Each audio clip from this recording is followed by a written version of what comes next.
Oh, hi! I didn't see you come in. Hi, everybody, and welcome to the stream. Yeah, welcome to episode 2 of the Red Mire Hunt. We have all the gang here. Finally, sorry for Hell being a yeah. little bit late. We forget how time zones work, and we're not smart. But we're all here. We have, of course, Jared Deal, who runs the channel here, who graciously let me run this little mini story here. We got Todd Deal, no relation. Yeah, completely different. No, really, it's coincidental. I promise. Corey Stacy, then of course Evan here again, Evan Lang for his second episode here on the channel. So we're all you got the Zoom even enunciating. Production quality has gone up, ladies and gentlemen. But yeah, without further ado, the only other thing here is I'm wearing a shirt this time. This is what they look like. Go get them. They're in the merch store probably somewhere. Faded as shit. It's not even like red anymore. It's just like a pink. Hell yeah. And that's what you want out of merch. You want something that weathers, I think. It weathers gracefully, I'll say that. I mean, Yeah, I've had it for a while. I bought this like a year ago, so. Yeah, like a distinguished boat captain. You want it to look like it has some aged authority. There you go. But without any further ado, we left off on a little bit of a little cliffhanger, just a brief recap. Everybody, through slightly different means, that all of you guys communicated in some way by a letter, were invited to Marsha's Retreat to meet up at the bar inn called Marsha's Retreat to go and participate in the Red Mire Hunt. You guys were all brought and invited by the Baron. The Baron Vilnar, as you guys now know. While getting there, at different times and slightly different ways, you guys all met up at Marsha's Retreat, meeting each other, then also meeting another couple people who mentioned they are going to participate on this hunt. 2 knights, Cyrus and Anders Mason of the Mason Order, they sat down and made themselves at home at a table with you guys, as well as a rather loud and boisterous entrance by a man announcing himself as Lord Edmure Kilvin. He came with 2 guards and a stagecoach driver, and they're just out there kind of keeping to themselves despite their best attempts to have conversation. There was a moment during the last session where a seemingly unimportant casting of Detect Magic probably revealed a lot more than was expected. And though suspicions were raised, nothing ended up coming of that due to seeming uneventful, or at least uncommunicated dispersal of that magic. But you guys are all sitting down as the night draws nearer and nearer. The sunset has, at this point, eclipsed the sky. The color is draining from the surrounding lands. And you guys, at this point, after being briefly kind of berated again by Edmure, wondering when you guys were going to leave and none of you having the answers for him, you guys do hear a bit of a procession arriving outside. At this point, I want to, again, reiterate, in the bar, it's getting closer to a full tavern here.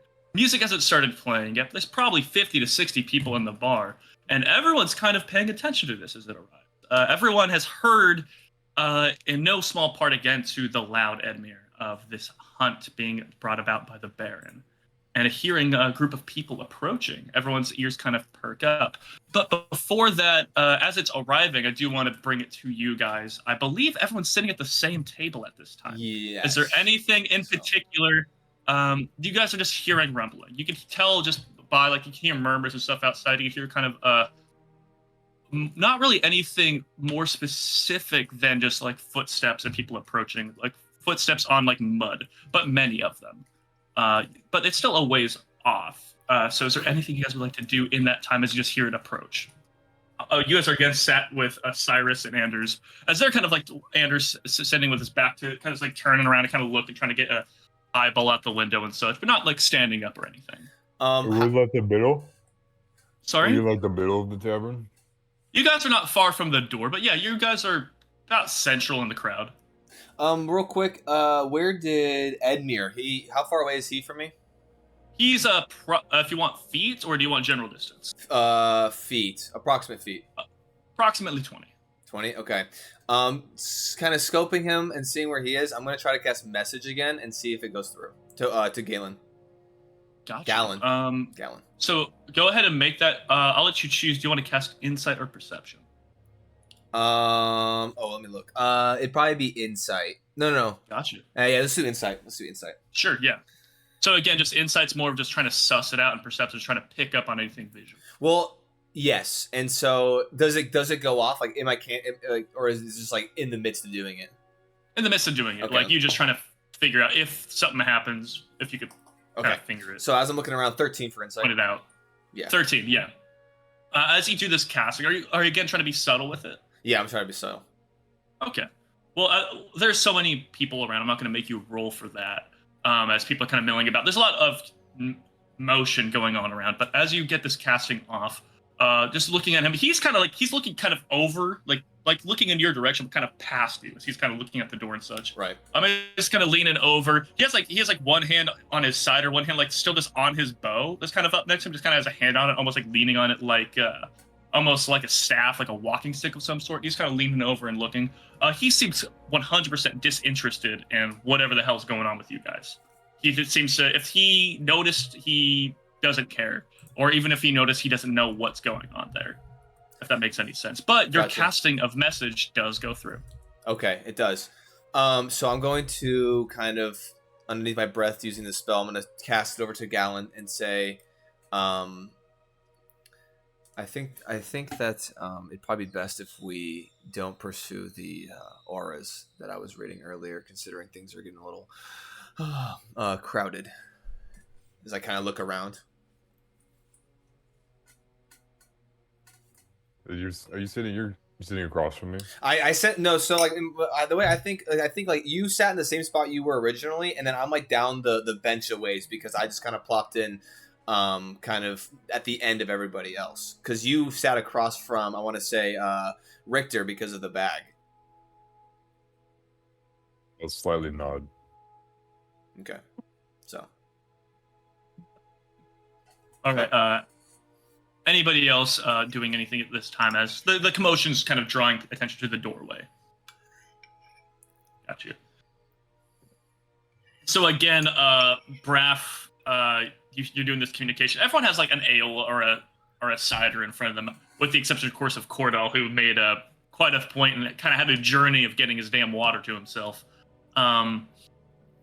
But yeah, you hear the procession kind of arising. A couple people like get up and kind of go and like look out the door and such. You kind of hear murmurs and whispering and such as people approach, but you hear kind of the footsteps outside. For the most part, stop. But there is a little bit of still hear some footsteps approaching the door there. And then stepping through is this wirely, white bearded, like big white beard, like kind of like the whiskers come out on the face and kind of like balloons out down like a big old unkept white beard, wispy hair.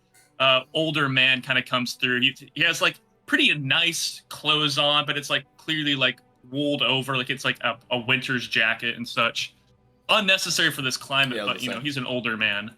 He comes through being flanked by just a pretty unassuming looking armored young man who is coming through with kind of simple plate, sword at his side.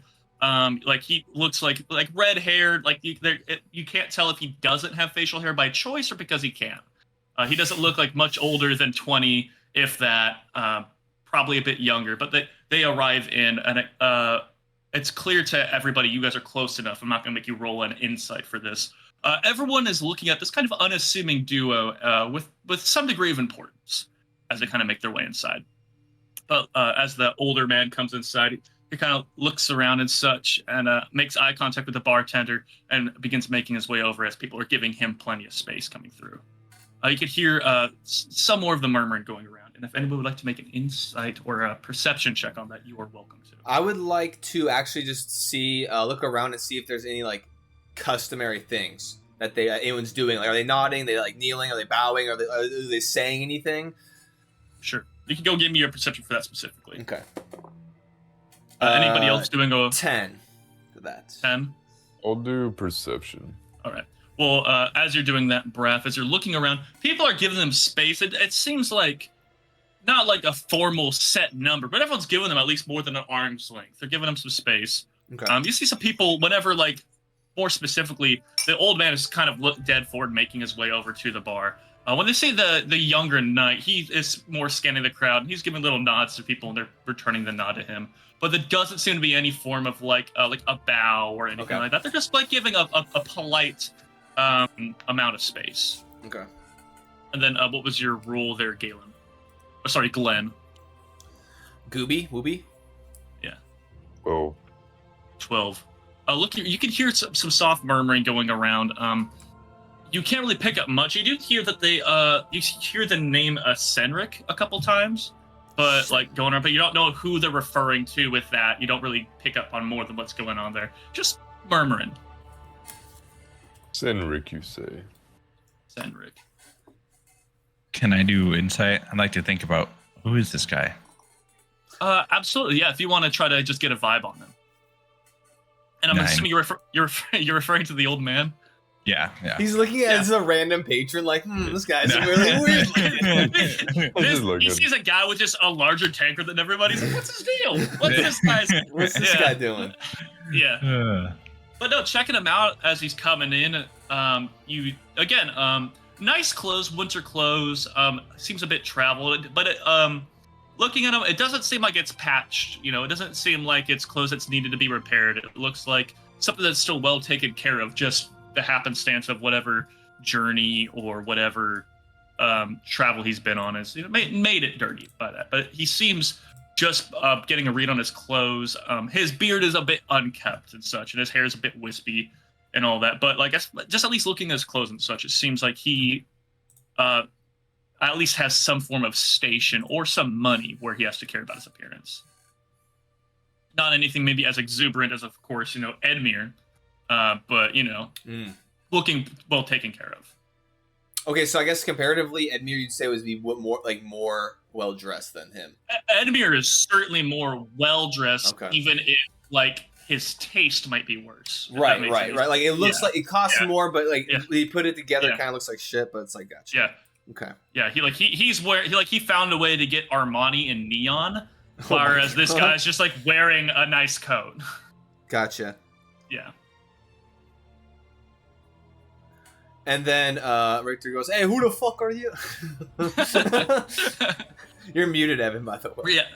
I thought about it, but Yeah. He didn't. It didn't seem as obviously annoying. Yeah. There you go. So Richter, you're just kind of keeping to yourself, just. Yeah, I'm just watching what's going on. I'm Gotcha. also trying to remember my accent before I speak. Understandable.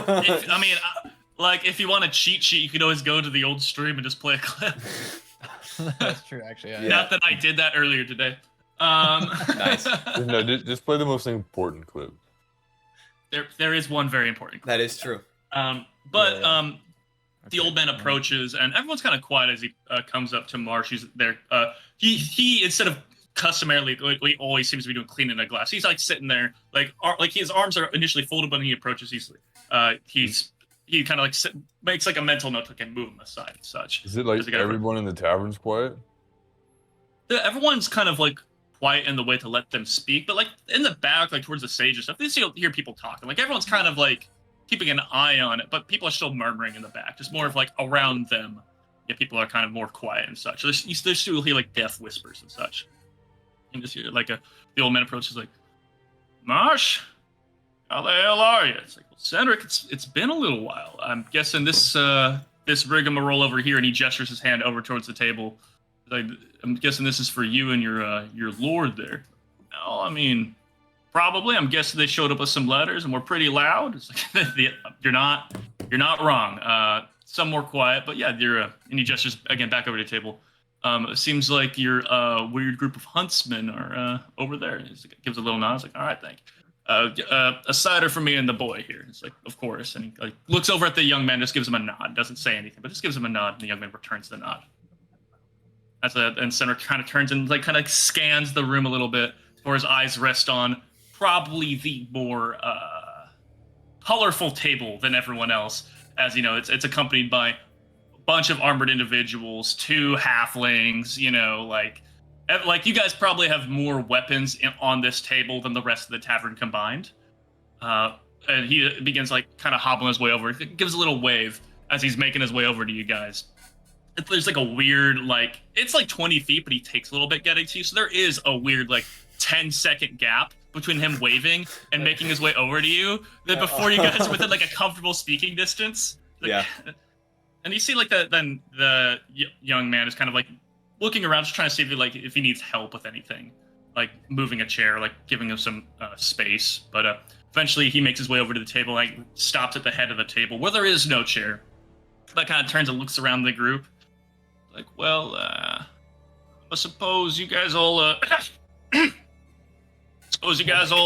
ready for a bit of a hunt here, eh? You guys, I'm sure you are all recipients of our my lord the Baron Vilnar's letter. You guys ready for a little bit of a trollop in these here swamps?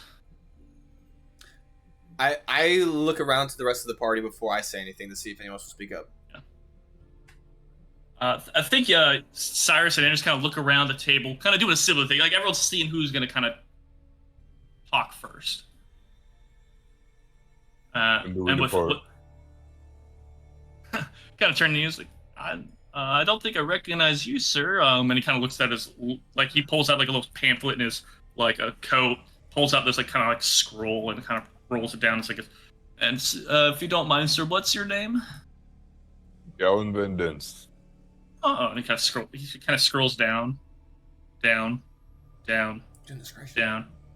Oh, crosses that. Like, he pulls out a little quill from another pocket there, like dips it, like crosses it out. I was like, Mr. Van Denst, it's a pleasure to meet you. I'm against Senric. I'm the steward of the Red Mire. It's a pleasure to meet you. Our plan was to depart in the morning. Just get a chance to talk with you guys, and see who all arrived. Because it seems like, and kind of like does another scan of the bar, looking around. See, like, a bunch of people kind of look over and give him little nods and such. Like, seeing a lot of farmers, a lot of woodworkers, not a lot of huntsmen here. So it looks like we maybe didn't get quite the show we were expecting. But this will be fun. This will be a good time. How many did you invite? He kind of scrolls through. The young man kind of goes and whispers in his ear briefly. He's like, oh, thank you. 30. We invited 30 individuals to this hunt. It doesn't seem like some were far and wide, if we're being honest. Some of them might have just got the letters. You never know with couriers and such. But, still expecting to make maybe 10, 15. But this is all right. I mean, either way, we're going to have a good time. Real quick, sir. So you are not actually Baron Vilnar. Then you are the steward for him. I appreciate you mistaking the two of us. Yeah, no, I'm just the steward. I'm just his right hand, kind of help him with some of the day-to-days there at the fortress, I guess. But even before that, I travel with him quite a bit. We go way back. I mentored him when he was a boy. Okay. We've gotten pretty familiar. Okay. I look over at Galen. See if there's anything else. Why do you need such a large band for this hunt? Oh, I mean, we don't really need a large band, but it's more for the celebrate the fortress. It's ready, it's complete. Some things still need to be done. Like, we're still working with the roads and all that. But I mean, more of just if we're being honest, looking around at the group of people there. Yeah, makes eye contact with Cedric and Anders, gives a little nod to them, and they like return the nod. It's like, part of this is, for being honest, is political legitimacy. Having a hunt, having a show, kind of makes it a bit more of a legitimate holding than, just fort in the woods. So, but also it's a good time. It's a good time for us to get together, go on a hunt, maybe have a couple drinks, while we're going about, and just have a good time out there. At least that's what I intend to do. Well, just since I've arrived, I've heard some crazy stories about the creatures that might be out there in the Red Mire. What exactly are we hunting? Oh, well, Well, to be 1 second here. Just gotta click. I appreciate that the Red Mire used to be quite dangerous. But if you notice, when you arrived at the town, we have a nice little dam there, which, believe it or not, when you change the entire... What was the word? He turns to the young man, goes back, whispers in his ears. Ecology. When you change the whole ecology of the area, a lot of the dangerous things leave. So, or die, or are easier to kill.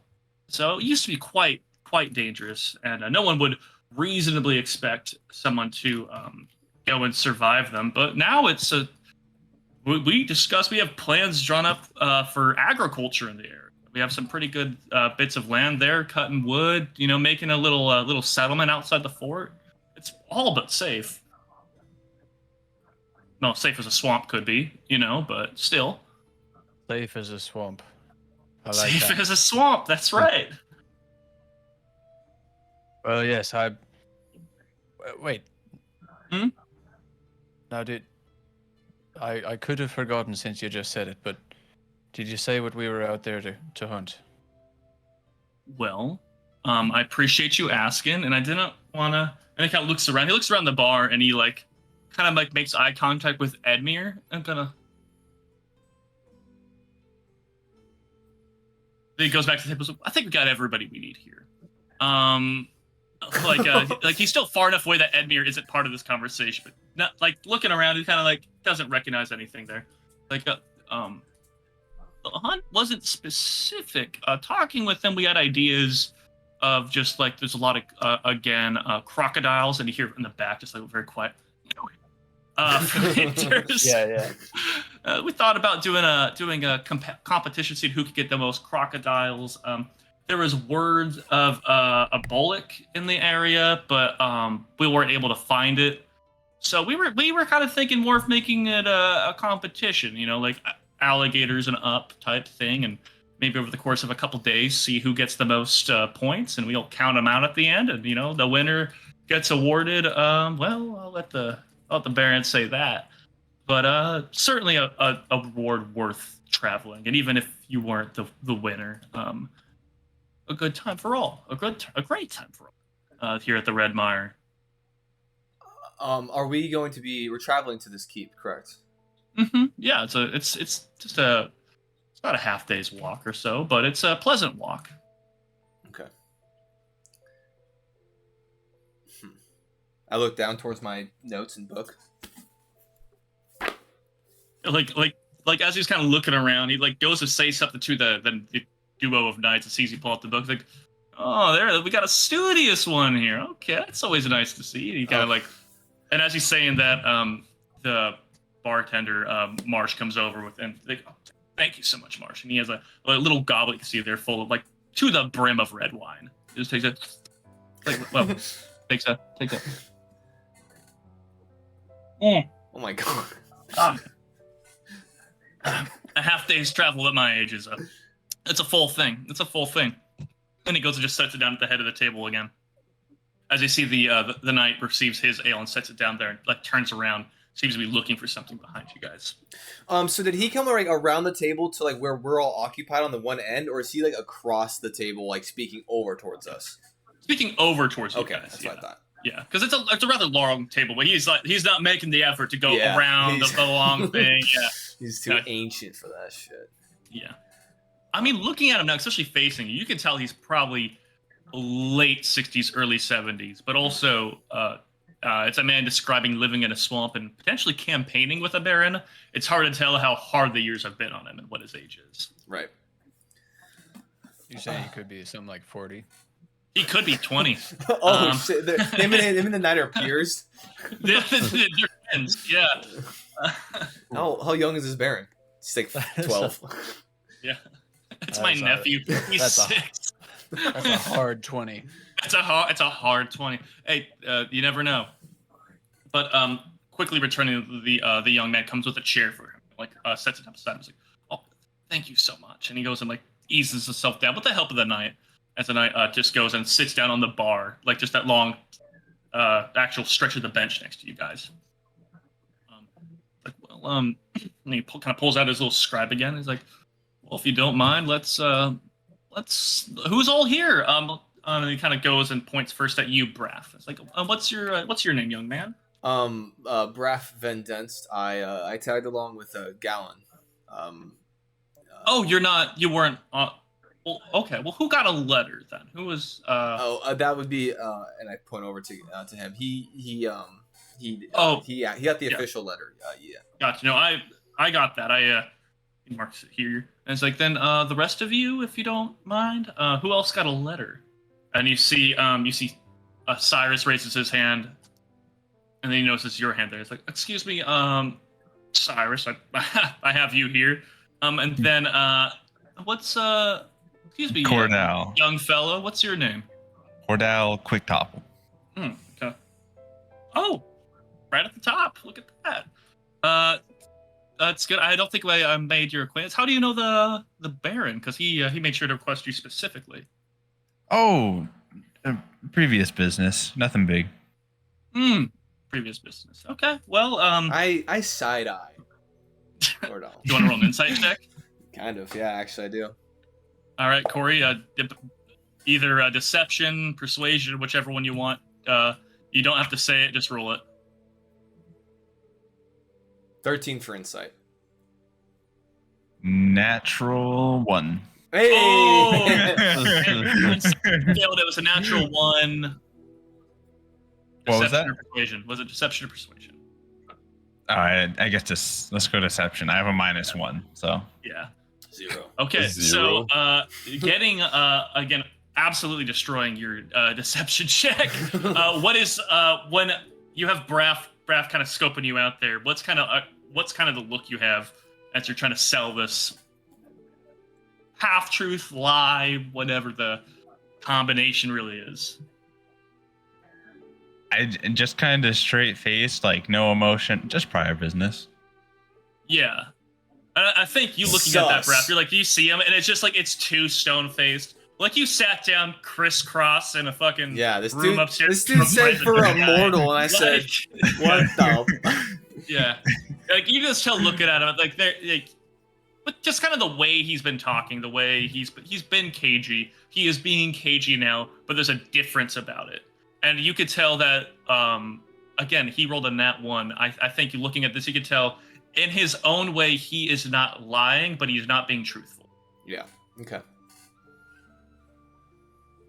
Yeah. And then, again, Senric goes and marks the name there, and then he's kind of goes through, he's like, well, Cyrus, who's your friend there, Cyrus? And he gestures over to the knight there. And he's like, oh, this is my kind of my, not protege, but a good friend of mine who we're in the Mason Order. This is Anders. And then, of course, and he gestures over across the table. And this is, of course, my good friend, the Druid. I remember mentioning to you before. This is a Richter. He's like, oh, Anders, nice to meet you. And Richter, I've heard a little bit about you. Excited to finally make your acquaintance. You've heard about me. Yeah, I'm from Senric here. Yeah, or sorry, not from Cyrus here, but I'm Senric. He's losing it. Yeah. Look, if I'm being honest, I didn't really eat much. I was trying to get here. I figured if we leave at about 10, we're gonna make it on time. I slept till about 10. I've been kind of hustling my old ass out here, so haven't really eaten. And with that, wordlessly, the knight that's sitting at the table gets up and makes his way over to the bar. Okay. Well, it's a pleasure to make your acquaintance. If you don't mind, guys, just kind of, he's looking around again. Guys, meet anybody else with some letters here?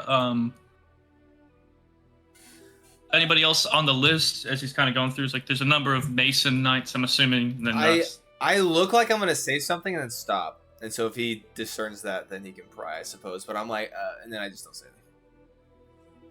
anything.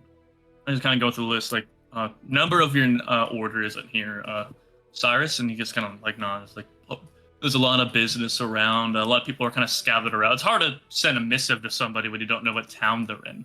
So we sent missives to towns they should eventually be in, but by the time they got it, they probably didn't have enough time to make it. So forgive us. Quite all right. It's a hunt. If you can't come to a hunt, you're the idiot, right? And he kind of just giggles a little bit and kind of looks at his now empty wine glass. And Well, anybody else? And then reluctantly, Andrews goes, well, if you look across the way, the colorful man with the bow and this kind of quartet of friends, they claim to have a letter. Kind of like you see him kind of look over again, kind of like go and reach into his pack and pull out a little like monocle, put it on. It's like shit, that's for reading. Reaches in, pulls out another one, puts it on. Oh, and he like goes to like kind of get up a little bit, and kind of stops. Is like, would one of you mind letting my good friend Edmure know that he's welcome to come sit down over here with us? I just don't want to get up again, if you can understand that.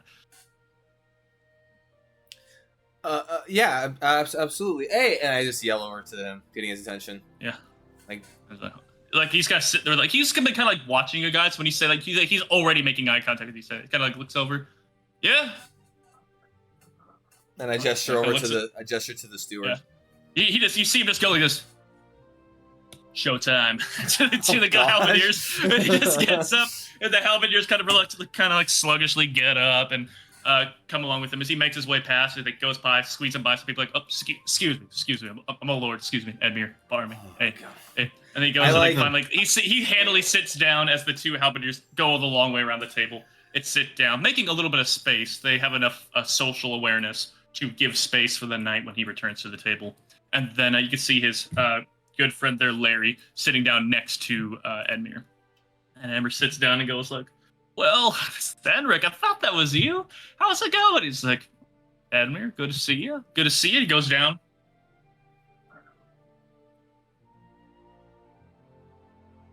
There. And then marks like almost the dead bottom of the list marks it. There's rocks. There's whale poo. And then there's Edmure. That's right. He gets Will Smith. I didn't expect a Shark Tale reference here, but that's what we're here for. That's what we do on Minimax 20. That's hell yeah. Dude, bottomless. Shark Tale came out like 20 years ago. Dude, if it came out 20 years ago, it might have, honestly. Goddamn. No, dude. No one fact check it. Nobody fact check it. Tangled came out like 13 years ago. Oh my god. And that movie feels new. Yeah, 2010. Yeah. It is. Okay. Well, I was still happy when that movie came out, so that's cool. 2004. Everyone take 1d4 psychic damage. October 1st, 2004, Shark Tale came out. Oh my god. Dude, So I was 7? I don't know. I don't know. Well, for one, that's insensitive for all of you. Everyone take a point of disadvantage for your neck now. Oh shit. Yeah, but no. Anyway, I looking through something. It's like, well, Lord now, Edmure. And he gives a little nod. It's like, well, my condolences. Sorry to hear that, but we haven't spoken in a while. It's like, but it was some years ago. I'm not really affected by it now. It's like, oh, okay. Well, I'm glad to see you made it down for the hunt. Didn't expect, of all people, you to show up. Well, I was traveling in the area, sorry. I feel like I'm snapping at people, but it's the camera, I promise. Hey, pay attention. Plot points. Yeah, it's like jingle, jingle, jingle. Before there was the back rooms, jingle, jingle, jingle. But no, it's like, oh, I was actually traveling on some side roads. Actually, happened to know the core you're traveling through, so instead of making it all the way to the hold, he just gave it to me there, cut the journey in third. So yeah, we made our way, and he kind of shows off, kind of pulls up the bowl and shows it, and I am more than ready to win whatever fantastic prize I just heard you mention. And he, like, Senator Canada's, Edmure, I don't think, well, I'll be pleasantly surprised. Happy to see what the young man I knew grew up to be. Kind of gives a little like nod as the knight comes back with a bit of a tray of food and sets it down in front of Senric. And Senric's like, oh, you didn't. It's like, no, it's totally fine. So you mentioned being hungry. And then, as he makes his way down, again, Edmure gives him a nod. The guy does not return a nod to Edmure as he sits down, makes himself comfortable, right across from Senric. But with that, again, Senric just reiterates, well, since I guess now we're all truly here, I guess we can wait the night, see if anybody else shows up a little bit late. But again, it's as far as the logistics of the hunt, we're going to go over to the Red Mire. I'll show you guys around the place. Of course, Vilnar is very excited to see who all showed up, and will happily be joining you on this hunt. I'm quite sure, unless business carries on otherwise. But I think we should be freed up to have some fun himself. Again, it's just hunting anything. Again, we kind of graded it a crocodile or larger, but we have a couple of our little scouts, little scouting party, and he turns over to Cyrus and goes, "It's actually some of the Mason Order there going scouting around and such." It's like, "Oh, that's neat. Didn't really know. Got new skills, kind of out in the swamp. They kind of know the place better than most. Going and scouting around, seeing what game might be around. So we might have updated rules when we get there, but that's the fun of it." And kind of like raises his now filled up wine as the knight who sat next to him did top off his cup as soon as he sat down. It's like, "Well, hey, to the Red Mire hunt, gentlemen. Let's get to know each other. Have a couple drinks. Maybe not too many, but too many's fine. We'll make the walk a little bit shorter, a little bit longer, I suppose, if we need. But let's have some drinks, enjoy the night. Then we'll go along in the morning." I raise my drink, and then I will take a swip. Yeah. I'll say, Edmure, go ahead. Nothing. Nothing. No, it's too late. It's too late. Edmure raises his glass and he goes like, "You're here," and like the Mason Order like goes and raises their glasses, and no one else at the table gives a "here," as they'll just like everyone seems interested and intrigued in what's happening, but no one is putting on a face for the sake of Edmure. And now Edmure is one of the closest ones sitting next to the steward. He is sitting directly next to him. The only person sitting in any way closer is his own knight. Okay. Well, okay. So is he like soundtrack playing? Is he kind of like is he like he's concluded his kind of like admin, and now we're just kind of hanging out? Yes, essentially. So now the entire party of Edmure is sitting closer to Senric, the steward who just arrived, than the rest of you, just because there's that much space left on the table. Okay. So the two halberdiers are sitting across from the knight. They're kind of there's some idle chatter between the two, I guess the three of them as they're talking, but Larry's sitting there. And I guess we didn't really go over the order, but who is sitting the closest right now? Just because you guys are on, bar stools, there's a table. Yeah. Making this super simple and easy as I'm drawing triangles in the sky. And then there's the bar table here. And then, so who is just by happenstance of where they're sitting closest to? There's going to be two people sitting closest to. I think I would be sitting next to him. I think I'd be sitting in the middle of the table. Kind of right. So you were on one end before they arrived. Like you were on the very center of the table, one end of the group. Exactly. This new group. Yes, yeah. Exactly. And who else would be over there as well? Like, because on the other side of the bar. Because I know, for instance, Galen, you were sitting across. I know, Richter, you were sitting with Cyrus. You were sitting with Cyrus and Anders. Next to Richter. Right, so that should be you sitting the closest then. Oh, would I be the closest? Just because of, because if the group was here, then you sat here, then the rest of the group sat here. Okay. Then I am the closest. So essentially, Braff and Cordell, you guys are across from each other, which I'm sure is not an issue for anybody at all, as you guys are sitting there. But just wanted to confirm for social dynamics, Braff, you were sitting right next to this kind of older man, like not nearly as old as a steward, but an older guy, kind of gray, wispy hair. He looks a lot more wild than the other guy, kind of like dirtier clothes, kind of a lot more patchworks together. But he's sitting right next to Edmure, and a little bit of distance between the two. He's like, "Oh, young man, come scoot over. There's plenty of room. No reason to come on over here. No problem. Looks like we're gonna be traveling together for a little bit. We get to know each other." He's talking to me. Larry. Oh, okay. Yeah, Larry, the stagecoach driver is. He's speaking to you, Braff. Oh, he's speaking to Larry. I thought Larry was the guard. No, neither of the guards have really spoken, but Larry was the stagecoach driver. Oh, who talked about Randall, the stable hand, trying to rip him off. Okay, so he's gesturing me over. Okay, so I'll just acknowledge, and I'll just kind of slide over. It's a pleasure to meet you, sir.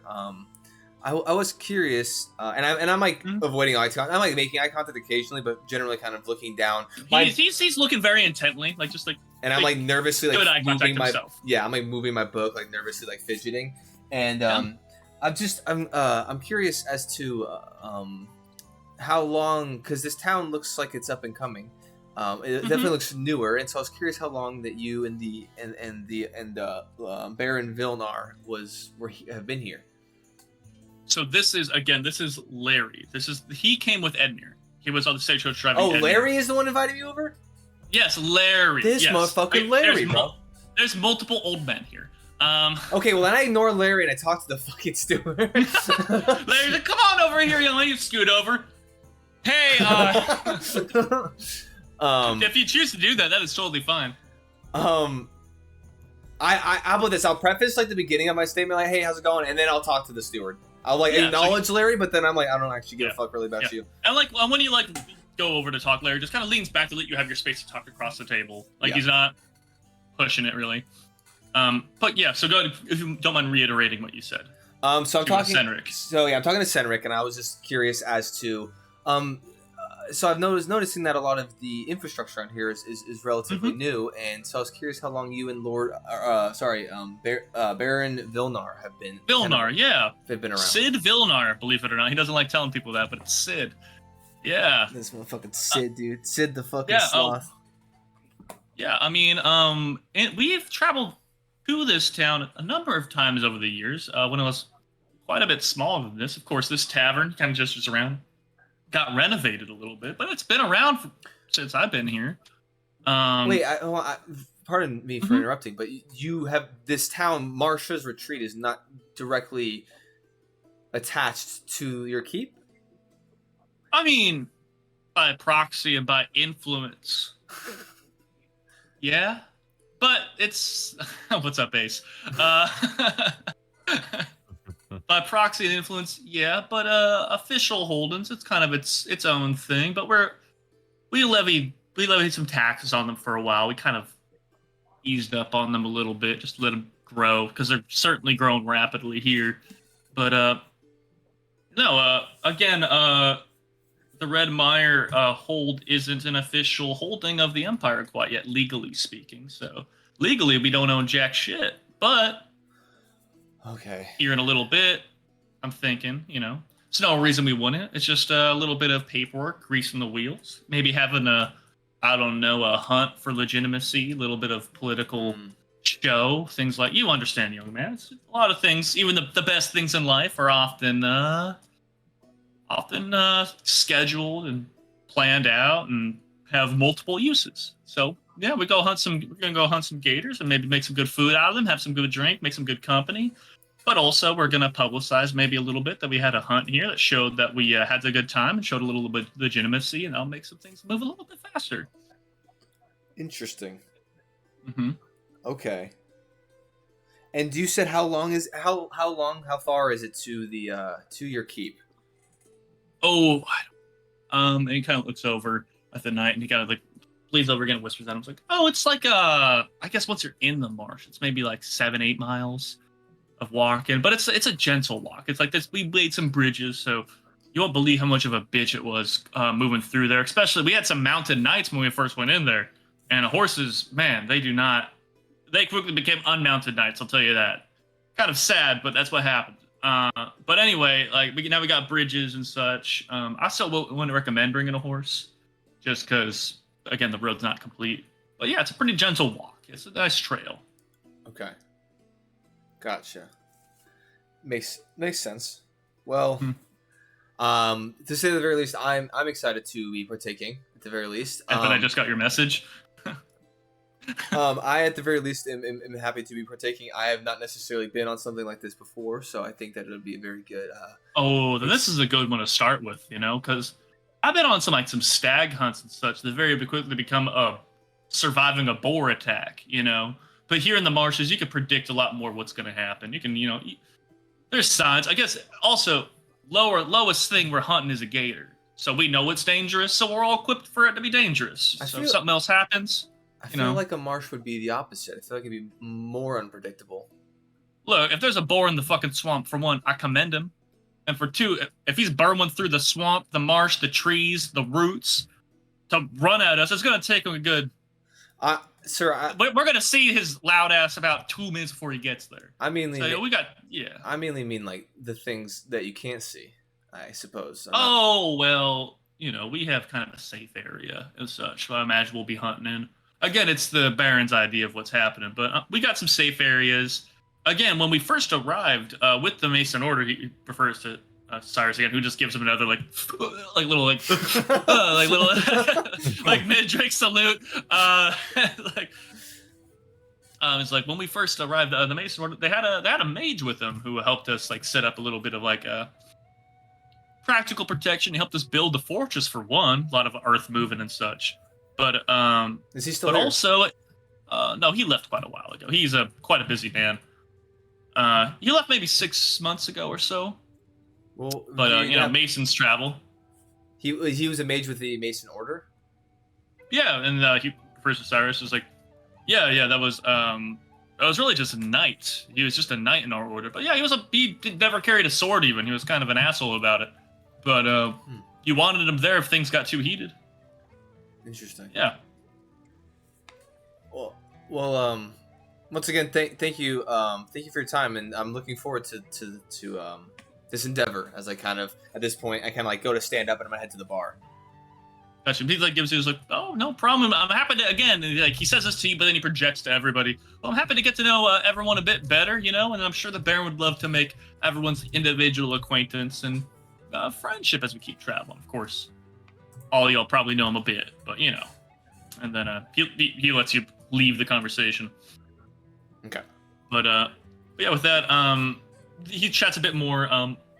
Immediately as you detach from the conversation, Amir takes your place, and it immediately goes like, "Do you remember back in the day doing the archery practice growing up?" And he's just like, "Yeah, Amir, I remember you winging that fucking duck when you're trying to shoot a target." And he's like, "I wasn't talking about that." As you're kind of walking away from the conversation, but as you guys are talking, Cyrus and Anders kind of like they're whispering amongst themselves, and then they kind of like look around, like turn to you, Richter.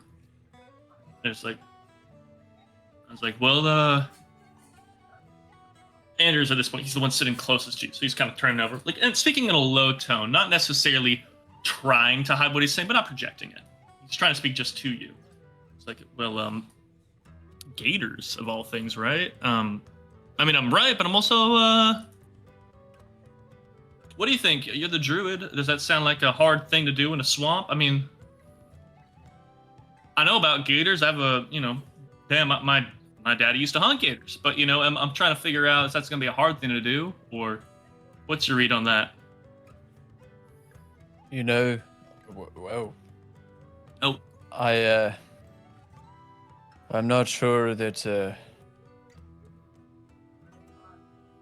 I think if it's just gators, then it shouldn't be any kind of problem. Mm-hmm. But, swamps always tend to have a bit of an air of mystery about them. It's not just all fairy tales and something. In my experience, swamps have a different kind of energy. The whole floor is all sticky. You gotta slog through. The fog turns Sticky. green, sticky. Ooh, gross shit. Okay. I might. You sound a bit disappointed if it's just gators, or are you hoping for something more? Well, a little bit, yeah. I mean, I heard of a gator, right? I was hoping, I don't know. And this time he leans closer, and this time he is trying to just communicate just to you. It's like kind of new to the order a little bit. I was trying to, earn my stripes, get a little name for myself here. I was hoping to hunt something big. Make a name, make a story. Gator seems cool, but it's kind of hoping for a little bit more of a story afterwards. Yeah, But for hunting gators, let's make a hell of a show of it, right? that's right. Gators aren't nothing, especially for I'm like gator food sized. I didn't want to say nothing to you, but I think we should classify you and your friend over there is probably bite-sized on the menu. We should probably make sure you guys aren't on the front lines. You know what I'm saying? Do I hear I'll that? tell you. You can roll perception to see if you hear that. I'll tell you one of the secrets of gators. They got Or- incredible bite You did strength. not hear but- that. They got incredible bite strength, but they're shy to opening their mouths back up. So once they clomp down, you can just hold their mouths together with your two fingers. And with that, that like kind of reach into his quiver, kind of pulling around there, he kind of pulls out. There's like this kind of duo arrow there. You can see there's a string attached. It's like these things never really worked, but I'm thinking maybe I troubleshoot them a little bit. Maybe we can make something happen there. Maybe throw a log in its mouth, bites down, trick arrow around. Some bitch's Tight. mouth's closed, you know. But it's Yeah, not going to open up again. Yeah, they do. Leaning they've over, got a- Cyrus goes like, "Anders, quit being a fucking idiot." It's like, well, I was just saying, you know, we can make this. Like, Anders, just put let's. If we're hunting gators, we're shooting them to kill them. We're not gonna make we're not gonna fucking make a show of the beast. We're just gonna kill it. We're gonna kill the most, and that's gonna be all right. That is enough. And, like, mutters to himself, he puts it away, and he kind of like leans over to you again, Rick. He's like, "Kill the most. We can also make a show. We'll make a show. Now listen. We'll sell on him a little bit, you know." You know, I'm a druid, so we're all supposed to be like, yeah, don't kill the animals and all that, right? But you know, I'm not going in for all that all the time. But if I can help it, I prefer not to just end lives. So if you've Maybe- got some kind of gator stapler What? for the mouth, Gator stapler? No, that you're not Using hitting it with the arrow. The arrow's going up and down in the mouth, and he kind of like he's doing what I'm doing with the hands. Go up and down the mouth, and when the string goes taut, they wrap around. So it just kind of like- makes a loose knot, and then like maybe you get yourself a little bit of time to run up and maybe you do some magic to it, or maybe put an unrelated arrow in its head. like Something. some chain shot for a ship mast. I don't know what that means, but probably. Jared, are there chain shot for ship mast in your setting? Not that I know, not yet. Not the. I don't know what you know of or what you're talking about. Not yet, but Not yet, I Well, don't. you see. But I will make one day. yeah, Let me maybe tell we'll you. see. Yeah, Hey, Richter made chain shot cannon. yeah. He sailed the high seas in a former Yeah. life. Yeah, he's actually While What this happens is is- happening, They take I'm a gonna go cannonball. up to my room. this fucking. Yeah. They take a cannonball and cleave it in two. Then What's- I don't know quite what a cannonball is. What's a cannon? it's Are cannons a thing in your setting? I do not remember. So they sure. yeah, nice. Yeah. But of course, I did hear you, Cordell, as you're gonna get up and make your way to your room. It's like you can put it in you've heard of a catapult Yeah, for sure. or a trebuchet. Mm-hmm. Or if we're talking siege artillery, ballista. Yeah, it's more of what I'm familiar with. These will all work, but there's like a heavy metal ball. Mm-hmm. They cut that in two, so you get two domes like these. Like two And then two domes, or like two like half spheres, or like. Half spheres, that's right. Mm. And they cook some not cook. You hear but, Cyrus lift up, like lean over to Andrew's, like, "What the fuck's a sphere?" And Andrew's like, "I'll tell you later." Cyrus is not sure what a sphere is.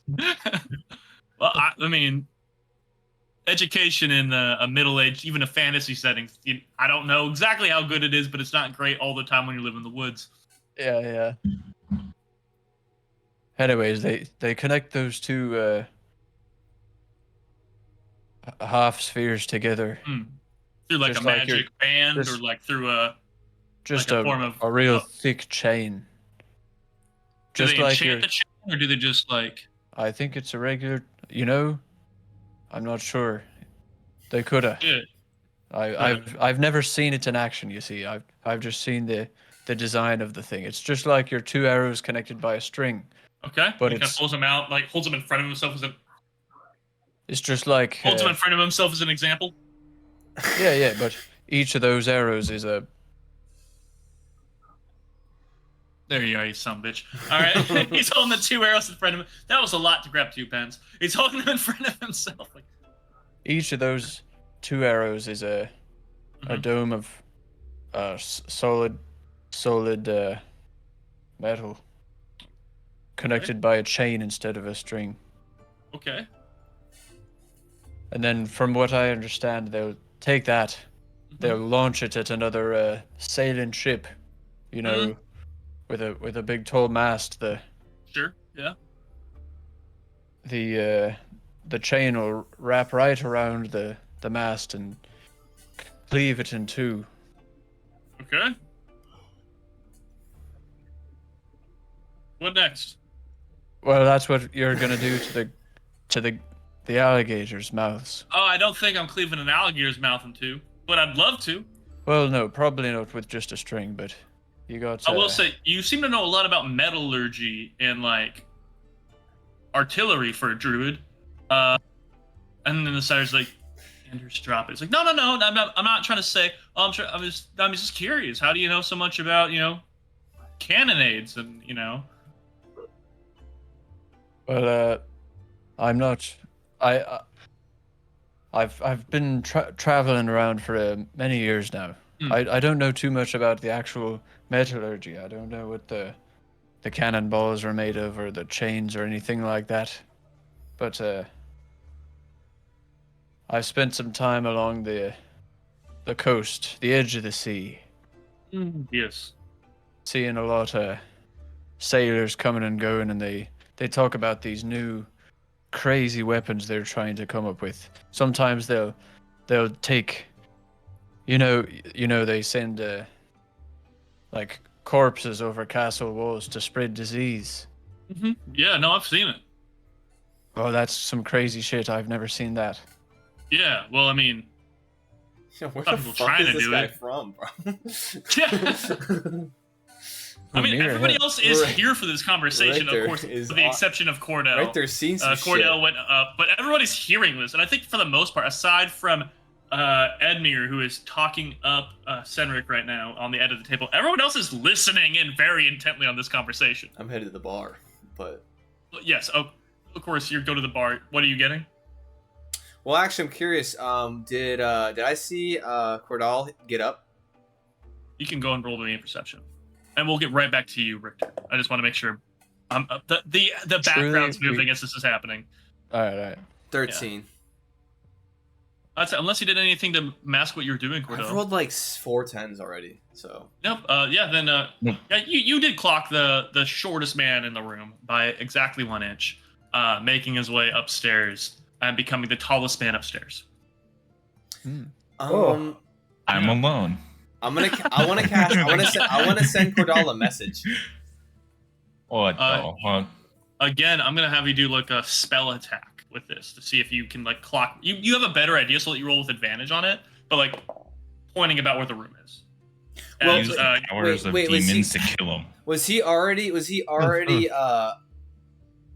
if gonna, you- I was gonna hit You him wanna- as he you was see him? walking across. Yeah. As oh, he then was that's totally fine. Just go ahead and do that. As Marsh sees you approach him, he's like, as he's pouring another drink, he's like, do you want a cider? walking. Yeah, that's fine. Hands it over to you.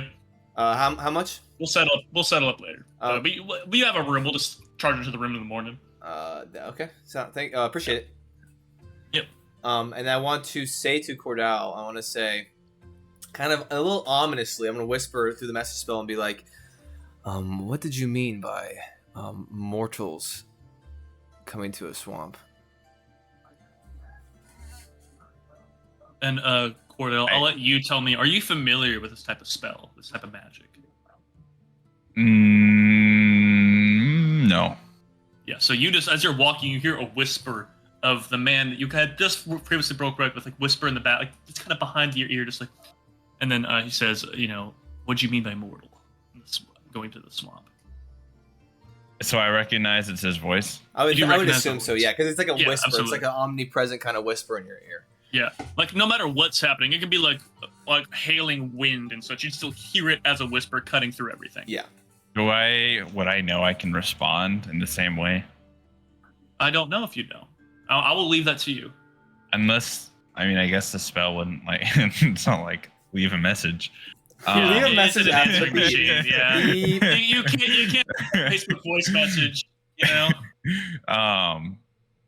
How far away am I when I get this? you're making your way up the stairs, so you're probably maybe 30 feet from the bar. Then I'm just gonna keep going up the stairs. If I don't if I don't know that I can respond, Do you turn and look I'll and be like, respond "Yo, when who's I'm back. whispering in my ear?" And then I'm not there. I would probably at least turn around to look. Yeah. I say But as turning soon as around, I- you see a large bar spread out in front of you, but unless I'll let you roll a perception check to like, clock him in the crowd because they do recognize his voice. 4. This guy's. You do not clock him in the crowd. Like My just dog as you turn to look, as Oh you my turn to dog look, a shit. group of people are like going back from outside after taking a piss. And they're just like, "Man, I can't believe you did that." And then someone's just like, "I know. You know that sometimes you don't know. You just run up and just kick the tree. Motherfucker comes down, saves you some time." And it's just like, "Man, you're fucking crazy." But then as they're like having this like kind of group like kind of slapping each other, they happen to be perfectly in the way of Braff. So as you're looking through, you do not see him. And Braff, you were berated by that drunken conversation. Oh shit. So like right in front of you, Like making a dress, getting I handed saved your- the spell and like broken immediately. I had this Like, ah! cacophony. I mean I can't respond. And I'm not gonna go back down yet, so I'm just gonna keep going up. Okay. But I'll take a mental note to respond, I guess. Gotcha. That Like, seems very reasonable. Yeah. Okay. So I continue. You make your way continuing upstairs. Is there anything particular you want to do upstairs? Grab all my bread. Wait, just the bread or the jams too? And the jams. I'm grabbing my bread basket and the meat, and jams. and the cheese. And the meat and cheese. And the meat and the cheese. Yeah, you just I'm put it having all my back in the basket. You put it all back in the basket.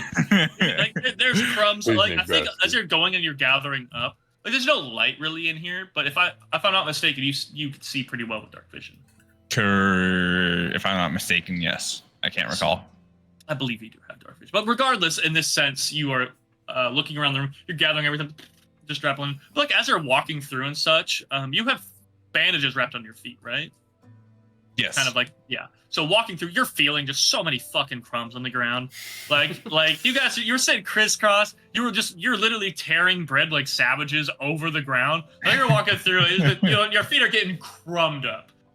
Damn, Like the crumb. remaining bread, like the rest of the sourdough, the rye, if I recall, the multi-grain, which is really hard to do in the medieval era, by the way.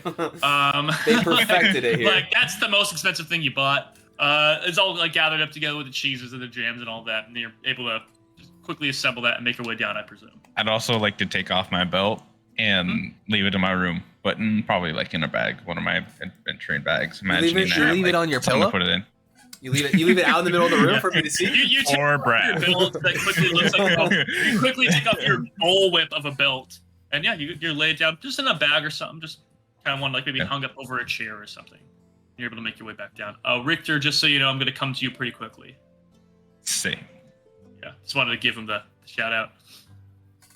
But yeah, and then but returning, just again, it was just making sure the background's moving behind you, Richter. As again, everyone's leaning in intently on this conversation. As you were just formally talking about corpses coming over castle walls, being flung into settlements. You know, it's a thing I've heard of. And with that, Cyrus kind of leans in and is just like, I mean, I've seen it. I know you've seen it too, there, Anders. But where have you seen that, Richter? I mean, because we traveled together, but we certainly never were partaking in a siege. No, I've never seen it myself. I've just Oh. heard tale of. You know, they use well, I don't know what kind of corpses they were talking about piling up in a catapult. They'd take a ton of Livestock. You hear like Yeah, from the other yeah. side of you. And one of the halberdiers is sitting there leaning with his like beers like, what we normally do is livestock. Wait, You know, what we're traveling around. Wait. We travel around, like, when you're just sieging a town, livestock's one of the first things. If you can't harvest it, it dies.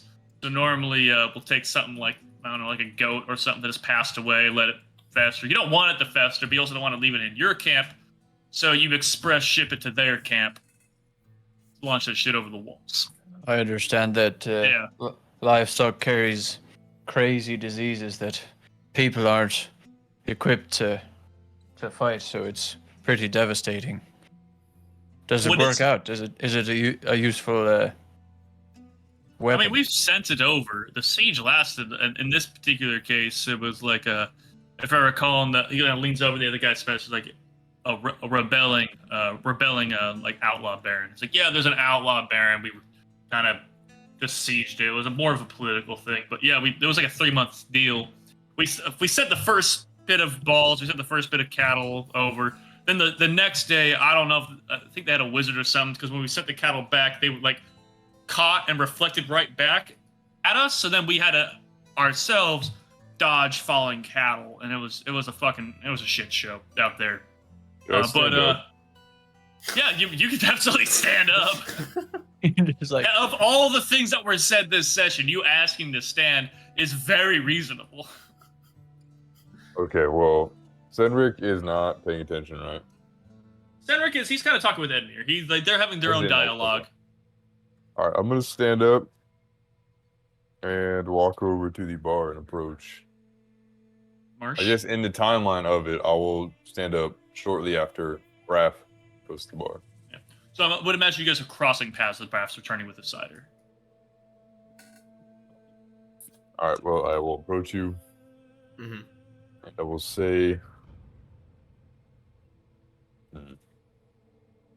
Let's talk to these drunken fools and see what information you can glean about this hunt. I feel like it's more than what they're making it seem. Well, I'll be back. Well, I mean, that's what I was thinking, because why would you? It just seems weird. I mean, I've already talked to to Cedric, and he says it's about it's like 7 miles or so to the actual keep, and we're gonna have to walk, unfortunately. So we're gonna have to leave the cart and the horses. It just seems, it seems weird though. I agree. It definitely seems weird.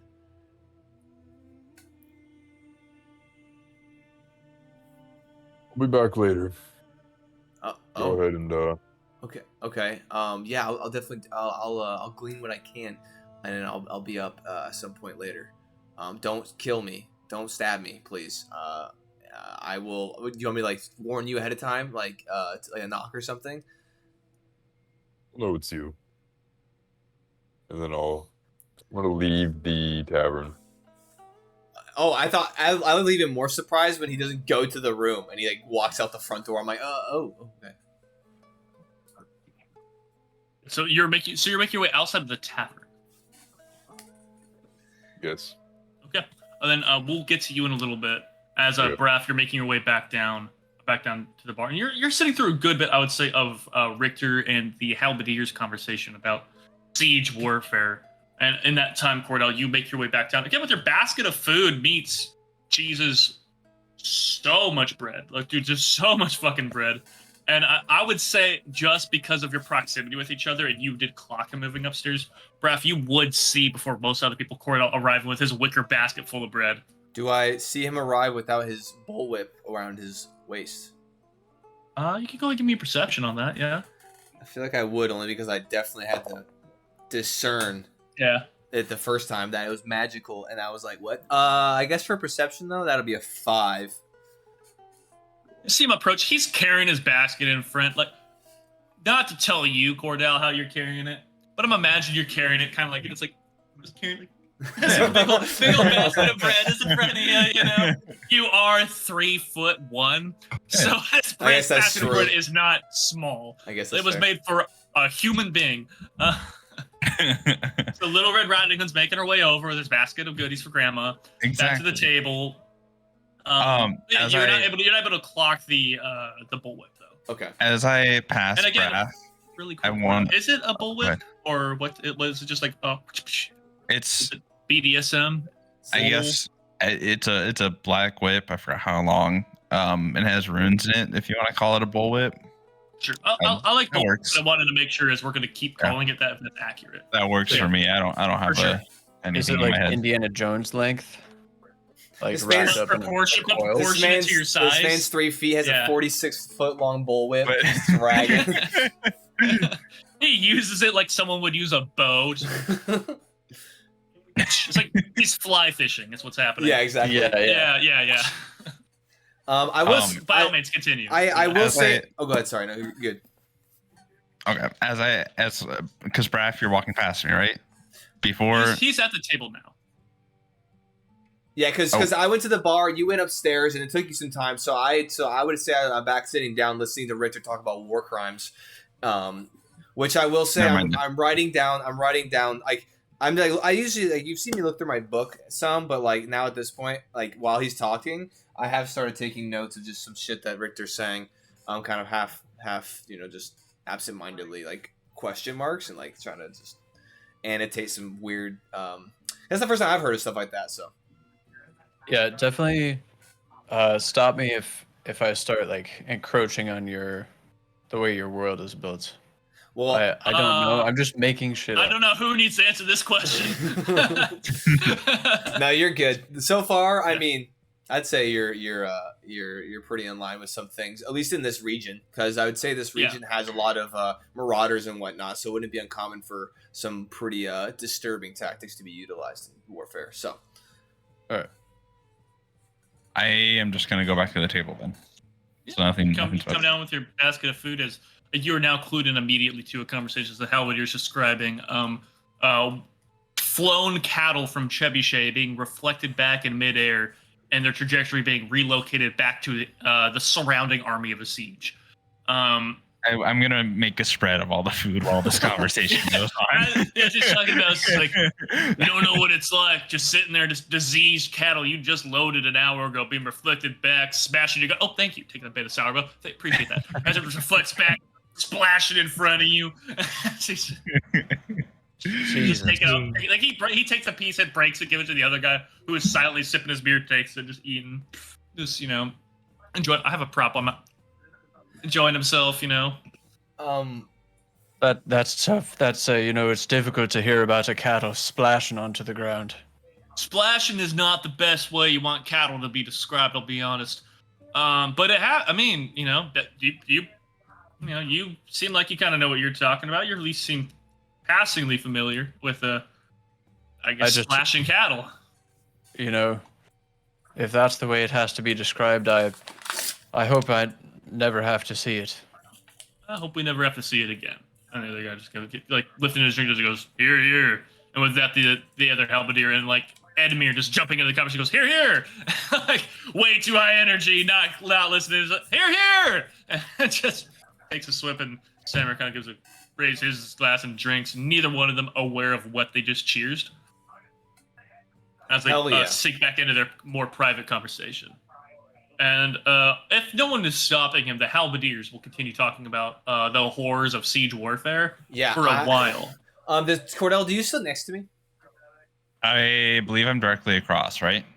You can sit. You came back. You can sit wherever you like. I'll sit next to you. Okay. Assuming there's an open chair. There's certainly room. If we can, I'm gonna go reach over. Hey, yo, wait. Get next to reach Brad. Around. He's gonna give me okay. By mortal, I mean inexperienced. The casual civilian, like man. What? Xander's the fuck? I look. You just sat down. I look a little perplexed that he would just blatantly say some shit like that. Just openly. But then I'm like, okay. And I kind of like awkwardly acknowledge it, but don't like really speak to it, just to try to like avoid any. How'd you do that though? I'm gonna say just out loud. Yeah. Well, you see, I've studied the arcane for quite a few years, and so you pick up some tricks and you learn some things on how to cast various spells, and so I feel like it's not it's pretty low level to say the very least. It's not the pretty low level. I like it's fits you. You say he fits me? Fits you. As he says that, I immediately get flashbacks to when I was bullied at the academy, and I just go quiet and I just look up. Flashback to just like magical reversed gravity swirlies as he's being lifted up in the air to like a spiral on the roof. It's like nerd. Yeah, it definitely puts me back in a place to like, oh my goodness, and I would definitely like get shit talked, and so I just kind of like shut up and I'm staring at my open notebook, but then I'm like kind of just like seething a little bit. Hell yeah. As said- these multiple conversations keep Oh, yeah. happening and Cedric and Anders are talking, I would like to go to the man who left the room, Gallon. As you're, I keep forgetting. Gallon. Gallon. Gallon. Okay. Don't worry, Gallon. won't be going on a whole side quest. Hey, I wouldn't blame you if you did, as you are the one to leave the tavern, though. And as you leave, you leave, and there's the patio out front, and there's like almost the same amount in the bar outside, as it's a little bit warmer than the first night you arrived, or I guess you weren't around the first night. The first night that Cordell arrived, you guys are just out there. As you go out, there's like a group of people just talking. There's like kind of one long like table all the way out back, but there's maybe as many as 30 people out. There's kind of a spread of food out front. It seems like some servers that maybe are absent from inside the venue or outside here, moving around, like getting drinks, running back and forth. Now clued into the servers, you have recognized just somewhat in the background them moving through inside, just getting drinks and food and bringing them outside. Yeah, again, there's maybe as many as 50, 60 people out here, just eating and drinking and sharing merriment. Multiple, again, torches. An enormous amount of torches for the environment you're in are outside. I do like that in some ways. Everyone's like, "Oh, it's not me right now," and then so you and I are getting our side quest. Everyone, I'm guessing it's pissing real good and hard right now. And anyone in the chat, I would appreciate just clapping them along as they are just pissing along. You can't clap. Thank you, Evan. Thank you. But yeah, so as you leave the tavern Marsh's Retreat into the town of Marsh's Retreat. Going to proceed down to the street. Yeah, just the street. Again, all those little markets you pass in the morning. The baker, the blacksmith, the tailor, some other odds and ends, like a general store and such, all closed up by now. But walking down that little street. Yeah, it's late into the night. Sunset already hit. Oh, late. Jared, congratulations on your piss, by the way. Thanks. How late into the night? Yeah. Sorry? How late into the night? Sunset has already hit. It might be it's fall, so maybe it's like 9:30. I wish to seek out the herbalist. The herbalist. You yourself have not had any idea where an herbalist could be or would be here. I will look then. Okay. Well, my question is, how are you? Are you just gonna wander the town and see? Or are you gonna? What's your approach here? Suppose I'll head to the market. Okay. Well, yeah. By essence, just with all these shops in this area and this part of the town with this patio and such, does make up, in essence, for this small of a town, its market. But everything here is closed up by now. But you're also go ahead and give me a perception check.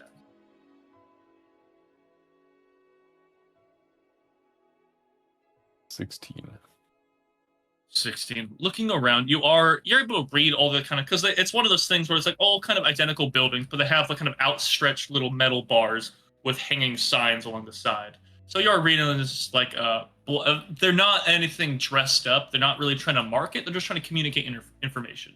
So you are reading this like like tailors, like Joanne's tailors, of course. You are reading like the market, which is like Franz's market. You are reading the blacksmithy there, which I can't think of a modern day blacksmithy, so you ain't getting one. But you are seeing all those signs just communicating, just like the owner and the business. But looking around through, you are seeing some things. Like you see like a butcher along the other side, like that side you didn't walk down. You see a butcher. You do see there's some form of like granary, a larger building off to one side, a lot closer to you. You are seeing some form of like woodwork, but you're not seeing a herbalist. Herbalist. You're not seeing either of them. Is there anyone there? Well, again, you're in this patio area, tons of folk out and around. I went down the street.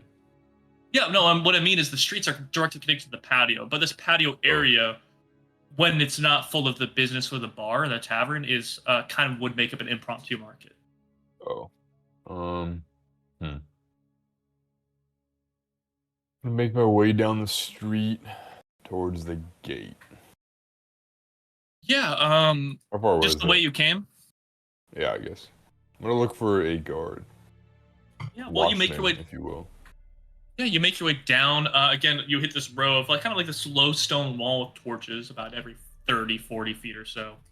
And walking along, you see there's some people strolling. You see like a couple like arm in arm, just kind of strolling in the night.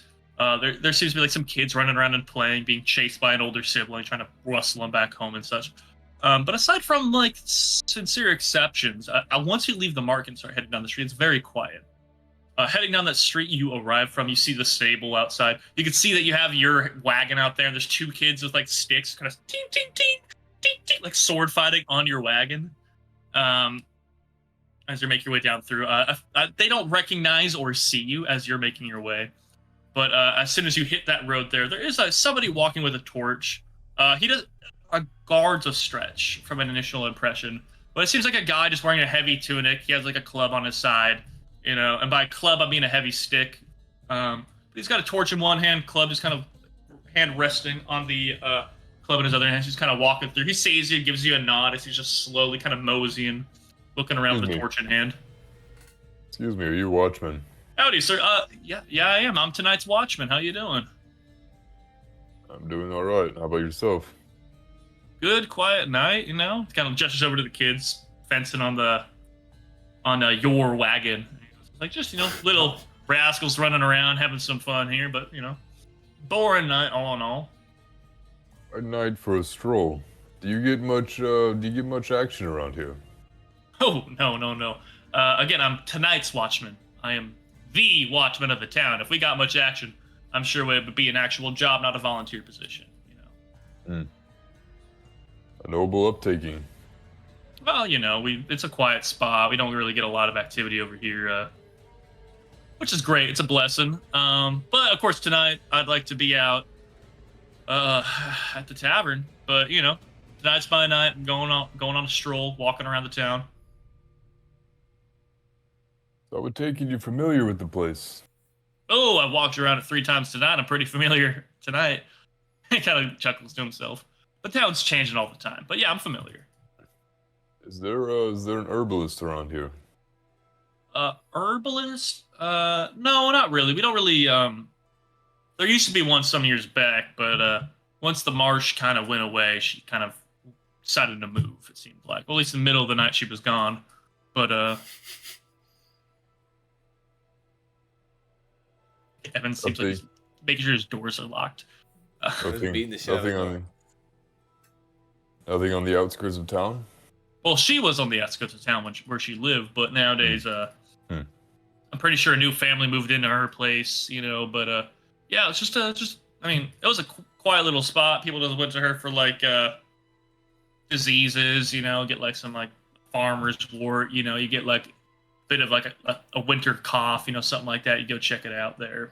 She was helpful, but once the swamp went away, she seemed to leave pretty soon after that.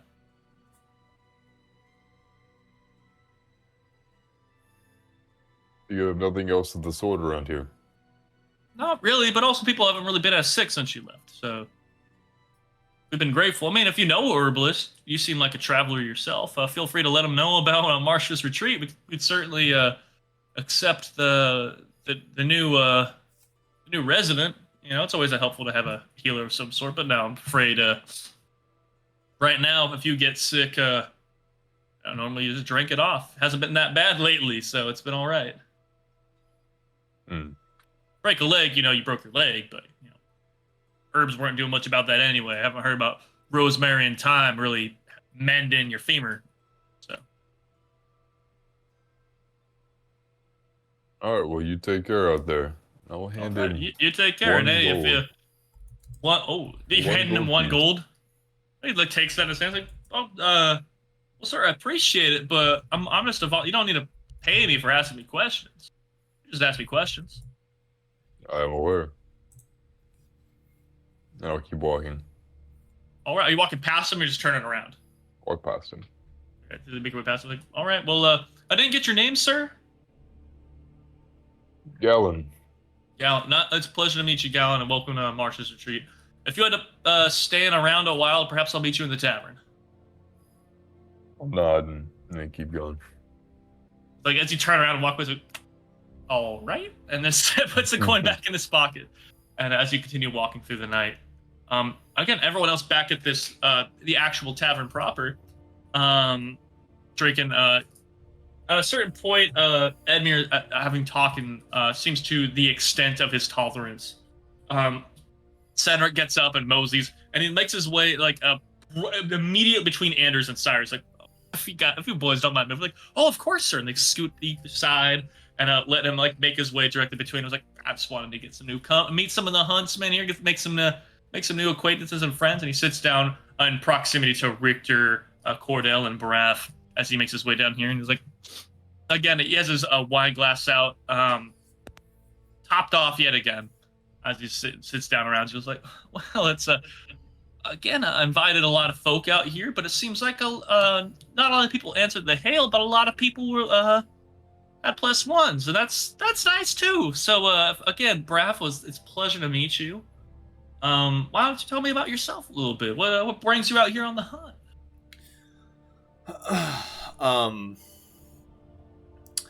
Honestly, family matters were they kind of were getting a little bit overbearing, and so me and Gallon, we decided to just get a change of scenery, and so we decided to. He was hailed, but I decided to tag along, and he allowed it, thankfully, and so, yeah, that's just kind of what we're up to. Just kind of dodging family. Excuse me. Drama. I'm sure that you guys all can relate to that in some way. I haven't had to deal with my own family drama in some decades now, but I'm familiar with family drama in its own way. Drama in its own way, What and why is that, sir? Oh, I've been traveling with the Baron. Just been more helping him out. Not worried. I mean, my own family's doing their stuff. I'm doing my stuff. It's been some years now. But I'm happy with it. It's the life I chose. Baron takes care of me. But dealing with his family, it's especially lately. It's been a lot. And he kind of gestures over with one head over to the table, the side of the table he just left. And where do you stay? Are you locally? I live in the Red Mire. Oh, live in the fort. Yeah. Wait, so you came here from the keep to me at the tavern to then talk to the steward? This is the steward. Oh, this is Senric? They said it is Edmure. Nope, this is Senric. He's referring to Edmure. Oh, makes more sense. Or I might have misspoken. I don't know, but makes sense. Yeah. Cedric removed himself from Edmure. It was. Okay. So Edmure. Yeah. Okay, yeah. Got you. Makes more sense. Okay, gotcha. Yeah. Speaking of which, what is your relationship to as I gesture over to Edmure? You guys were. He was just. Have you known them for? Like second nephew, I want to say, to the Baron. He's got his own on the other side of the family. He's got his own holdings, lands, and reason to walk around like a. Anyways, but yeah, no, he was a kind of a ward when we were growing up. I knew him when he was just a youngin', and that was enough for me. But it seems like he grew up to be exactly the type of man he was gonna be. And there's something reliable about that. And so where does he stay? Or live, I suppose. I can't remember the name of his family's holdings. It's somewhere to the south, somewhere a lot more civil than where we're at. If we're being honest, the Baron and I argued a bit about sending this invitation, and I may or may not have. It's just between us, guys talking. I may or may not have delayed the letter being sent a couple days to, in my mind, ensure that he wouldn't be able to make it. Huh. As luck would have it, he delayed it enough days that he intercepted the courier on the way, and I see. I deserve it, for being honest. You try to play with things like that. The Lord tells you to do something, you play with the rules, do it another way, and you put an arrow in your own foot. As he takes a sip of wine. Yeah, he put a little topper on it. Yeah, of course. It's like screwed it on. I kind of look now at this point to the other members of the table to see if they want to engage. But with that, he is going to turn over again back to Cordell. It's like, Cordell, was it? I'm again. Pleasure to finally meet you. The Baron has spoken about you at some length. I will say. Again, he hasn't been specific with me, but he says you're a very helpful guy. So I have a pleasure to make your acquaintance. Yeah, nice to meet you. What do you do for him? Well, I'm the steward, so I especially lately, make sure, shipments, which are kind of a pain in the ass getting to the Red Mire, come in, handle the day-to-day that he can't do, walk the grounds. I'm just his right hand. Do what I can for him. Today, my job was to walk my old ass out here and greet you guys. But for the most part, I'm able to stay warm and cozy in the keep, so. Interesting.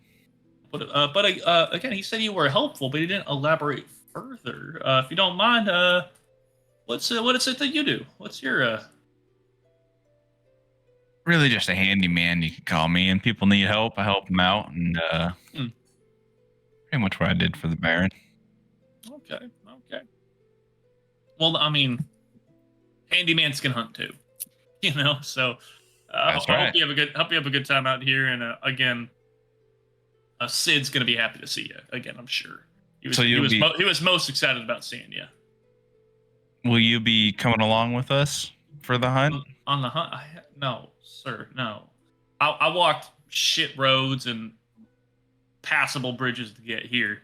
And when I get back to the keep, I'm gonna sit down at the keep, and I'll do what I'll keep an eye on the place if I'm allowed the Baron to come with y'all, if that makes any sense.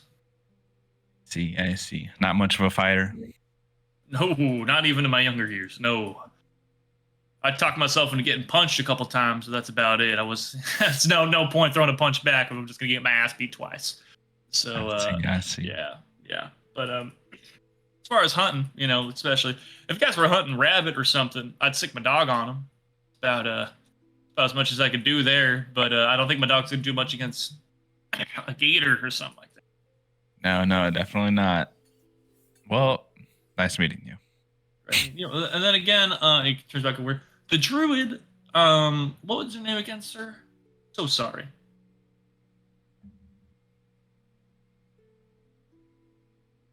You're still muted. You're double muted. 2 levels behind the mute. Triple muted. Oh, Breathe. muted again. My mouth moving. Still Oh, muted. It might be your Discord settings if you just plug something in. The cat's standing on the keyboard. Discord's very weird like that. And by very weird like that, I mean insufferable. Insufferable. Insufferable. I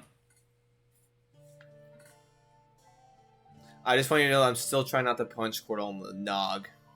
I'm pretty sure, yeah. I You're make still my muted, faces more Evan. punchable. You say you make your face so I did was able to read your lips saying I know. Can you that's hear? good. Can you hear me Yes, absolutely. Ain't a can. target. now? Thank God. All right. Yeah.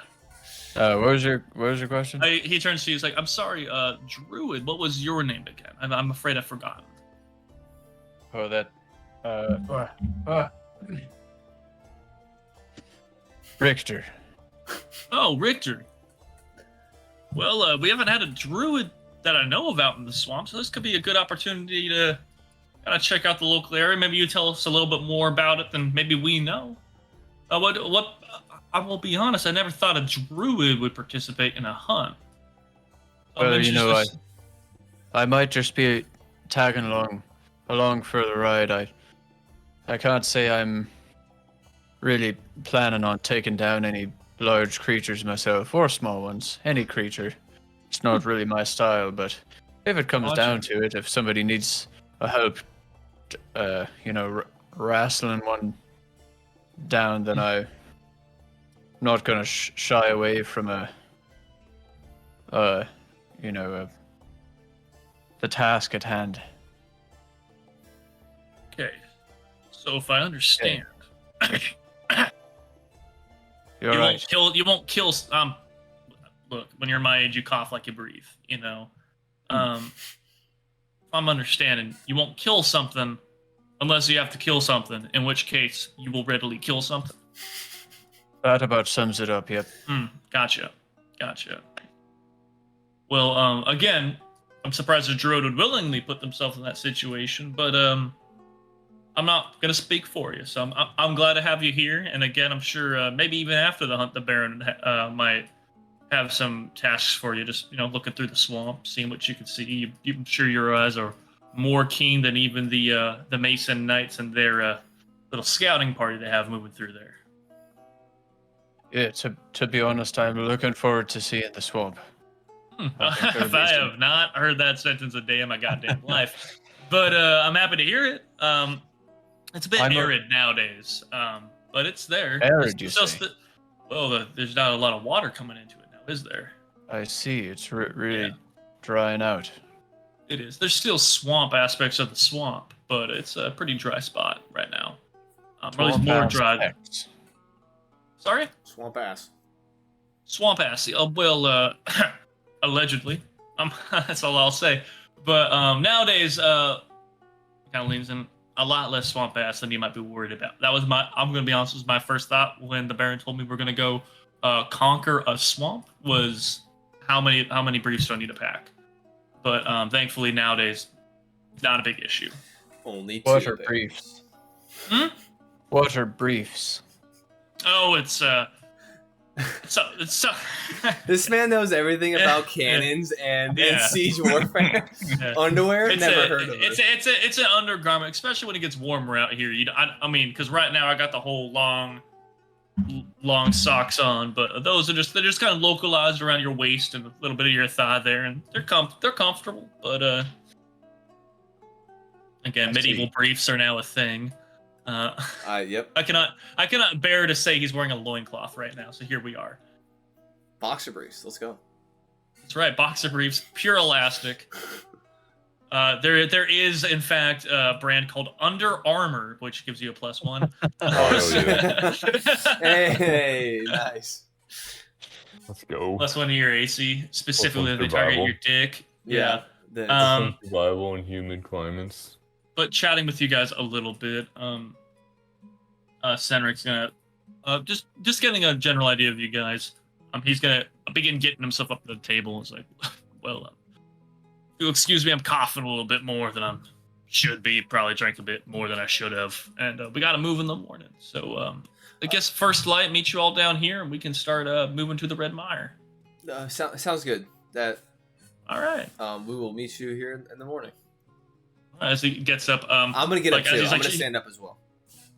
And as he gets up, he's kind of like moving himself, like he leans on the table to kind of get himself over the bench behind him, and the knight comes like behind him and kind of like helps him. It's like, I got you, sir. Oh, very, very kind. Kind of like helps him up and around and over the bench, and kind of walks with him up towards the bar. As they move past the bar, Marshall gives them a nod as they make their way up the stairs, kind of slowly.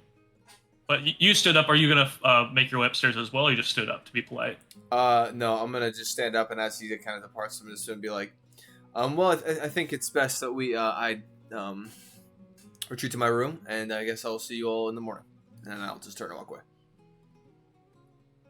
Yeah, as you turn and walk with the two knights, they're kind of like just kind of been sipping at their ale now. They slow down quite a bit, but they give you a little raise their glasses, and then Anders goes like, I'll see you first thing in the morning. You have a good night. But as you turn around and begin to make your way upstairs, you can see there's a slow-moving old man in the night going. It's like that awkward, like, okay, if I don't want to like walk around him, but I don't want to like stand behind him, so now I'm like standing there, and I'll just. And so I'll actually head outside just to take like to the patio and just like take a breather, basically. Gotcha. Yeah, I'll come back. Absolutely. Yeah, no problem. Really quickly, Galen, sorry. Galen, you made your way past the guard. Galen, Glenn, what are you doing? Well, since there's no herbalist, realistically... There's the baker. How close is this place to the swamp? What do you mean realistically? How close is this place? Realistically, can I find the ingredients I'm looking for? A certain potion. Go ahead and give me an insight check. I am proficient in alchemist supplies. All right. Well, if you want to roll with Oh. your alchemist supplies, you can here. Well, what I mean is, Or you- like, if I was to search, I would presumably know what I'm searching for. I understand, but go. You can. I'll let you roll with either insight or for your alchemy check here. Insight. Rolled a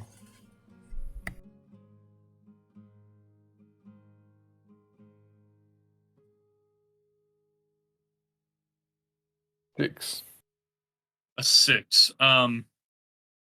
Even with the 6, you know this much. What you were directly just now told was the last herbalist moved away due to lack of access to ingredients. So though there might be, like, you don't know quite the swamp environment. You also don't know quite how close it is. You feel like you might have seen some of it while you're at town, like kind of looking across the way. But having heard that the last herbalist moved because there was no access to ingredients, it might be a situation where you'll find them as you travel further into the swamp proper, but not like Okay. going along the outskirts tonight. Then in that case, would it be too meta to Yes. have a small amount of the ingredients with me? Depends. We could talk about that later if you like.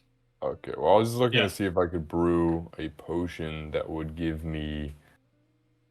We could talk about that unless you were trying to do it tonight. I was going to try and do it tonight. Okay, then yeah, go and tell me what you wanted to have. I was going to see if I could brew some sort of potion that would basically, like, increase, say, like, heighten your senses or whatever. That would maybe increase insight, investigation, or something like that. I would say I will let you attempt to do that with the ingredients you have. You do have a group of ingredients. You grabbed your bags as you're getting ready to leave. You are a blood hunter. So there's no reason why you wouldn't have this in your like go bag. But also you have a limited amount. So you can attempt to brew in your kind of imperfect setup that you have in your room. Okay. Yeah. In that case, I will head back to the tavern. Gotcha. Then everybody else, or I guess really the two halflings that are still at the table with, again, Edmure, who is kind of scooted back down towards the table, towards you guys and the knights. His halberdiers and are still sitting there chatting at the end. But Edmure joins you and the two Mason knights. And but you guys are still at the table. What are you guys doing? Are you looking to go to bed or are you looking to chat? I'm looking to go to bed, but I haven't finished my drink. So I'm just kind of sitting, not just kind of yeah, looking around at people, not saying anything. Got you. And then is that the same thing you're doing, Cordell? I think so, but not as long.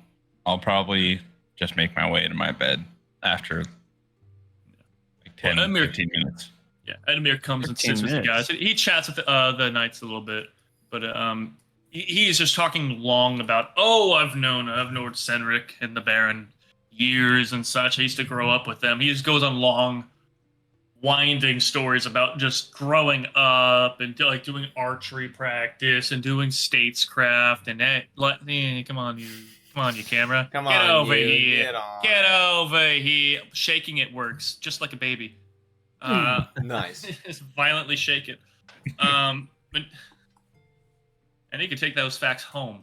But this goes on long stories. You can see like quickly like the knights are just rolling their eyes. And perhaps about the time, Cordell, if you're going to be the first to get up, the two knights will join you. And get up. It's like, we might as well retire to our room as well. I mean, if I see a bunch of people standing up, that follow you to your room. Right. Yes. So everyone, at a certain point, everybody stands up. So then Edmure goes, it's probably good get some sleep tonight. I'll turn in as well. Meet you guys here in the morning. And Senator's like, yeah, you do that. We'll see you in the morning. They're not sleeping here, right? Who? The knights. The knights do appear to be making their way upstairs. Oh. Yeah. Everybody that is here at some point in the night did go to the bar and get a bed room. A bedroom, you could say. Hmm? A bedroom, you could say. A bedroom, even so. You don't know. They might have got themselves just a broom closet, depending on their budget. There's But, just a room with a it's just 4 walls and a fucking bucket. small wooden table and one chair. In a bucket. But as everyone's making their way up to their rooms, I am going to quickly use the bathroom. I won't have my headphones with me, so unfortunately you cannot cheer me on, which I know you'd love to. Damn. But just as you guys are, everyone, just making sure you guys are all making your way. Can I wait outside? Thank you. Hold on. Can I wait Thank you. outside until Gallon shows up and then talk to him? If you'd like to, absolutely. Great. Yeah, 1 minute. Yeah, Connor, go. Woo. Do you show up, Gallon? I do. All right, well, I'm waiting outside, just kind of breathing in some air, cooling down. You smoking a cigarette? I'm He not. dies from cancer. Oh my god, is that what your whip does? It gives people cancer. Yes. Already gave it Only to me. mortals. Oh my gosh. um, As you approach Gallon, I will say, did you find what you're looking for? Kind of in a hushed tone. no. Just looking for a few tools of the trade. Makes sense, for sure. I didn't seem to glean too much from hanging around. I did find that that Cordell fellow, he definitely seems to be rather arrogant and ignorant, and he seems off-putting. He did try to, yeah. But Richter, he seems like he's a little bit conflicted in some ways with what he is here to do. I'm not entirely sure. It's very strange. Everyone in this group is very strange. But when it comes to actually anything, when it comes to pertaining to the actual hunt, I mean, first light tomorrow, we're gonna be heading out to the keep. So that's really all I could glean. I'm sure anything else is just unnecessary details, so that you probably don't want to necessarily hear. So. Well, aside from these knights, I would say this is not a normal hunting party. No. So we definitely Actually. need to be... Sorry. 1 second. No. I will say Senric. He said that he was looking forward to the Baron. The Baron Vilnar was looking forward the most to seeing Cordal, and he was and I noticed that he was kind of towards the top of the sheet of the parchment. I don't know if you caught that when he was kind of roll calling us, and so I found that's interesting, and I find it. I think with the things I discovered with my with my detection of the magical kind of auras in the area, and with how Cordell's kind of acting, and just the various members of the group. I'm sure I don't have to tell you this, but just let's be on our guard. These individuals are strange. Go just take a look around once we arrive at the keep. Going to talk to the Baron himself. Okay. Yeah. Whatever you think is best, I'll follow suit. So. For now, we'll retire to our room. They're still having their meeting. They were still talking when I left, but I You maybe been outside like 10, 15 minutes. Yeah, I left. I mean, I don't know. They could still be sitting down. I know that Senric was retiring to his room, and so I feel like that was a good time because it's as good as time as any to get up and just catch some fresh air before we head to bed. Very well. Now proceed up to the room. I'll follow him. Gotcha. As everyone makes their ways into the room, obviously different environments, right? Cordell's arriving with his basket of bread. Richter, you arrive into a room which is like it is the large, like you have to walk the furthest down. Like other people had numbers like 1, 2, 3, 4. Yours is like 10, all the way down at the end of the hall, kind of towards the back wing of it.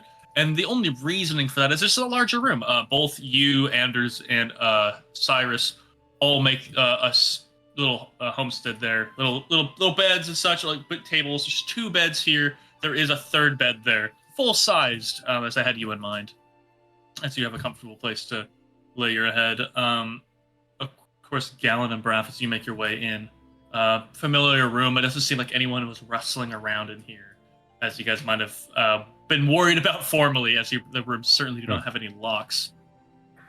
And then a similar thing, Cordell, your whip is still positioned in your bag. But as you were, did you bring your basket of bread, like put it all back together, what you still had, and bring it back up with you? Yeah, I mean, whatever's left, may as well. Yeah, I mean, the people they did some damage. It seems like particularly the halberdiers had a good bit of that. Like they killed the rest of your sourdough, then went for a little bit of rye. All the meat's gone, limited amount of cheese. All the jam's untouched, so you do still have that money in your pocket. Nice. You do have that with you, but I did want to say, Gallon, do you want to attempt your brew tonight? Yes. How are you going to set up this brewing stand? Do you have a kit? Do you have a burner? Do you have a... Yeah, I would have a travel version of it. May not be as effective as an alchemy stand, but... Yeah, like instead of like a proper like heat source, you have this in mind to set up a small candle underneath and such as like a little Bunsen burner. You have all your little mortar and pestle as you kind of like mash the ingredients together. Well, you do have enough to make the potion you have in mind, and I'd say you called the particular need of the potion you wanted. I will put this on you though. What's the name of the potion you're gonna make? This is a known potion to you. D's. This will be called Black Blood. You're gonna make black blood. Okay. Hell yeah. I like that. Yeah. And then if I can attempt another potion, it would be. Can I do that? What's the other potion you'd like to make, or what's the effect on it? It would just be giving dark vision. Giving dark vision. Yeah, you could definitely try to attempt to make those. Two very different ingredient sets, but failing one will make it so the second one will not be possible to make. So which one are you going to try to brew first? That one would be called Full Moon. Full Moon and Black Blood. All right. And in my idea, these would be fairly common potions that a blood hunter would use. Right. Is it going to be the same type of thing where it's safe for a blood hunter to use and maybe dangerous for somebody else to use? Just because of your mutations? Yeah. Okay. Go ahead and make me that alchemy check to brew your black blood. As Bref, you're here in the room too. However, whatever version of getting ready to bed, as you're seeing Galley just take up the table, like set up his little alchemy stand, little burner.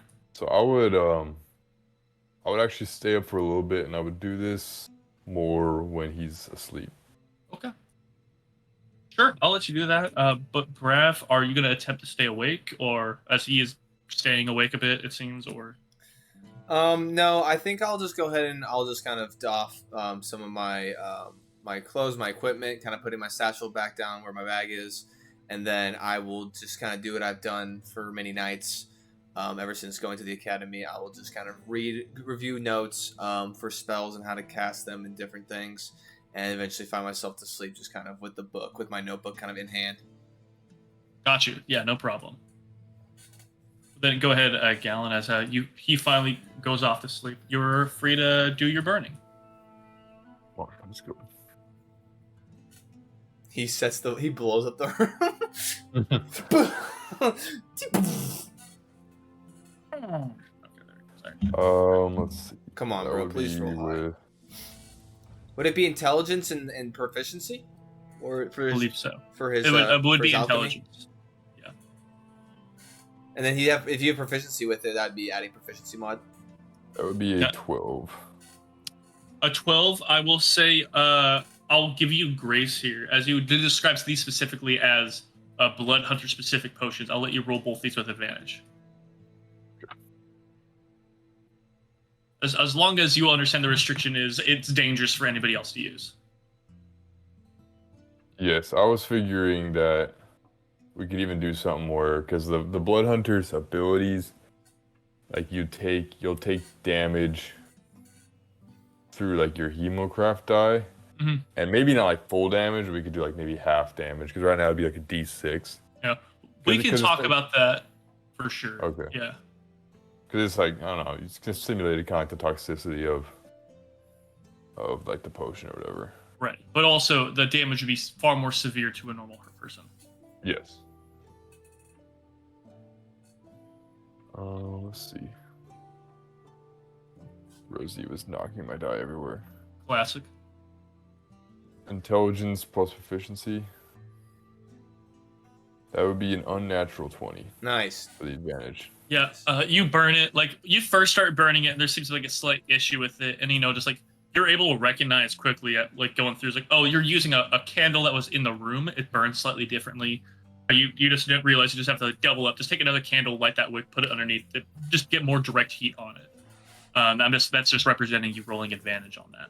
But with this intensified little heat source there, you're able to go produce, like, mash, kind of boil up, and strain this into like a bottle. It's still like you're getting this thick. The black blood is very notably named as this thick, almost gummy substance. Kind of comes out of the collection of moss, fungi, and probably some monster byproduct in some way. Goes into this concoction that you brew and make. But yes, you do have successfully made the potion of black blood. With this heat currently on, probably switching out vials and such, just so you have a fresh setup. You're free to make the full moon now if you want to roll for that.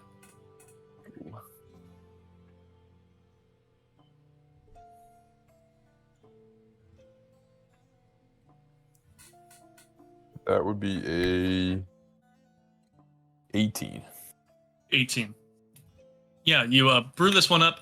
I think brewing up this one, just as it requires a certain kind of... This one's more monster ingredient focused than it is earthen natural ingredients, just because it's affecting your ocular vision. So as you're getting this all set up and such, you're just mashing grosser ingredients, putting it together, kind of just really refined. Like you're taking like small collections of like eyes and like maybe small like different obscure organs from different beasts you felled over the years and preserved in salt and whatever other concoction. You're just mashing it together and putting it in like through like a vinegar, boiling it together, getting this all together, and just the smell is pungent enough that I'd like Braff to make me a perception check. Hell yeah, I was wondering. Natural 20. Oh shit! Just rolling over, note on your back. Somebody's burning a dead cat. Like something's bad in this room. Hey, Gallon. I kind of sit up. I was like, do you smell that? As I open my eyes. And yeah, there's Gallon. I don't know if you'd even make a move to conceal what you're doing. There's such an alchemy set up on the table right now. There's multiple glass vials. You have the old, you have the dirty ones from the last potion you brewed off to the side. You have the capped black blood. As you're going through the process now, like you're just pouring the rest of it through like a strainer into this vial. You're making this kind of like this almost softly glowing, but mostly opaque, greenish colored liquid poured into another small vial. As you just like look up as your nephew's kind of like, as you're just pouring this into your cups here. I don't answer.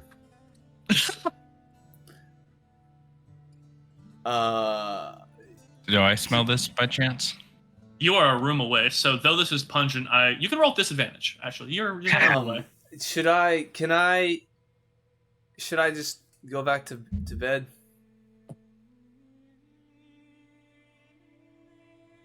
Putting together a few ingredients. Can I kind of sit up a little bit more? Can I come over and... Cordell, what was your roll? Very well. Natural one. As it should be. Cordell, you got those bread sleeps. You're in it. It's rocked out. Bro's got the jam. He's got the jam over his eyes, dude. It's just I'm in my jammies. which again, his jammies is he's naked wearing clothes. He's got the jam. He's got the jam. He's got the jam Naked face wearing mask. clothes. Yeah. He's got the jam face mask on. Whoa. I kind of get up out of bed and I go to reach for my notebook and then I just hold on. Holding. I think better. Holding. I think better. What am I holding? I think better of it, and then I just make my way over, not wanting to ruin anything with ruin this kind of moment he's giving me. So I make my way over, and I just kind of don't say anything, curiously, just kind of watch him pulling up the secondary chair off the from the table. The one that's on your side, Putting yeah. the finishing touches on the vial, I kind of pick one up, kind of look at it. This will do. I kind of set it down. Oh. And I think you looking there, Brad, you can see there's one almost pitch black, chunky looking vial that he sets it down next to. Is this one again is a little bit clearer, kind of almost softly glowing green. Is this anything that I would have ever been able to see? I will let you roll a lore check with disadvantage. Okay, because actually, I'll let you have it straight. Okay, because I would try to like discern this and run it like in my memory of like potions or anything. There's and see if it's similar. anything you could compare it to. Absolutely. Oh wow. You said history. Yeah. 26. I think I said lore, but I was wrong. Yeah, you're all good. 26. Gotcha. 26. It was gonna be disadvantaged, but again, your last name is Van Dest. So in school, there's partially just a brief exposure, people making fun of you in some ways that maybe like you weren't quite aware of. And like especially in alchemy, like any type of classes you would have done like that, there's probably special attention given to you by your teachers and a certain expectation by one of them that you like perform well in this class, even if that wasn't your aptitude. And like there's certain like potions and stuff. Like some of it even suggested at a certain point, like, oh, try brewing black blood. Have you ever done that? And you're like, what the? No, what are you talking about? And then it's like they kind of were quickly disillusioned by you in that way. But black blood was described to you. You looked through the ingredients to do it before, just because they mentioned it, and just that's like just happens to be connecting with you. So you're looking through, you're seeing the kind of scattered ingredients. You're seeing like a group of like feathers that seem to make some sense to you. You're seeing some moss. You're seeing some mushroom out in there. You are seeing as well like a bit of like these like strange like salted organs of some form. That all it kind of just like checking the list of things, and you're just like as you're going through looking at the ingredients, like, oh, this is like you can directly identify the first thing that was made was black blood potion, even if you don't quite know what it is. Okay. I just kind of knowing a little bit, I'm gonna just lock that in and just continue to watch.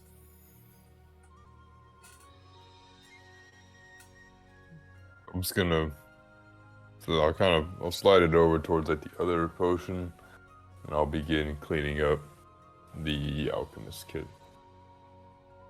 Oh, you successfully made both of them? Yes, he was finishing the second one when you woke up. Oh, okay. Yes. Okay. As you start to clean up. Cool. Yeah. Okay. And then I just go back to bed. Yeah, cleaning it in this environment, like I imagine getting ready for this alchemy setup, you like retrieve a pail of water or something on your way, just so you have some water there in your room to like kind of clean these up at least in some way with like a pre-made rag and such. Just like really get the gunk out of there, clean it up, get all the soot off the outside and all that. And you put up a pristine alchemy kit back away in its predetermined position in its own pack within your own bag. I'm going to, after I'm done with that, I'm going to, is there a window in here? There's a small window. It's like a slit window. Is there any moonlight coming in? There's a good bit of moonlight, actually. Yeah, you're probably a day or two away from a full moon right now. A fair bit of light's making its way through that window. Well, before I go to bed, I'm going to meditate. I'm going to approach the moonlight, and I'm going to draw my longsword and kneel down, and then just kind of have it resting over my lap, and then I will meditate for a couple hours. Well, having to position yourself, you have to move, because the moonlight's not coming in perfectly through the room, it's coming off to its side. So you're having to sit down like almost off the foot of your bed where the moonlight happens to be. You rest in a way the moonlight's cutting up and across and up your body. Like your eyes are in the moonlight, your face is in the moonlight, most of your sword's along in the moonlight as you rest and you meditate. Yeah.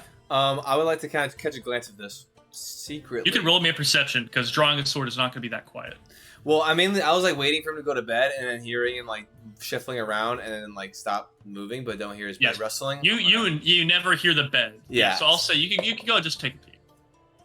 That'd be 7 for perception. Yeah, I think like you're listening here for the bed, listening here for the bed, you listen here for the bed, you listen here for the bed. You've had a long day, you listen here for the bed. You spent most of your night sleeping in a carriage that was moving, and then you just drift off to sleep. Okay. Like even though your uncle was far more apt at just powering through, you, however, were not, and you're finally in a bed. Sounds good. Hey, and in a room that cost a gold, but it is a bed. Yeah, it's just like your bed, like your blankets are tucked into like your shoulders, and then your books tucked in like to your chin. Yeah. Like, just, Exactly. is there anything any other character would like to do as they are going for their long rest? Any I guess any of the short stacks. You guys gonna go ahead and do anything? Yeah, I for need your, you 3 foot long kind of rest. guys. Is that fine to do for like a long rest? I'll let you combo it here. Yeah. Because I just figure like sort of similar to like meditation, like I guess with elves being like some sort of kind of Elves mutant. have a special rule. If it comes down to a situation where numbers are numbers and you have only 8 hours to sleep, I wouldn't let you meditate. But here you have a bit more time. I'll let you do this and then take a long rest. But Richter and Cordell, are you guys doing anything before you mosey off, go to bed? Negative. I will be sleeping. Got you. So, everyone falls asleep. It is a quiet night. Those of you that can rest as well as you can, you sleep very comfortably. And some of you who perhaps have difficulty sleeping, the night is as peaceful as it can be. As everyone looks very suspicious right now. But who's not sleeping? Yeah. But as the sun doesn't quite peek through yet, as most of you are seasoned travelers, you guys live in a world where alarm clocks don't exist. You guys know what time to wake up in your body. Certainly, especially you, Galen, you wake up well before the time, having meditated, having like you're awake. The sun is not quite risen yet as you awake in your bed, as you finally get yourself into it after meditation. And then everyone else very quickly, even you, Braff, having slept, actually fallen asleep well before Galen, you wake up feeling quite rested. Rested well beyond any of the past couple days. I'm going to just change a couple of my spells that I have prepared after this long rest. No problem. Yep. So I'm just gonna take some time, take like half an hour. Any spellcasters here, which really just means, Richter, you could change your spell list as well as a druid. Okay, and I have my prepared spells going into this show. Richter, you are woken up in whatever form you are by Cyrus and Andrews as they're moving around in the room. They're redoffing their armor, they're getting their swords ready, they're getting their packs ready and such. And seeing you kind of stirring, I'd say. They kind of look over and it's just like, Cyrus goes, well, good morning, Richter. I don't imagine you have as much to pack as we do, but Anders here's about to run over to the horses, get some stuff from the saddlebags if you need something. I've got all my stuff right here with me. Thanks. All right. Well, in that case, I'm going to run down, see if I can sneak myself a cup of coffee before we head out on a half-day hike. I think I'll join you if that's all right. Oh, please, I could use the company. And with that, he gets himself together. He gives Anders a nod, and Anders makes his way out. He's like, oh, I'll see you guys back in a moment. And he kind of closes the door kind of quietly behind him, as it is still a bit towards the early hours. There's not quite sunlight anywhere. As you and Cyrus get your gear together, the room is they did a good job tidying up. They even tucked in what they could on these beds that they have. As your room is quite a bit more, though you wouldn't know this, your room is quite a bit more lavish than the other rooms. You guys have proper feather beds. You guys have sheets. You guys have blankets. You guys have even a full chandelier that you guys left unlit, but the candles on the chandelier and such. It is quite a bit larger room, just naturally with the actual pitch of the house coming all the way down. You guys are at the very head of that, the chandelier coming down and all. Okay. But yeah, with that, Cyrus gestures to the doors let's go grab a coffee, maybe if we can a bit of fried ham, and get ready for the rest of the day. Get ready for a hunt. Way out. Cordell, you of course awake on your own. The only one here who is actually in a room by himself. But yeah, you awaken again to a sunless morning, as it's just still a bit too early for that. You heard the same instructions as everybody else of when to awake. Is there anything particular you'd like to do before you head downstairs? Eat some bread. Hey, you got it. Yo, baby. this Baby, you got bread. guy's doing new things every day. This guy's unexpected. Every day something. My No man's one living like a saw it coming. pigeon. My man's living like a New York pigeon. Yeah, it's a but lot. yeah, it And is. then I'm gonna keep my whip in a bag. Keep it in the bag. Yeah. in a bag. Got you. Yeah. As you eat some bread to get ready for the morning, are you gonna do anything to package it and bring it with you? Bring some of the remaining bread, or are you just gonna carry a basket, or what's your move? I'm gonna find the trash can for the rest of the bread. Yeah, there's not one here in your room, but perhaps I'll there's gonna leave be it in one my room. outside. Okay. See, leave it. They can deal with it. Yo, You leave do him a something tip. Though, leave him a tip. That's the bread. That's a fat tip. A bunch of calories. Hell yeah. Hey, in a medieval society, calories is money in its own way. As you exit your room, maybe a bit less tidy than everyone else's, as you are leaving crumbs and bread, and a wicker basket and jam and cheese and meat. Well, the meat's all gone now. But I didn't take the jam. You Sorry. take the jam? I didn't take the jam. All right, hell yeah.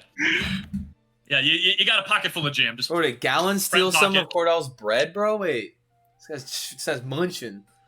No, I'm having Thank my regular cinnamon raisin bagel. yes, of course.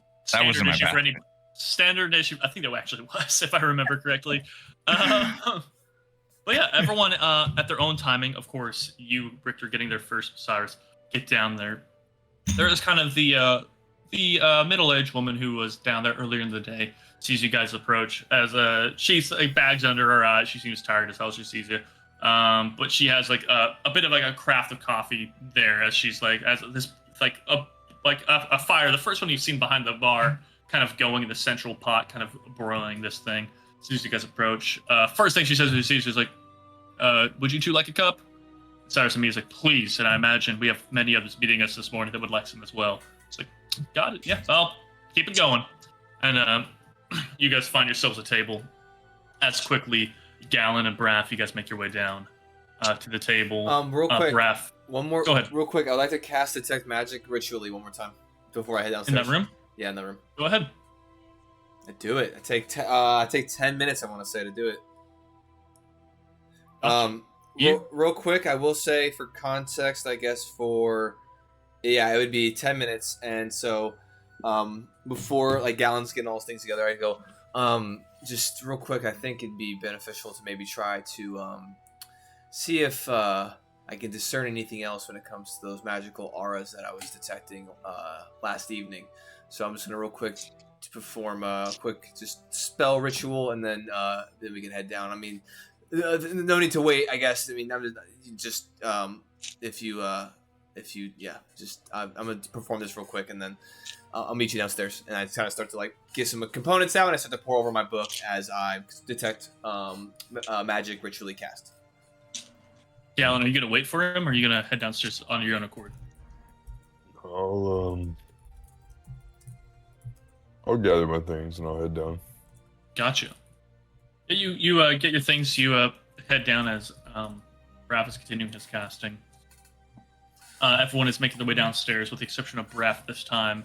As you guys are down there, you see there's the knight there with Richter, Cyrus in the morning, who is quickly joined, coming from outside back in, joined by Anders, the other knight of the Mason Order. Again, yellow cloaks, like kind of not like quite ornate, but like decorated plate mail that they're wearing. Different degrees, as Cyrus again has like kind of the gladiatorial thing where he has his arms armored. He has the breastplate armored, some greaves armored. The rest is pretty exposed with leather. And Anders is mostly leather, but still decorated with his golden cloak. They're kind of sitting there, like just talking. The coffee's quickly brought to the table for everyone who is there. But Braff, as you finish your casting of Detect Magic, again, pings down below. Pings across, down the hallway from you. You see the similar pings from the night before. Okay. 3 of them are downstairs. The ones that you saw before, the familiar ones. You see the 2 necrotic. You see the evocation, all in a tight bunch down below you. Across the hall, other side, where you first saw the necrotic energy before, where you now have confirmed it was Cordell. That's right. Cordell was in that room next to you where you saw that. The other way, you're now seeing the things you recognized from before, the abjuration and the evocation magic that you identified in some way was related to Lord Edmure. Additionally, you are seeing somewhere down that way a necrotic energy as well. Further down, a third necrotic point. What with all the demons? I thought I was the only one. Necrotic doesn't necessarily. Everything was the same besides one, and that was further down the hall. Further down the hall, and it was a necrotic signature. And it's like on the same plane, correct? So like it would, yes. it'd be okay. I'm going to, after casting it, I'm gonna wait for that. I'm gonna wait for that to move, and then I'm going to follow suit. Like as it passes my door and kind of starts to head down, I'm gonna like follow suit so I can get an eye on who has it. Of course. While you're waiting in the room, you hear a bunch of like shuffling, loud shuffling. So you hear like metal clinking and such, like it's like just like that's like someone's like going and like you hear murmuring and such as and when you hear the doors open, you can hear the loud clanking, and that confirms what you probably already suspected, which is the halberdiers as well as Lord Edmure as well as Larry are making the way out of their room somewhere down the way, and you can feel the two signatures you identified the night before making their way past you guys and making their way downstairs. The necrotic signature is still down there.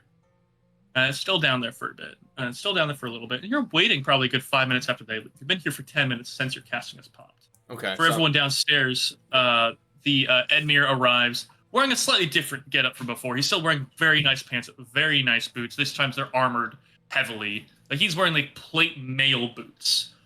He's wearing like long leathers and such, but he has like an actual hunter's cloak over. He has a quiver on his back. Formally, he has like the bow over his shoulder as well. He has like a sax, like the axe knife on his side as he makes his way down with the halberdiers and his good friend Larry as they make their way down to join you guys at the table. But Braff, go ahead and say what you. Well, if it gets to a point where if another 10 minutes goes by, like 5 to 10 minutes goes by and it does not move, I'm gonna go down the hall towards it. Got you. Well, I will say you do not need to because the 10 minutes. Excruciating as it is waiting, especially for Braff sitting here knowing. Yeah, I'm like pacing. I'm like in pacing essence alone. Yeah, but it does begin moving. I can hear like a steady like armored footstep as it's making its way through the hallway, and the signature's kind of making its way in front of you as it's making its way past. It is now in front of your room as it's moving past you. And just like I'd say like 5-10 seconds after it passes me, I'm going to have all my things together and then exit out and then just act casually as I head downstairs. As you've been waiting here for like 15 minutes, like I imagine there's a bit of like the signature finally passes, like getting yourself together. Like, are you gonna do it? Yeah. Are you gonna like try to like do a show of it as you leave, or just simply walk out and keep walking forward? I'm just gonna like do that awkward like I'm just gonna awkwardly close the door. Like most, there's a casual like, oh, I'm leaving, but like considering I was waiting, I awkwardly like come out, I close the door like kind of quietly, and then I'll turn and start to walk, and I'll just try to get an eye as to who has the signature.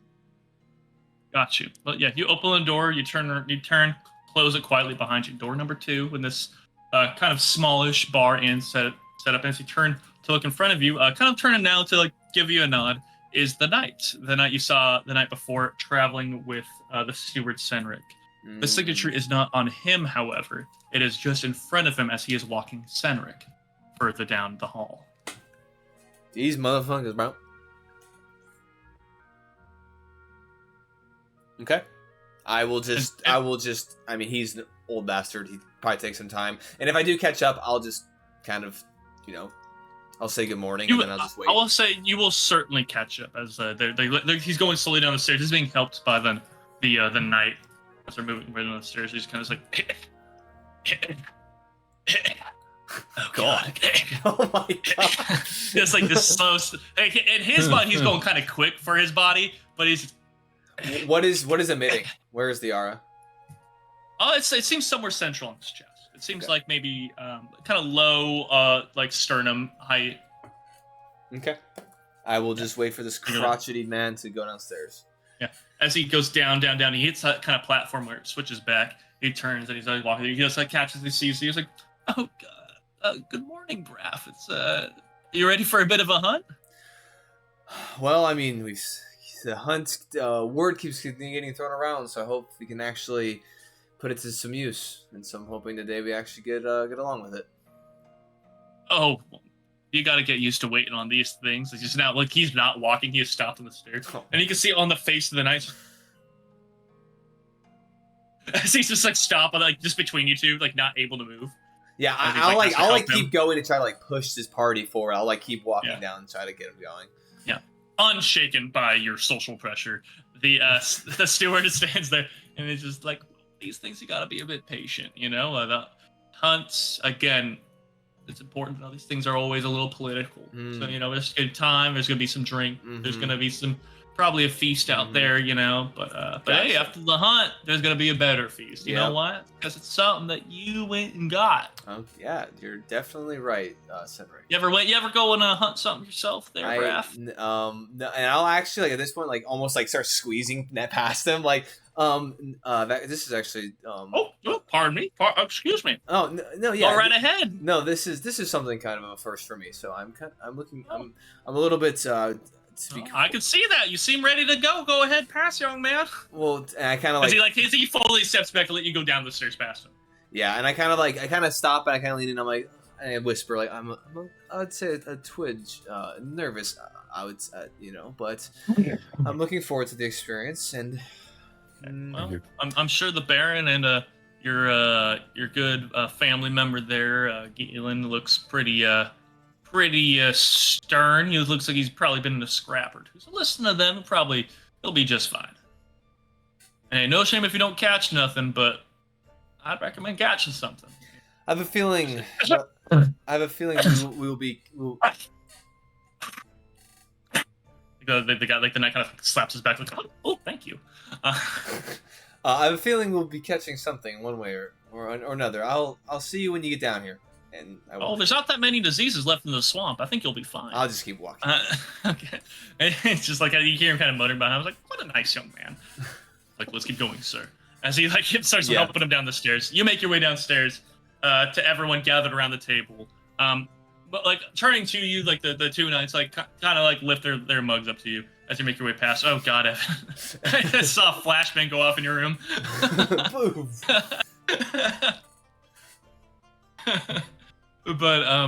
But they do look past you and do now see the steward coming down the stairs towards you.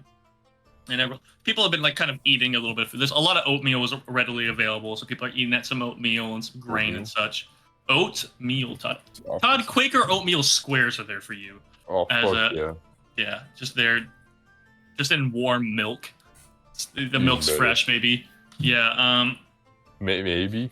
Implying I said that it's not baby. usually. I said baby. Baby It came milk? straight. I came.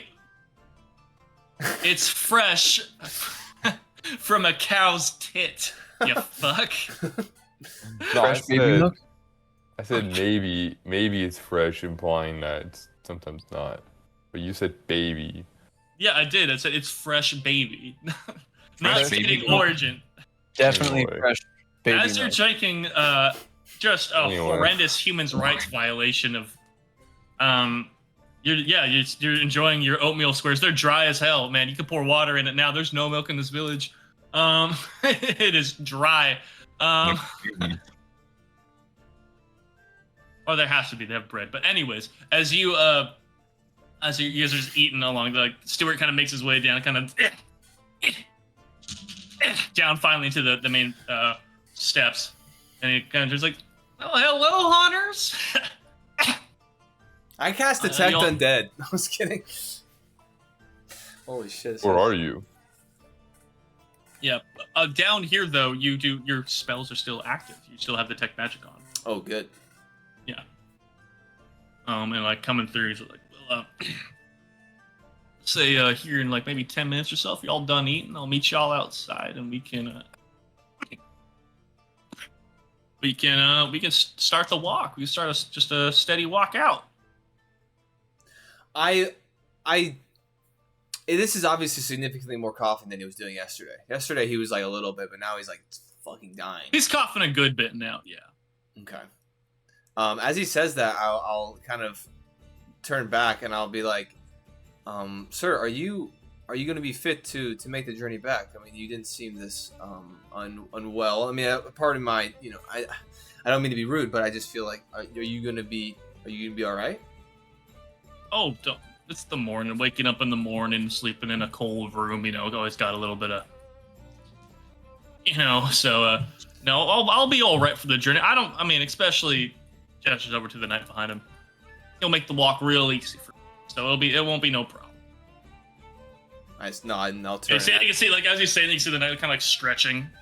He's getting ready. He's doing some lunging, some lunges. Limber. Lunges. It's just like casual, like rotating his shoulder, taking a cup of coffee, taking a cup of coffee. Of course. I will get some food and I'll be ready to go. You guys are all munching around. Edmure kind of chatting it up again with the two halberdiers a little bit as you're getting ready. His own stagecoach coming in from outside. Larry comes back in and it's just like, well, like comes to the table, sits down next to Edmure. He's like, "Sir, we're ready for the journey. Got the carriage ready to go." This idiot doesn't know. This idiot. He's like, "Oh, Larry, I'm so sorry. We're gonna be walking. There's no stagecoach required." He's like, "Oh, that's all right, sir. Should I come along with you?" No, so Larry, if you could stay in town with the stagecoach, we need more bodies. Stay in town with the stagecoach. That'd be all right. Oh, okay. That's all right, sir. I'll stay in town. I'll just be over at the stables whenever you're ready to go. I'll be ready to go with you. No problem. Yeah, appreciate you, Larry. You're reliable. Like, well, sir, I'm reliable, but I'm gonna be honest. If you're not coming back for a day or two, I'm gonna be drinking for a day or two. So they just kind of chuckle together. Like, Larry, you do what you got to do, man. I'll see you. Well, I'll see you when we come back. Like, all right, so you come back with a story now. It's like, oh, I'll come back with a story, Larry. Larry gets up and kind of just nods to the table and just like, y'all have fun out there on your little hunt. And he goes and like makes his way back outside and exits from the tavern. And so you hear the two knights, Cedric and Anne, just kind of murmur to themselves, like, such a weird fucking guy. So I don't trust people who are that happy.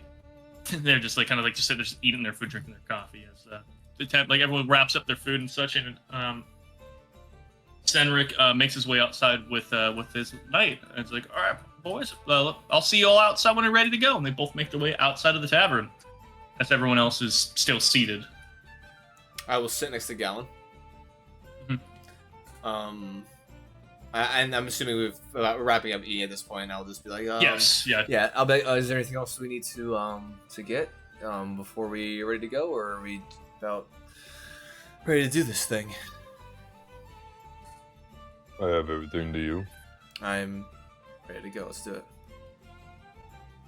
Stand up. I stand up. The two Knights of the Mason Order, they stand up, looking over to you, Richter. It's like, ready to go? I'm getting. Yep. He said. Yep. And just like, yep. And they just go, turn around, and it's like, all right, see you guys out there. Edmure, see you out there. As they say, they gesture to him and just kind of say, oh, yes, shit. So he gets around. The halberdiers are both like up already, like stand up. And then just kind of like, picks his bow back up, puts it on, like clasps his cloak. All right, let's go. As they'll get ready to leave. Cordell, are you also getting up ready to go? Yeah. Real quick, All right. as Cordell gets up, I want to see if he's wearing his belt. Go ahead and roll me a perception check. 11. I would also like to check out Braff's waist. That's Go ahead and check him out. Okay, all right. All right, now we're getting somewhere. I Got a like 4. this game. Dude, holy This is shit. gonna turn into Corey, you gotta get to Corey. Change out your dice, bro. Perform a ritual. It's only gonna get weirder from here. This is low risk. It's only gonna get shittier. Braff, you stand up, look him over. He's wearing similar clothes to yesterday. He has I think perhaps his traveling cloak on now. But looking at him as he stands up and such, you can't really tell if he's wearing a belt as he turns around. He has his back to you and such. He's been sitting down when he got here. He gets up. You can't see from where he's at right now if he has his belt on or not. Or you can't see elsewhere on his person. Who? The bullwhip. Cordell? Oh, I can't see. Cordell. Yeah, I'm saying Braff, you cannot see it. Okay.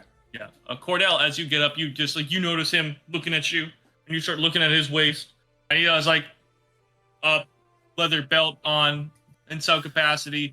He has his like As you're staring at his waist. As I see him doing that, I'm going to kind of I'm going to go ahead and my long kind of overcoat. I'm going to kind of just tuck a little bit more and then I'll just walk, follow Gallon. This As is you going to guys turn are into a horror campaign. A whore.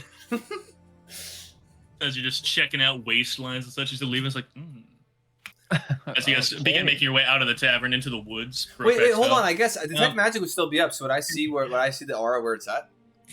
Yes, thank you for the reminder. Yes, you would see, looking at him, visually you don't see anything, but there is an aura emanating from his backpack on the very top level of his backpack. Okay, and then I will actually take a quick glance over to Richter, and his bag is still. Richter, he still has something. I'm presuming in your bag. Can I look him in the eyes when he looks at me? Go ahead and roll a perception check to see if you catch him looking at you. All right, cool. I'm looking at Cordell, looking at me, looking at you, looking at Gallon, looking at the bartender. Hang on, let me. What did you say? Perception. Please. Okay. 23. Holy shit! Yeah, you see him looking at you. You can see him looking at your backpack through you, and so catch him. I'm just gonna, as he scans over to me, I'm just gonna look him in the eyes. Not really I'm not trying to I nod. I'm not mad dogging him or anything. I'm just. Yeah. I'll nod back. I'll be like, Gotcha. You ready? Can I look at them looking at breath? Oh, you can roll any perception. I love this game. This is a fun one. My favorite party game. 11. Twinning. I would say you do catch as you're getting up. You look over to your nephew as he's kind of looking over at Richter. You look over at Richter. He's looking over at him, and just to specify, great nephew. There is one extra. Great nephew, great uncle. You just mean in terms of quality? Yeah, he's stellar. Yeah, I'm a great nephew. Yeah, he was brewing potions in the middle of the night in your room without comment. That's a great uncle. Yeah, he is. That's straight trailer park behavior, for being honest. All right, well, if we're not looking at each other, let's leave. Brewing potions. Let's get this shit on the road. Let's go. Yeah. Finally and gracefully, graciously, I should say, you all make your way outside of Marsha's retreat. See, all the way at the end of the patio, there is the steward there with his knight. The knight has his sword now. It was on his side as he arrived. He now has it again as his side. He's kind of positioning it, kind of mess with it a little bit. He has a backpack, but he has it's more of a satchel. He's wearing it off to his other side and such. His back is completely unobstructed, just like a short cloak that kind of just goes down to his waist. He's ready to travel there. He's kind of still stretching a little bit as the steward's talking again with Mire as everyone's kind of approaching, ready to go. And with that, turning towards you, steward goes turning towards the group of you arrive, and steward's like, "Oh, hey, well, it's early enough in the day, sun's still rising. I said we get a move on. We can get to if we have a good pace and such, we can get there by about noon, I'd say. You guys ready to go? Ready as I'll ever be. All right. Sounds good. All right, Daniel? He's like, yep. And he's like, all right. And then just goes and hops on piggyback. No way! No fucking way. I knew it. God damn it. And then it's like, all right. Let's go, Daniel. Dude, coughs in Yep, coughs in the neck piece of his armor, some spit. His head's over on the right side. I was like, let's go. It's oh my they start making their way over. And then they start marching. Everyone's kind of like, what the fuck? That's crazy. That's actually crazy. As they start making their way out through the it's early in the day. Instead of cutting the way you guys went over towards the actual stables and such, you guys cut the other way. You guys cut across the market, kind of carrying through. And as you're going, Edmir's still close, but you have a small enough group. Everyone's closely packed. The halberdiers are kind of walking, flanking either side of Edmir as he's moving up. But aside from that, it's pretty loose formation. Aside from the Mason Knights, kind of just keeping close together. This tight group of people moves through the town as the stewards kind of just motoring on and on about it's like, oh, you're gonna love it. It's a great spot. Fortifications are really impressive for a marsh and such. And he's like, yeah, I'll be excited. I'll be excited to see it. Yep, no problem. And as they're making their way through, they kind of cut along the backside of the houses, along that still kind of like half wall of torches, stone with torch on either side. The torches have long since gone out in the middle of the night, not really being kept up through as a little bit of oil has burnt out. As you're making your way across, you can hear a larger rumbling. Again, the same thing you heard the day before, much louder now. As you guys are walking past the other side of that granary that you saw beforehand, you can see this massive water wheel rotating along this probably 60 foot long, mostly wooden, but there's some earthwork in there. A dam slowly letting a small contingent of water out on your side of the dam as the water wheel's turning and just letting a stream come through. But as it's happening, you see there's a little path along the top of the dam you guys are making your way towards. Oh, still, cool.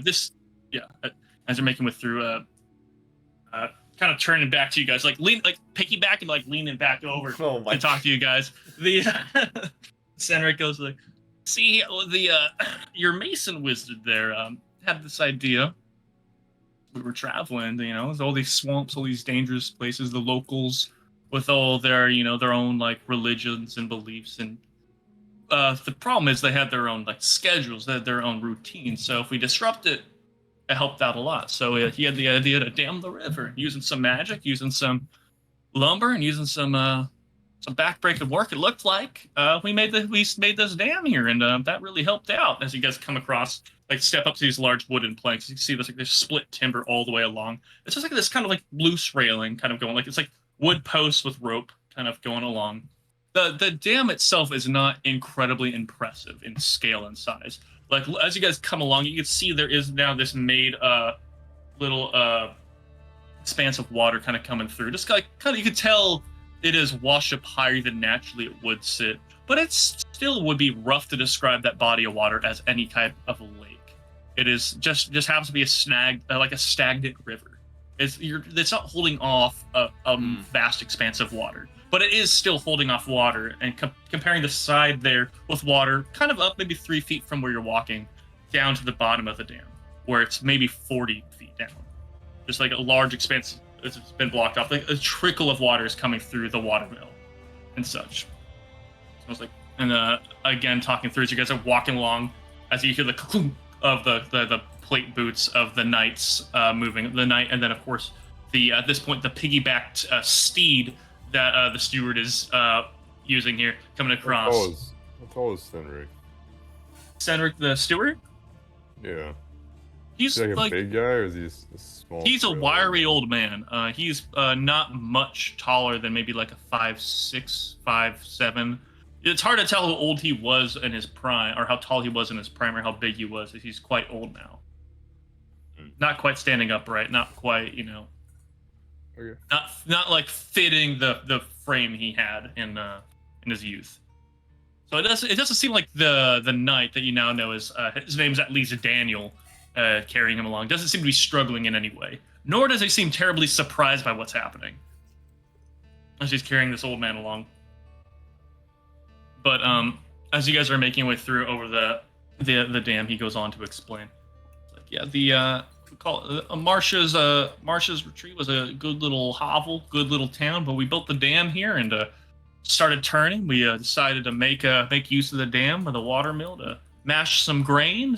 We used it at one point. We set it up with a system to saw wood, and every once in a while, when we're in the off season, we'll reset it up for a sawmill and such. And it's a helpful little gadget we have here that helps let this town kind of grow a bit. Of course, the swamp being less dangerous lets us cut down a heaping ton of wood, so that helps out a lot, as you guys can see now as you guys are traveling along. Something that I believe, if I'm not mistaken, Cordell saw as he was traveling along is this expanse on the other side of this now very dried out riverbed, just a stream of water coming through. The other side, not now. The workers aren't there quite yet, as the sunrise is just now beginning. But there is probably 4 or 5 acres of wood along that one side of the beach that has been completely sawed down and cut. Like timber has been taken down. There's still like large sums of logs built up on one side. as the lumberers have been moving through and just cutting down some wood in a safer environment than perhaps it was available to them beforehand. You guys kind of like make your way across the dam. The dam is not much longer than it is tall on the dry side. You guys make your way across to this little dirt path on the high side of the river, and you can make your way. You can hear kind of the as the downhill pursuit begins, and Daniel seems to be like, at least feeling the weight of his backpack. Wait, so it's going down now? So like we're on top? And yeah, so you go across the dam, then it starts cutting down. Okay. The dam was built, perhaps, I would say, no insight check because you asked the question. The dam was built higher than the river was. Right. With the expectation of a bigger reservoir of water. Gotcha. Yeah, there seemed to at least be some bit of mathematics involved. Someone had at least had a good bit of insight in making this before allowing the dam to be built. The proper height, the proper amount of pressure, the proper amount of just certain things that a known mathematician in some way. Cordell, you were just clicking the shit out of that button. that is the pause. But yeah, it seemed like a learned person, somebody who is learned in those particular maths, assisted in the construction. They found the soundboard, ladies and gentlemen. We're in trouble. Well, good thing I muted it ahead of time. Hey, that's good. That's good looking out. Which really, if we are honest, that gave them permission to use the soundboard in its own way. Sure. Yeah, actually, hang on. I will while we're talking, I do want to kind of lean close to Gallon and say, I don't know. I mean, I'm sure you probably have already noticed, but I think that you probably could see that Senric is coughing a lot more than he was last night, which is I did inquire, and he didn't seem to speak on it too much, but just something to, I guess, note. Something does appear to ail him. Oh, I almost forgot. And apparently there is a similar necrotic energy on something that he wears as well. In the kind of chest, torso kind of region. I'm not entirely sure as to what, but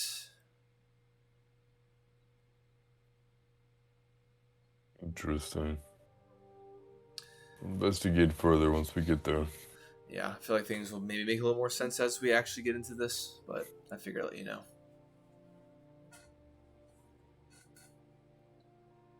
Okay. Okay. What is your guys' real quick for no reason in particular? What's everybody's passive perception in the party? Oh no. It'll be 10 for Braff. 10 for Braff.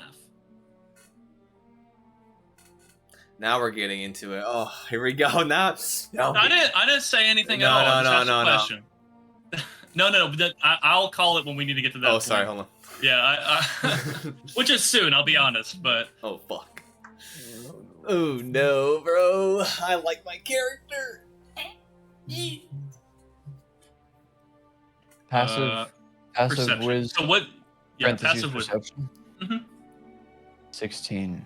Ooh, damn! Really good, Victor. Wait, so it's. That's what it says. I don't know how it ended up there. How do you It should calculate have. it again? Is it plus It your is- modifier? It should be plus your proficiency modifier, or your perception modifier. So 10. Wait, plus. if you I believe it's 8. wait, is it your wisdom or is it whatever? If you have a proficiency of perception, does that go up? Does that bring it up too?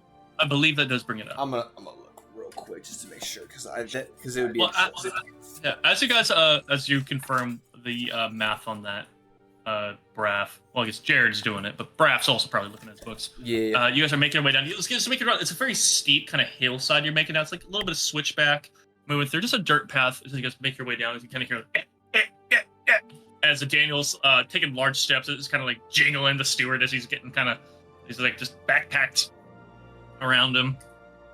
But you quickly get to like a flat, like winding dirt path that cuts through some of the stumps and quickly into the woods. For no reason in particular, I would like everybody to make me a perception check. Passive perception's 14. PP's 14, got you. My PP is 12. Your PP. Yeah. Hold on, bro. This I is need to in find my PP. Passive perception's Oh. your PP. This is in millimeters. My rolled perception is 21. Where is this Phenomenal. rule? Gosh, dude, why can't this just make this shit easy? I found it on Google. Yeah, that's normally what I do. How to... Oh, I got a natural 20, by the way. 23 total. Jesus Christ. So everyone's 2 people are over 20. What was yours, Gallon? 21. Okay. And then Richter. My PP is 9. What is your passive perception? Or what is your perception roll? Okay, cool. My perception What's roll your is PP? 3. 3. Okay. Okay, so it does take into effect your proficiency. So I would actually have 13 for passive perception. Nice. Got you. Nice. The lowest is Cordell with 12. So you guys actually have a pretty good array of passive perception for level 5. Wait. For passive perception or? So you told your passive perception, if I recall, Richter was 16. Your roll was 3. For your So- now that we got passive perception labeled. The way it's calculated, Evan, is basically it's 10 plus whatever your perception stat is or your perception skill. Also, Wait a you minute, rolled like would ass. add- He also did his on a website, which auto-calculated it for him. Yeah, it So was- Evan, yeah. Evan, But you his- can add your modifier to that. Are you proficient in perception? I used D&D Beyond to Oh. build my character, so it was all like it does a bunch of math for me. So Oh, I'm yeah. trusting that 16. Yeah. The reason What- it's already that high is Well- because it is including the stuff. What Todd is asking is the Maths. roll you just made. Did you add your modifier to that roll of 3? Yeah, wouldn't your perception be plus 7 then? It's plus 6. That's why I was wondering. I was like, that's why I said Yeah. my PP is 9. But I rolled a 3 on the die. Yeah. Yeah. The PP is just passive. This is your active P. Bro, 20, Yeah. 23. Sorry, I already said that. Well, a nat 20, over 20, over 20, Yeah, then natural. 9. Natural. So, though you, Richter, you're probably, I would imagine, a bit taken aback in a sense of the amount of deforestation around you. this 'cause man it seems says, to be I am the on Lorax, a- I speak for the trees. He said, I am the Lorax, I speak for the trees. Here is how chain shot works, and siege warfare is conducted unethically. For no reason in particular. Felt but- it. I like it. But that being said, you are surrounded by a large amount of deforestation. You're seeing you're seeing a drying out riverbed. Freshly dried out riverbed. There's probably some muck you can sink into in there, but it's rapidly drying out. Even here in the autumn seasons, it's rapidly drying. The environment around you, the trees that have been cut down, you're just more naturally kind of tapped into this setting where in this just environment. Though this isn't the grasslands you are familiar, trees are trees, and you can tell these trees, even before they were cut down, were probably starving a bit from their natural water source. This is an unhealthy area, and the unhealthy area has been butchered that you're in. This, even though you're looking around, you're trying to stay alert of what's going on around you. This is an uncomfortable setting, especially for a druid, regardless of their own personal approaches to certain things. This is going to be a weird environment, nonetheless. For everybody else, Instinctively, yeah, absolutely. I'm gonna take a sip of water. I'm like, everything yeah. feels pretty parched. So I'm like, whoa, man, Yeah. it's dry out here. It's almost like it's like seeing somebody upset and being upset yourself. Like you're seeing this dried out, dying environment, and you feel the need to just drink. Absolutely. Yeah. For those of you who rolled above 20, which is everybody, and especially you, Braff, but everybody else, as you're walking through, there's stumps. There doesn't seem to be a lot of shrubs and such. Some of them have been maybe cut down well before. There seems to be some evidence of some scything going through the former, some of the grassy parts of this little small bit of a more natural ecology before you start making your way into the swamps. But as you're moving through, on either side of the road, as you're moving through, there's a small little collection of stones, probably no more than a foot high, with markings on them. I would say Gallon and Cordell. The markings maybe don't you see them, you clock them. It's interesting. Braff on a nat 20 because you're a fucking asshole. As you're walking through, there's Tell a me. strange collection of markings. You could tell whatever these were knocked down, but you, with your studious self, having gathered a wide range of knowledge, and just clocking this, you can tell that these were probably built up in some way long before any laborers were here, long before any lumbermen were here, long before the riverbed was built up. These seem to be in some way, whoever used to be the locals had these built up at some point, and they're now scattered around, kicked around. And they were built but up, but now they look like they were desecrated, like something was desecrated. But not as far as even desecrated, just neglected, and people moved past them without thought. Okay, so they weren't like intentionally damaged, per se. But on a nat 20 as well, I will say this. All along the roadway you're traveling, about every 100 feet, there is another collection of these. Another collection of these. Other collection of these. You could probably clock about 5 before it makes its way off into what remains of the swamp as you guys are making your way in. And I'll say this as well. You guys are now on the foothills, looking above beforehand. You can see a collection of treetop. Not really changing elevation, a little bit of hillside and such kind of moving off. You can see even like far off past and such, giving it definition. You can see like mountain ranges perhaps even behind it. It's a very clear day. So the swamp is not that foreboding from the town. Walking down, moving across the dam, moving down the hill, and coming upon it, you don't really see the mountaintops anymore. Now there's the canopy approaching you. Now you're seeing just this expanse of greenery moving around you. And with that being said, it's a dying ecology. It's autumn.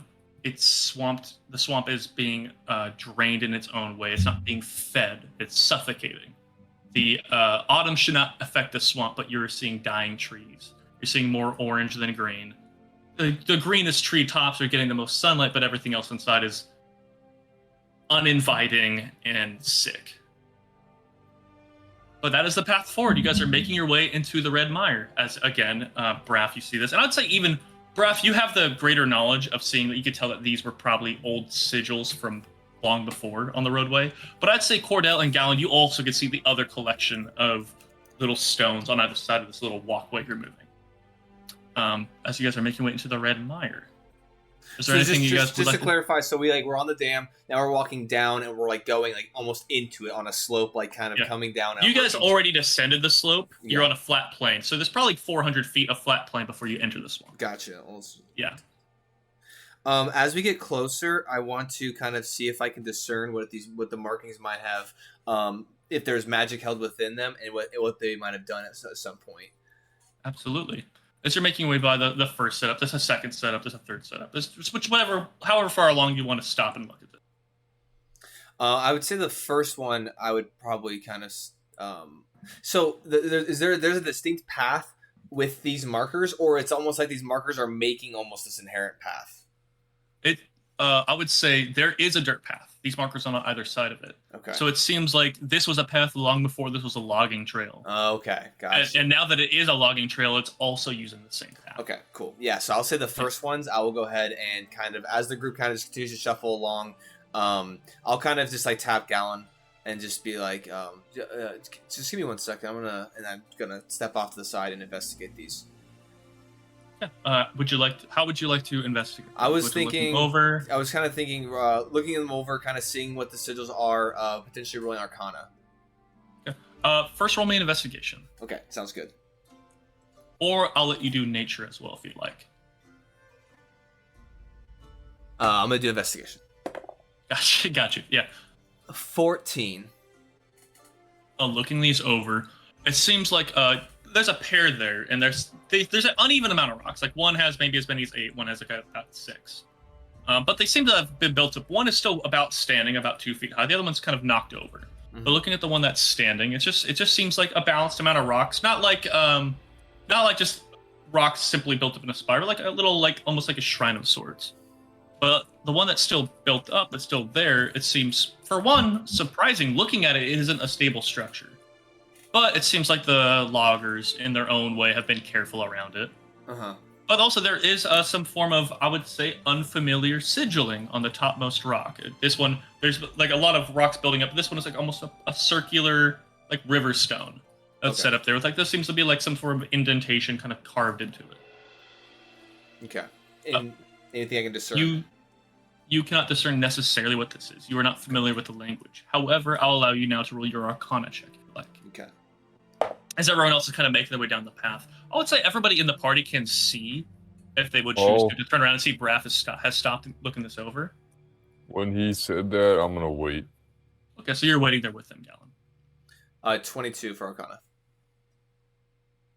You take a minute and kind of like quiet your mind and kind of look this over. You're trying to get like a feel for the magical energies here. And for one, looking this over, you cannot feel any magical energies. And then suddenly you do, but in a different way. There is no magical energies any longer, but there is the lingering effect of a magical energy. Mm-hmm. And looking this over, that seemed to be, and the way you were able to kind of distinguish it is, going down your repertoire. You've been looking at magical energies in this area. You've noticed invocation, you've noticed necrotic, you noticed illusion. But here, going to the first thing you know is abjuration, and this is absolutely used to be involved in abjuration magic. Yeah. This used to be not really anything more than a ward. Okay. This used to have some small effect with a 20. What was it? It was 22. With a 20 fucking 2, I will tell you exactly what spell was on it. Okay. It was protection from good and evil. Cool. And it wasn't this stone, it was the network of stones. Okay. And the magic is no longer there. Well, that's great. Hey, going to I school. think so. Hey, go to school, kids. No Yeah, wonder and- I'm able to get in. And as everyone's walking down the Red Mire path, at this point, I would invite everybody, as you try to do, to go ahead and darken some lights, close some blinds if you like. Oh, I'm going to shit. switch up some lighting in here Oh, as no. everyone's making their way into the Red Mire. Oh. Let's go, gang. And then, as he's doing this, can I observe how he's going about investigating it? Hold on, we gotta get the scene, bro. Hold on. Oh shit. Draw thine sword. Oh, and hit that light. Down in the kitchen. We're in the swamp. We're in the swamp. What's up, friends? What's up? Why is it what's so red up, on you? Why is man? it so red in your apartment? It's Oh my it's that gosh. one scene from Lightning storm. Seinfeld. Oh, Todd, no. Todd, please. They're here, the specters. 1 minute here. Anyway, I'll catch up to the swamp in a second. You'll catch up to the swamp in a second. No problem. Connor, Todd said Gallon wanted to kind of look and see how I was discerning these properties. He was observing me. Absolutely. You can roll me an insight or arcana if you like. Me? Yes, you. And while I'm doing this as well, I will be kind of sketching things in my notebook, kind of the sigilling that was there, and then just writing some notes and just annotating some things. I have like an ink pen, a little bit more advanced than an ink and quill, so I have like stored. And I'm It just sucked. 18. No, 19. 19. Oh, and what was your roll? Perception or arcana? Arcana. Looking at this, Either way, it'd be the same. you see the technique he's using. You can see what he's doing to kind of decipher what's going on. And I think with your experience, you're able to distinguish he is certainly, maybe not while casting a spell, using his greater knowledge. Oh, Corey, now I got a light of candle too. Using his greater knowledge of the arcane to distinguish the deeper history or the deeper utilitarian nature of this. So I think you can tell immediately that your great nephew is taking his time. I'm great. Your nephew's great, and your great nephew is getting some deep knowledge of this. 1 moment, now I need to light a candle. Yeah, do your thing. Oh, damn. If I wouldn't have to like trip over Nox and everything I have set up around me, I would go light a candle too. But next time, I suppose. If I could, I'd make it darker, but Yeah. it's the sun's fault. Yo, the sun's still lit up in your I area. can't do much. Corey, just Yeah. turn off the sun, bro. I tried. Oh I shit. said a prayer and everything. I can't tell if Evan's still in the room or he's dead. Yeah, I'll be dead. let me get the music to turn up a little bit more for the stream because these are probably quieter songs. Hunter's in hell currently. I mean, I've been in hell since about So as 2012. Just looking around. as I kind of Wait, where's Evan? I don't know. I can't. I'm not sure. I'm scared. I don't know if he got. I feel like I'm in the corporate office of whatever happened to Evan. Oh, That's yeah. what I feel like our screens are communicating right now. But I will turn. Oh my god! No.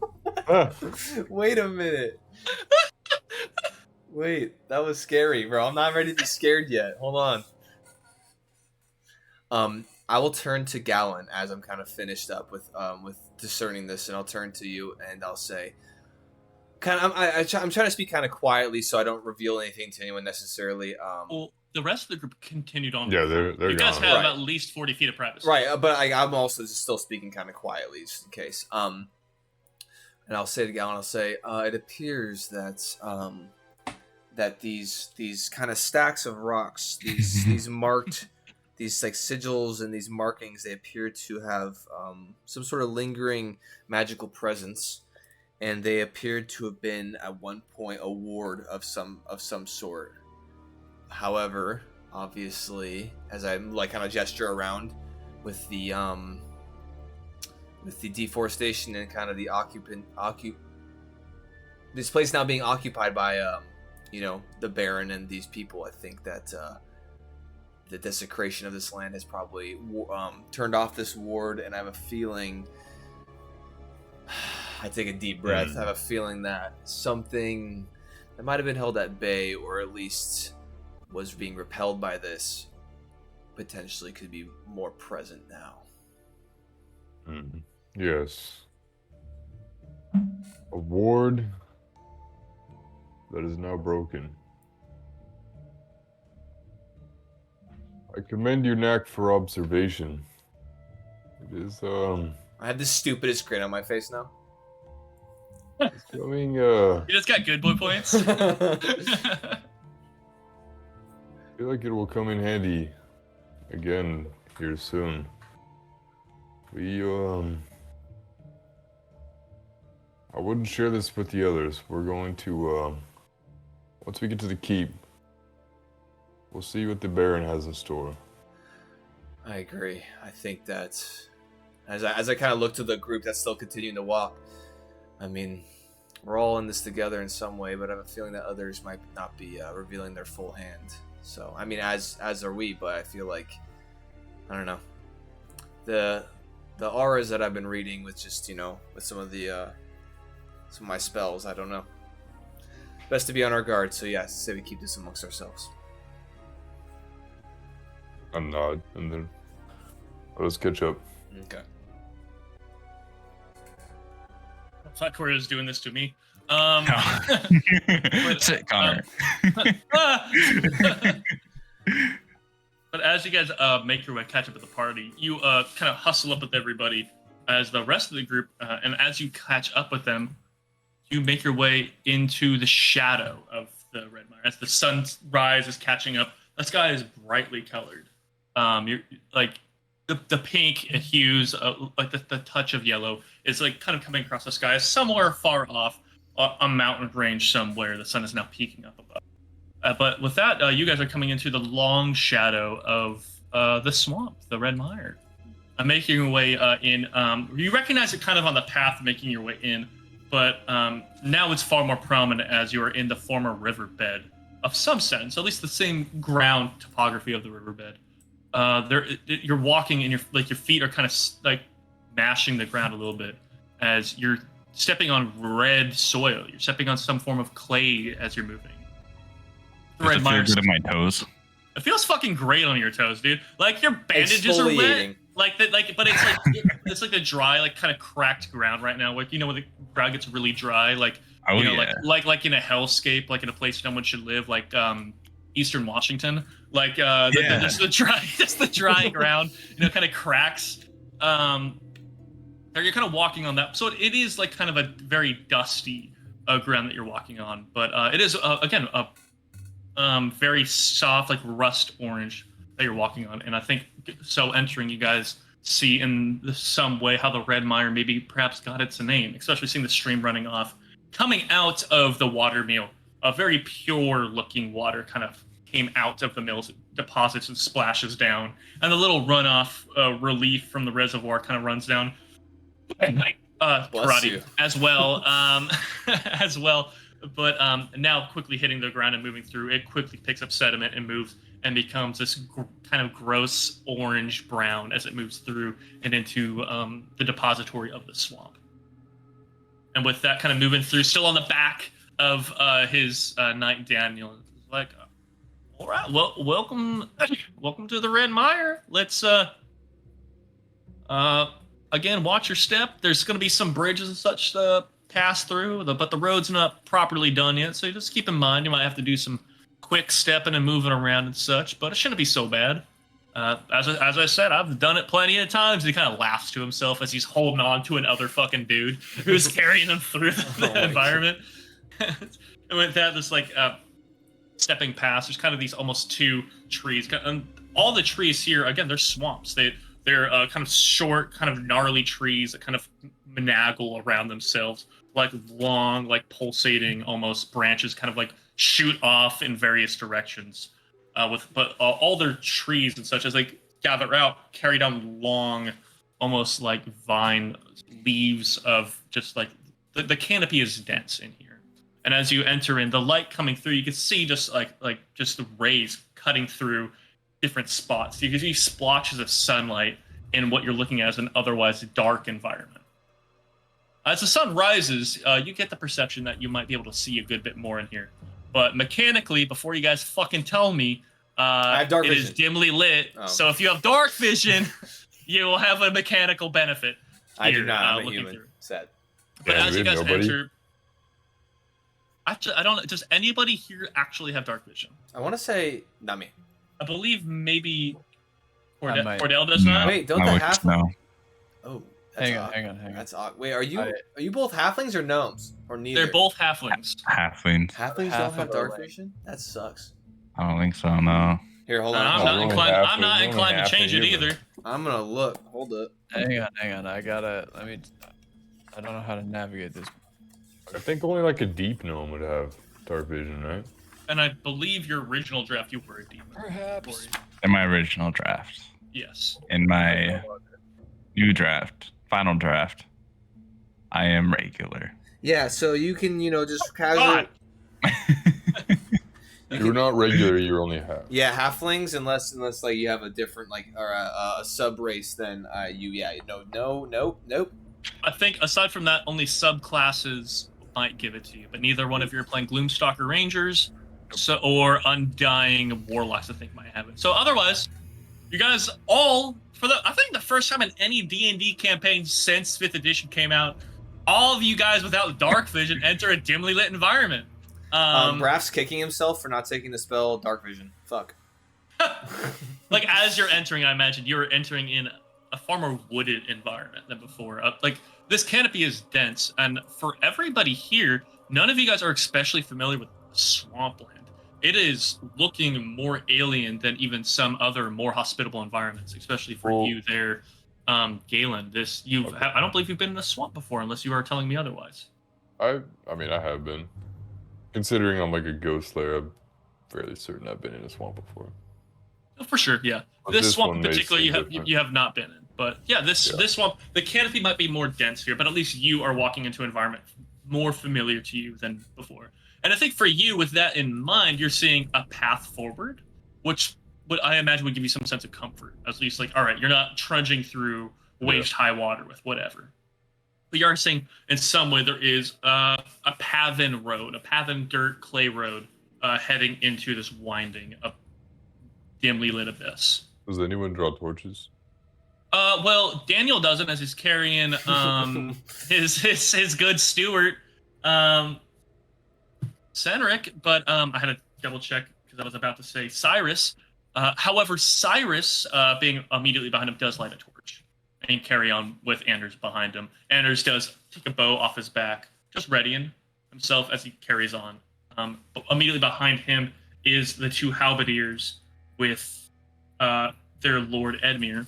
Edmure keeps a bow, just goes for walking as one of the halberdiers takes the halberdier, like sets it off to just like hands it to the other one as he goes and lights a torch himself. and takes the halberd back. So you have 2 lights among your party at this time. I will draw the lantern of revealing. Hmm. And it will emit blue light within a 30-foot radius, and dim light Dope. within another 30. All right, like a flame carries off into the mire behind. Another lights up. Halberd takes his kind of steps the stick back as you take your oil lantern, light it up, and then this brilliant blue light comes up, still washing away with flame. As it is, by all extents, a candle. It's an oil lamp. Evan, appreciate the ambiance. Nice. Yeah, as this, Yeah. I need to get a remote for this. As the as the blue light carries through, like even behind, like the halberd turns around and is like, oh, that's a neat thing you have there. As he carries on with his regular torch, as you have your little oil lantern. Are you holding it out in front of you as you travel through, or like how do you have it Just on your person? Kind of holding it to the side, kind of Gotcha. casually walking with it. And you're carrying on with your blue lantern of revealing.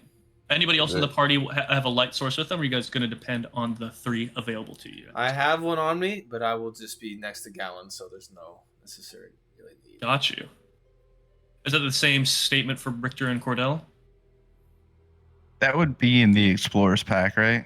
I believe every pack has lanterns. Yeah, Or, if you- or Or torches. torches, yeah. Yeah, you should have at least like 10 torches, and like a At least box, 10. I'd imagine.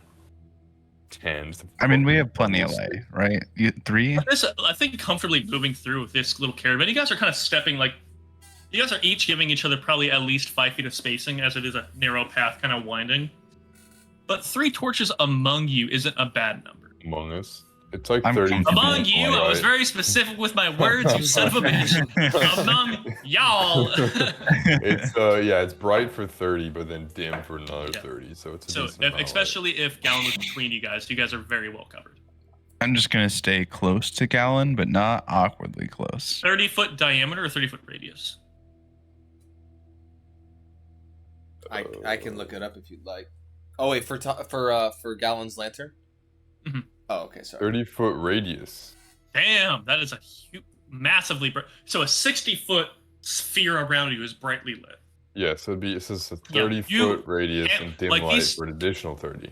Yeah, so these lanterns emit a healthy amount of light for what they're doing. Yours emits a brilliant amount of light, and a very eerily. It's like one of those things where you have your light is so bright, you're seeing the shadows move around in the environment around you, it's almost like you're seeing these things kind of move and wave and almost watch and circle around you as you're moving through all the branches and trees. You're casting such brilliant shadows with your incredibly bright light as you guys begin all formally, and I will say now, you guys are all deeply, and not deeply, but you guys are soundly in the red mire, moving through this path. It's kind of a winding path, not a lot of elevation, not jumping over stumps, but a winding path that moves through.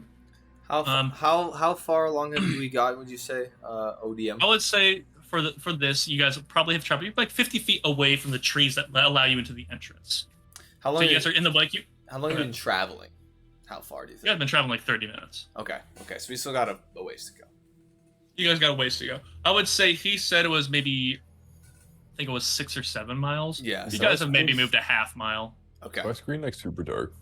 Your screen is super dark. Yeah, your Yes. screen is insanely dark. Weird. If you put a candle between you and the laptop, it'd be a hazard that I'd recommend.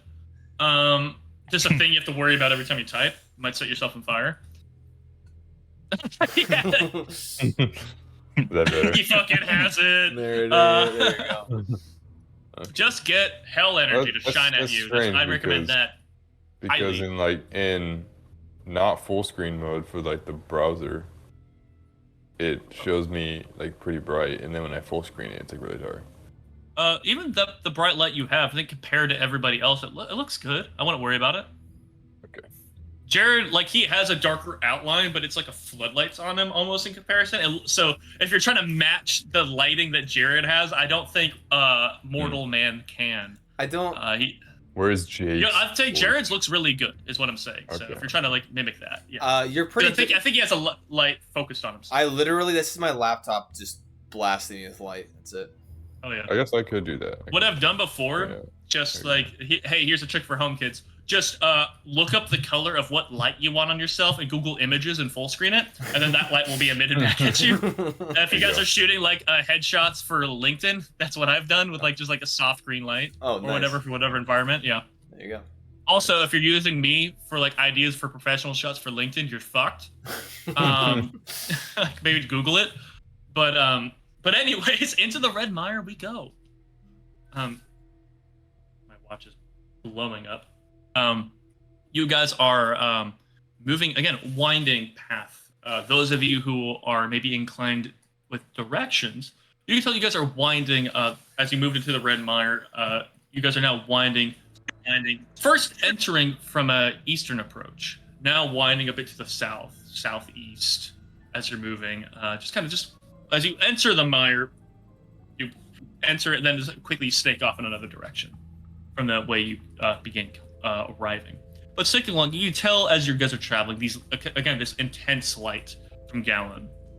The ambient light just for the torches helps quite a bit as well, mostly for the people on front. But for you guys, you have the light that Gallon had, and that light is piercing, cutting through the dark. You're seeing like there's like the intense shadow. You're seeing like these things are playing. You're seeing like expanses of darkness for like 40 feet before another bit of land catches up to it.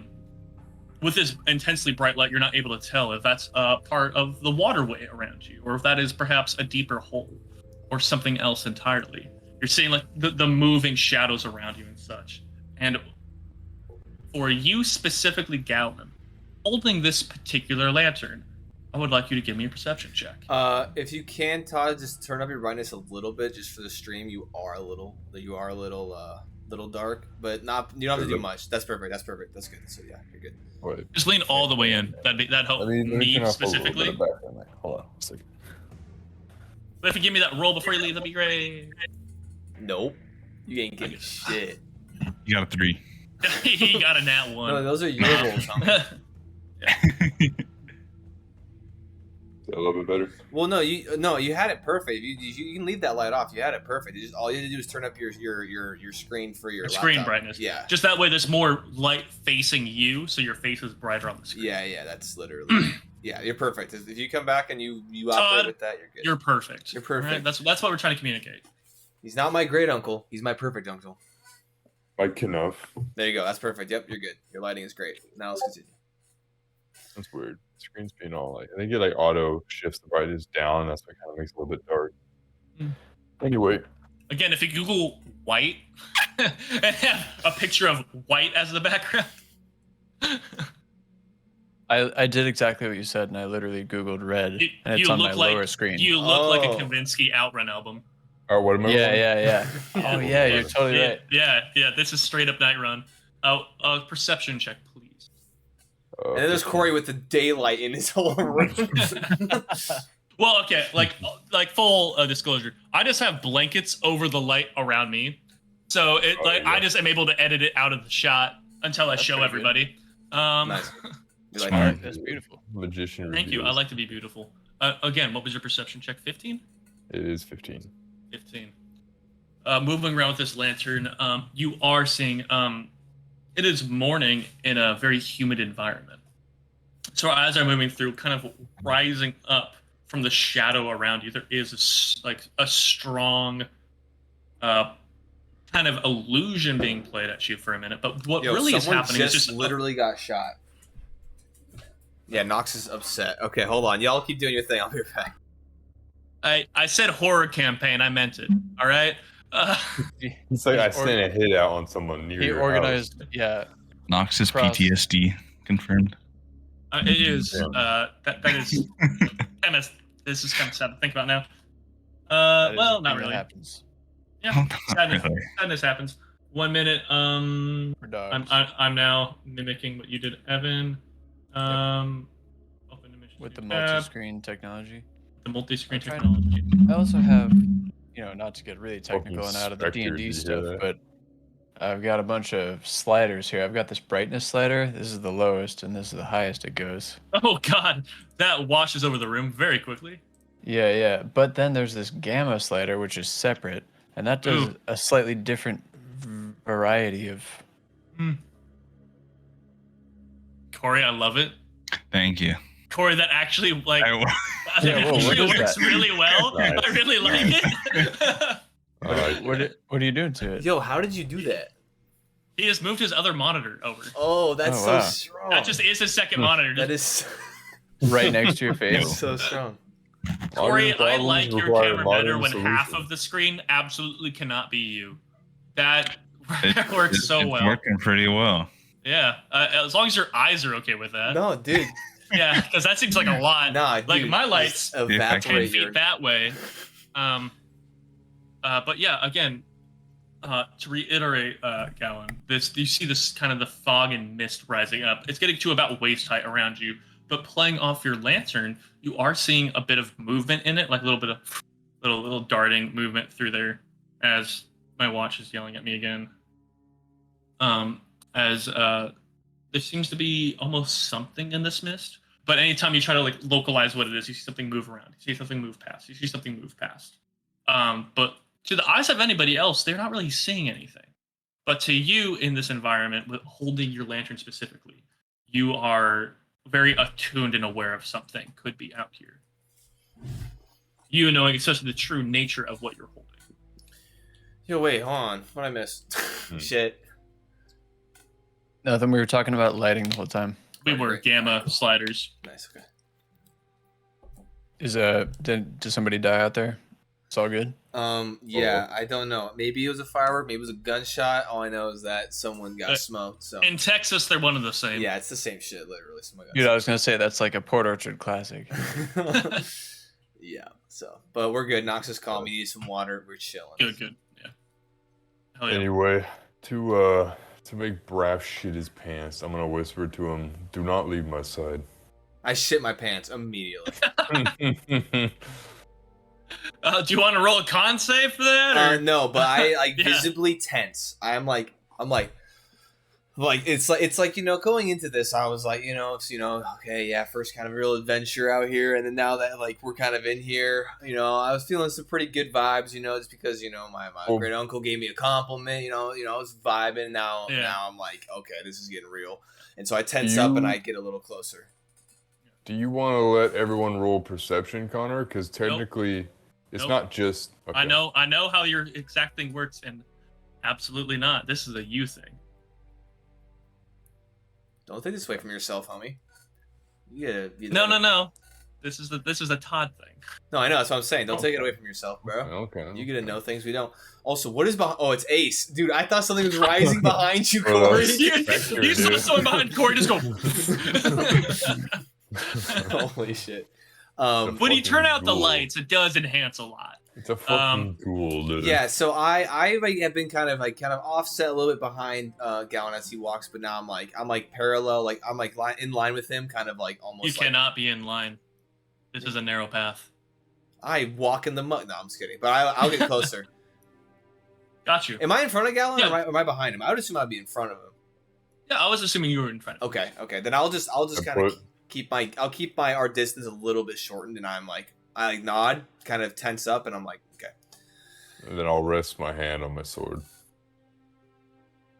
Yeah. No amount of compliment given by a family member, as good and as reassuring as that can be, can really buffer what you're feeling in here. Yeah. In this completely murky, dark environment. Now everybody else is also clued into the fact that there is a steady fog rising. It's about waist high. It's not like you can see in front of you, but it's like just around the environment around you. Like Waist especially, high for like, who? it's about shoulder shit. height, my friend. Oh, shit.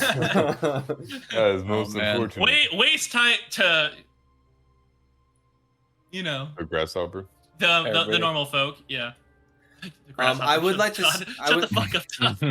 I will say with this, I will also kind of just instinctually, I'll look down every once in a while using the light, but I'm going to kind of just get my because I have on my belt I have pouches and stuff, and so I will be kind of fumbling through my satchel and getting certain component things more readily available in case I need to start casting anything. Absolutely, yeah.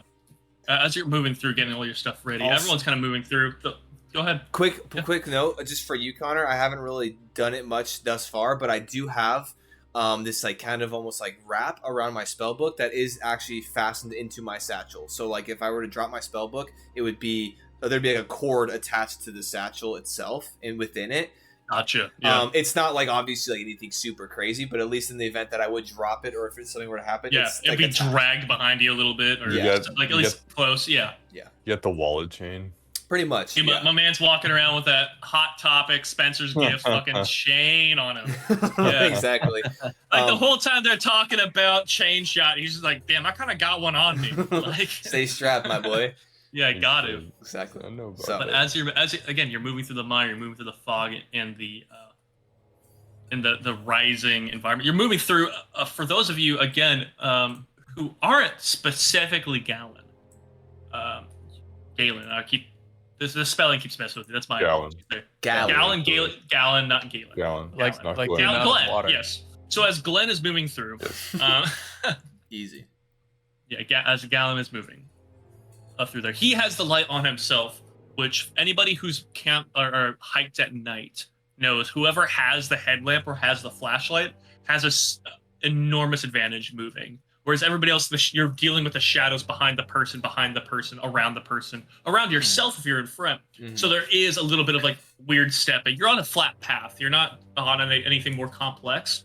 But you guys are grateful, I'd say, as the rays of light come through. They become more brilliant. They go from a pink to an orange, quickly to a yellow, and start moving across the sky a bit. As at some point, as you're moving through, you're traveling along, you hear splashing water. You hear running water at certain points. You can see water moving along the other side of the path.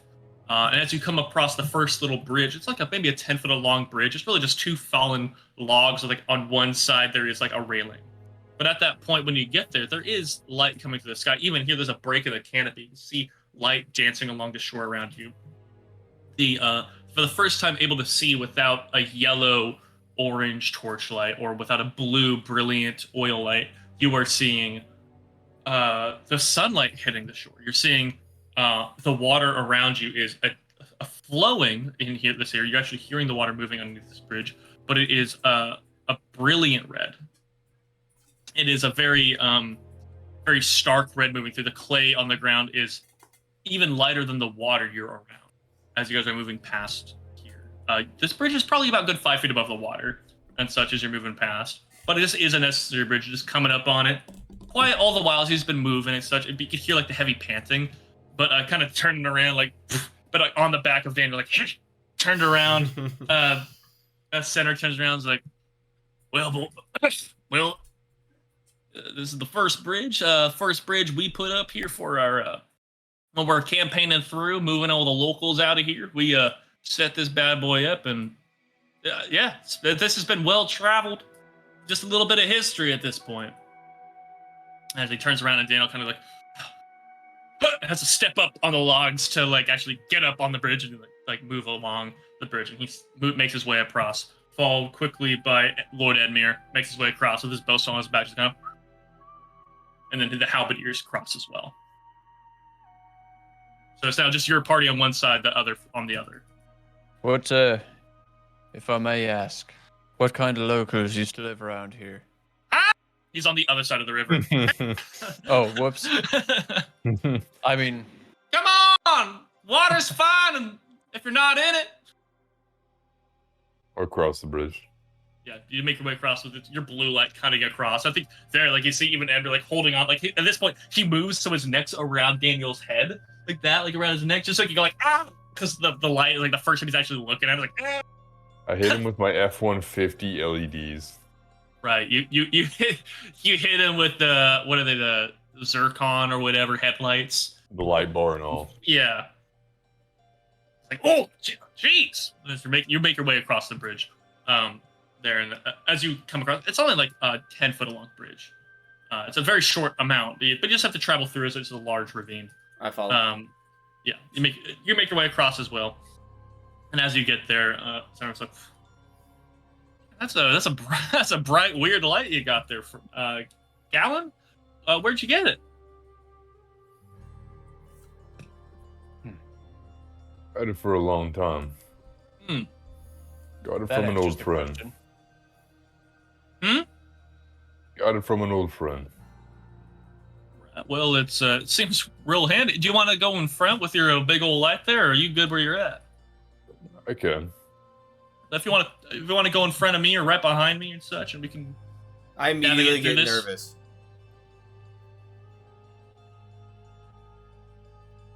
The other two, are you crossing the bridge, the short stacks there? Yes.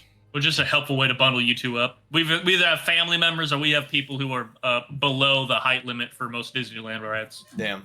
Yeah. So Which I wait, think I'm right on, actually. There's He- two kinds he of just- party members. he just heard me kind of talking to him. He didn't.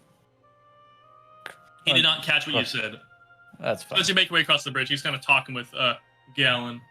He's like, if you want to go right in front of me or behind me or something, so we can make our way across. But then seeing you approach, like, oh, I'm so sorry. Richter? Cordell or Richter? Which one are you? I'm so sorry. Rick, the druid Richter. That's right. What were you saying? I'm sure it's nothing of too much importance. Well, it's nothing important going on right now. So yes. We can stop for a minute as he says that. Daniel just, and just like drops it. Like, Yeah. Give him a man a break. I forgot. My bad. My bad. Dan's like, it's fine, sir. As he like goes, like kind of leans on a log and just kind of like sinks down on the ground. It's like Yeah. Deep breaths. gets himself some water. He's like then standing on his own feet. It's kind of like. What were you gonna ask, Richter? Oh, I'm assuming. By the way, Cordell, you made it across the bridge as well. Assuming I did. Yes, assuming. You know what? A lot of assuming Yeah, going I- on. Big move. A lot of No one assuming had to make going a on. roll, but you, fucker. No, you make it across. But no, again, he's referring to you, Victor. What were you going to ask? well, I just heard you mention you were displacing the locals across this here bridge, and I was wondering who the locals used to be. Oh, just a bunch of I don't even know what to call them. Fucking Well, just a bunch of woodsmen, right? They Swamp seem to be swamp people seems about Boglins? right, but it seems mean. But no, just locals. They seem to be here for a while. A lot of human for the most part, from what we could tell. They wore a lot of furs and different types of animalistic like antler or like crocodile such.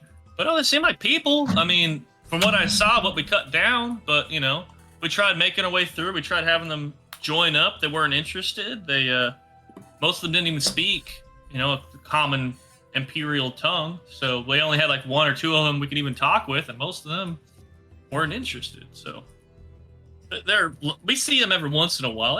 Even a couple of them after a while, they kind of folded into the community up there at Martha's retreat after a while, but they're just lumberjacks now. Best I can see. tell. I'm assuming they weren't necessarily pleased per se to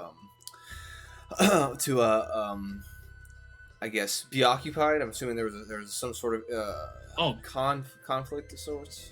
Oh yeah, and he kind of gestures over there to Cyrus and Andrew. He's like, you guys heard about the conquest here, right? It's like, what?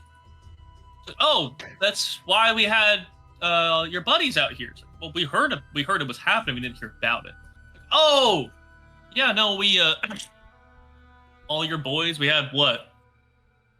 Maybe 2 dozen of y'all come out. We hired some little men at arms and moved through. And yeah, we kind of over the course of a couple months kind of went through. There's small little pitched battles and skirmishes here and there, but by a certain point, we got to a collection of trees, had a proper scrap over there. Won the day, took very few losses, only lost a couple men at arms, but they're just guys with spears. But good guys. But I wasn't there for it. I just heard about it. But yeah, once we took that little hillock they were on, they kind of all left. And that's actually the spot. Believe it or not, we built the because there's a well-defended spot. That's where we built the Wait, fortress on. you said the biggest skirmish was where where trees were, and there's a hill. Yeah, it was Yeah, it was like this little hill, kind of looking over the surrounding swamp areas. I mean, it was a good spot. And then It was just defensively, it was a smart decision for them to hold up there. And then when you took it, they just all left.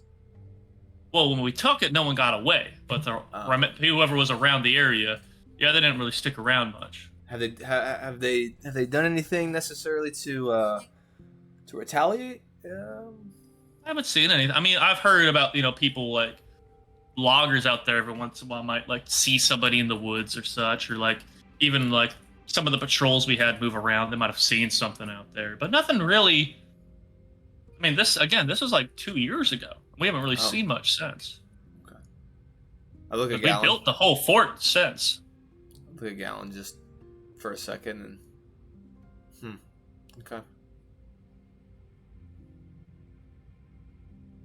Did there happen to be stones on this hill, similar to the ones beneath the dam, or I suppose near the dam?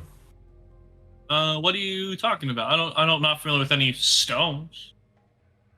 You didn't see. Are you talking about the ones along those paths there? Mm-hmm. Yes. Oh yeah. They best we could figure, and it's kind of what the Mason wizard told us. It was like it seemed to be some sort of like local ritual that the locals kept setting up around there, and they're around the hill. They're kind of all over the swamp, but they're not there anymore. We moved them around, we changed them up. I now more they could. stare at Gallon. Why do you ask? They're just got to change up the environment when you get to the environment. That's why we're trying to build a town around here. I suppose. Just a question. Okay, well, feel free to ask questions. I mean, the Red Mire. I want you guys to feel at home. I want you guys to feel the hospitality, hospitality, sir. Hospitality that Something that I'll we bring have. up with the Baron. Sure. Yeah. I mean, that guy's a talker. So feel free. Anything else? Any other questions? I mean, I could tell you all about whatever you want right now. Oh, thank you. As Daniel got up, gave himself water, now pours a bit of water for Senrek and gives it to him. And if you're looking around, you can tell like the halberdiers are doing the same, getting themselves water. But Edmure is at least getting his own water and such, like having a little bite of bread.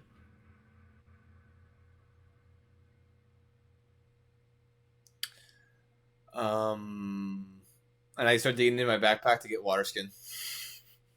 Me too. But any other questions from really anybody? I'm happy to chat. Taking a sip of water, Edmure goes like, Does the whole swamp look like this? And Edmure kind of quiets himself as you ask the question. So does the looks whole like swamp look like this? Well, when it gets more bright out, yeah. I mean, towards the actual keep, it's still a bit more wet. Still, the water hasn't quite dissipated over there. But is your goal to it's get rid dry of now. all the water? Well, not all of it. I mean, that's why we have the reservoir behind the dam. It's so we could get all the agriculture over there. We have a well up there at the actual keep, so that takes care of most of like the people there. But there's still water. Like there's a couple ponds and such just around it. It has its own water, so that's what we're gonna do for agriculture, or maybe a little bit of like pastures and such. But it's not our goal. Isn't to get rid of all the water, but to make the place more safe, we have to get rid of all the water. Maybe afterwards we add more water to the area, but at that point it's our area to manipulate. Change it up. No, I don't know how that. I'm gonna be honest. I don't know how the dam works super well, but that's all right. But you're saying that getting rid of the water will make it more safe. Oh, it already has. I mean, we made it this far. I don't remember shooting or stabbing anything. So, yeah, absolutely.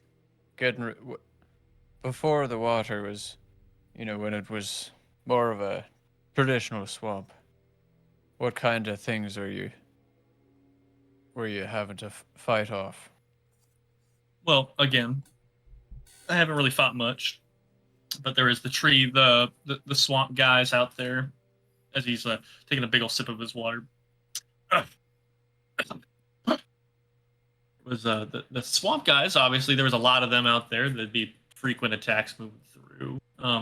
There's these kind of like weird like nature.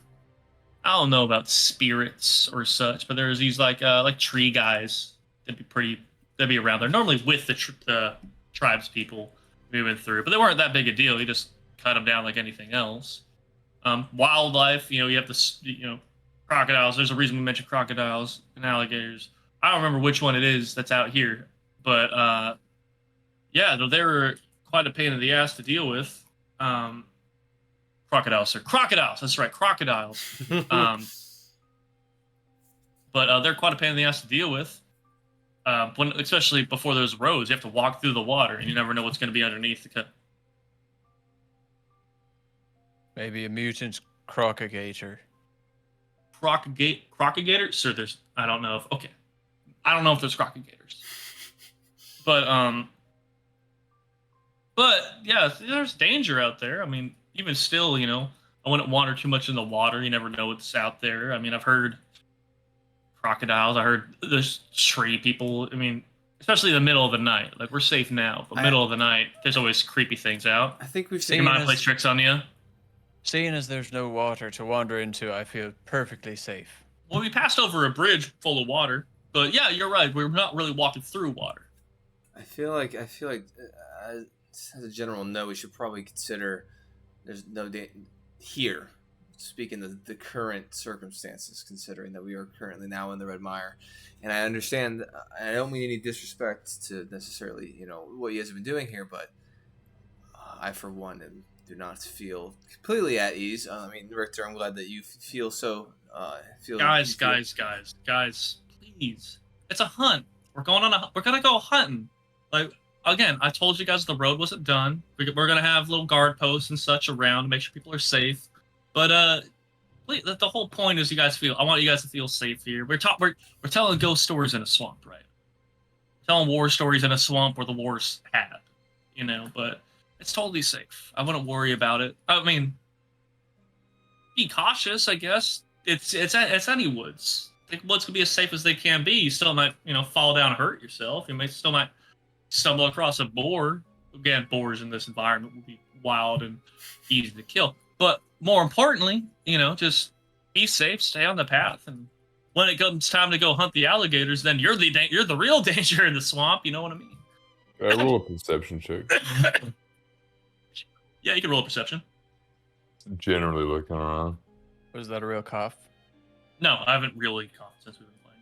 I want to actually. I've been coughing. So while he's doing this, I'm gonna. Can I roll?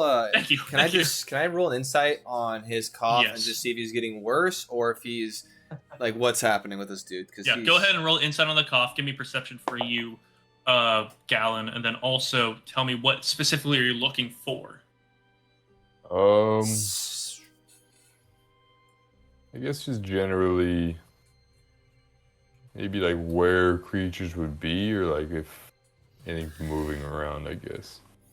You guys are, again, it was a 10-foot long bridge, but it's also 10 feet down. There's water moving, not rushing, but water moving through, which is kind of an oddity to hear in this environment, is moving water. Yeah. But any of the threats you could perceive from a swamp environment would be down there. And again, with your intense light, it's quite bright too. Like, it's casting large shadows down. But, lifting up in any way, that pitches that angle so far down. You're able to look and you see, again, the water rushing through. It's also, you're seeing some daylight in there as well. So you're seeing the water. You're able to perceive this red water moving through. I would say any sense of danger, anything that, again, the steward has communicated to you, and your own natural inclinations of just where danger would be from the water in the swamp. But you guys are a bit high up from it right now. Mentioning of mountain men or the water, swamp but people and the woods. Again, looking through the woods, you are seeing large shadows cutting through the woods. It's still quite dark in there, looking through. But you're not seeing movement. But you are aware of the potential danger of the woods. Mm. You're seeing like, again, like holding it steady. You are seeing like static shadow, just swaying a little bit. Just naturally, you cannot make your arm hold perfectly still, but you are seeing the steady static environment. The woods themselves do not seem to be very alive. There doesn't seem to be like game moving through. There doesn't seem to be many birds chirping. You aren't even hearing really many bugs. You hear them, but they're very faint, which in a swamp, especially with your experience, bugs are a prominent fixture of the swamp. And you don't even remember at this point looking for it, slapping yourself at all, moving through, getting the bugs off you. This is almost like a time capsule of a dying place. And in a dying place, nothing really moved. Okay. When we're being told it's just a hunt, does it come off genuine? The insight check real quick from Braff. You can roll insight check as well for this. The insight check from Braff. I'm rooting for a higher than 10 roll from Cordal, bro. I'm looking for I'm rooting for a sub 5. 19. Oh, you fucker. Hey, just talk to him. Braff. I rolled a 6. Okay. Your insight check. He's coughing sincerely. He seems pained. Mm-hmm. It seems like I don't know if it's getting worse or better as anything that strikes you, but it is a genuine cough. Yeah. Okay. Sounds good. Cordell, 19. When he's talking about the hunt, there is a layer of sincerity behind it. There is just like a hunt, but there is a little bit of him just like, it's a hunt and everything, but it almost seems like he's using it as a blanket distraction. Because you're talking about a dangerous environment, you're talking about dangerous roads, you're talking about kind of touched on, though you didn't call it that, some atrocity of some kind, perhaps, happening around these areas. But it's like, but we're going on a hunt, guys. We're going on a hunt. The hunt itself seems to be a genuine communication of what's happening, or what he is excited for, or what he's trying to keep you guys focused on. But it does seem like he's using it as a blanket distraction from everything else. I like to turn to him and ask him, so you mentioned the Baron would be joining us, is that correct? On the hunt? Yes. Yeah, sure. I mean, I'm going to try my best to make sure he doesn't have any stately affairs to deal with, because I won't be on the hunt, but our intention and his intention is to be on the hunt, yeah. You see, we're on the way out there right now. Where is he?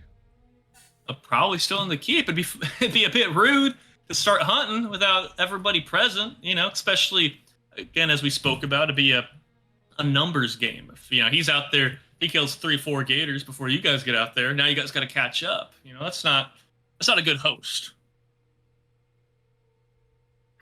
I say, Interesting. Cordal, we're on our way to the keep. We're not actually on the hunt yet. Oh, I thought we. Oh, we're going through the swamp. We're going through this. We're not. We're gonna go to the keep first. Meet up with the Baron and chat. And I imagine, and he kind of looks up at the sun. Probably going a little bit of a hunt today, I'd imagine. I see. Alrighty then. And then with that standing up, the knight that's traveling with him, Daniel, stretching. Sir, and then she's like, "Yep, oh yeah." Hops on the back and stands up again, man. And it's like, "All right, Gallon, you want to follow us, or we follow you, or what you think with your fancy lantern there?" I can lead us through here.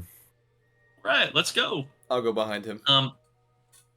Sure, yeah. We'll just call out if there's a left or right. Just keep an eye on the trail. There's not really many turns and tricks in there. Just keep following the trail, and we'll get to the Red Mire Keep, no problem. And so now, for no reason in particular, what's the marching order? Me. First we have Gallon. Then we have a very reluctant Braff, because his fucking uncle said, "Hey, I'll take point." Then we have Daniel/Senric, and then again the two halflings. It would normally go Edmir, his two halberdiers. Are you guys going to be behind them? No. Okay, where would you guys like to be then? I'll be following. Braff, you have 2 or 1 person behind you? Yeah, it's technically 1 person, as it's Daniel holding the steward Senric. And I'll be following. Okay, you'll be following them. And then Richter. I'll be at the back. The very back, all right. Then we have Edmir, halberdier. And at the very back is Richter. All right. again, to reiterate, the full marching order, traveling into the swamp. Light first, Gallon, followed by Breath, followed by Daniel, the knight holding the Steward Cynric, followed by Cordell, followed by Edmir, the Lord, the huntsman, Halberdier with a light, another Halberdier. Then at the very back is Richter. At the very back, very end, in the mist by himself is the Richter. very, very back, alone. mist. No one to see him. No one's looking at him. No one He's can see him. alone. Even if they try to see him, he is neck high in the mist. He's alone. He's in the back. Just a If he has- floating head. So if they do see me, they're gonna take shots. The ghost starts punching him in the noggin. Just get him. Ah! Demon! Hey, Corey, your lighting is coming in nicely as the sun goes bye-bye. I know it's matching the scene. Oh yeah. It is. As you guys are moving through, now with a new guide taking the front. Again, Mr. New Guide, Gallon, I would love solitary, just your perception check. 23. Oh my god. Dang. You're moving through with your lantern, leaving this sunny space as you guys travel along the path. And again, at this point, it's about midday. You guys have traveled a good distance to get here. You guys have covered half the ground Okay. in the swamp to the other portion. Yeah, you guys are making time in this eerie area. You're traveling through with the brilliant light now in the front, the blue. You have the little lanterns behind you, but you're casting these deep lights now fully in front. There is no light. There are no shadows obscuring your forward view as you're moving through, casting, an LED bulb into the mist. And the mist starts dissipating as the sun starts getting higher. You're seeing more sun break through the swamp as you're moving. You're traveling through. The path winds, and then you hit a steady portion. And here, as you're moving through, you're getting some sun coming through the canopy. You can see that there is stagnant water along the side of you as you're moving, along the left and right. You're kind of on this, almost like an archway of land traveling through into the swamp. You see there's trees on either side. There's some trees directly next to you. But as you're traveling through on a 23, you guys come past a tree on the road, just like right next. You have to step around the roots and such to continue along the path. But you catch something out of the corner of your eye, and as you turn to look with the lantern, there is a decomposing body, just like speared to the tree down below, just like rotting away next to you, just directly along the path. How far from the path? It's 2 feet from the path. Holy. It is just, you go around a tree. It's on the back side of the tree on the path. Wait right here. Do I see this? Or does he I stop say me? that- He sees it first. Yeah, there's like I say the, that's okay, I stopped. If he it's a stops, your communication, he would pick up on it. Yeah, I said wait right here. Okay, I stopped. I'm gonna inspect the body. You get down eye level, but the body is like it's laid down with its back on the tree, with like the steady, like a spear through it, impaling it into the tree. What are you going to do to investigate this? Wait, so I can or cannot see? Let me know if I can see it. You can. Oh, see I it. can. Then I'm going to make a Constitution saving throw to see if I throw up. Okay. I'll roll that first. 15. I would say I managed to stomach it, but I definitely I spit up in my mouth as as it hits me, and I'm like, oh my god, and as I kind of like have to like compose myself. But yes. So would I roll investigation or like? I'm asking you what you'd like to do. What are you trying to achieve looking at this? Or what method are you using? My eyes. I would like to see.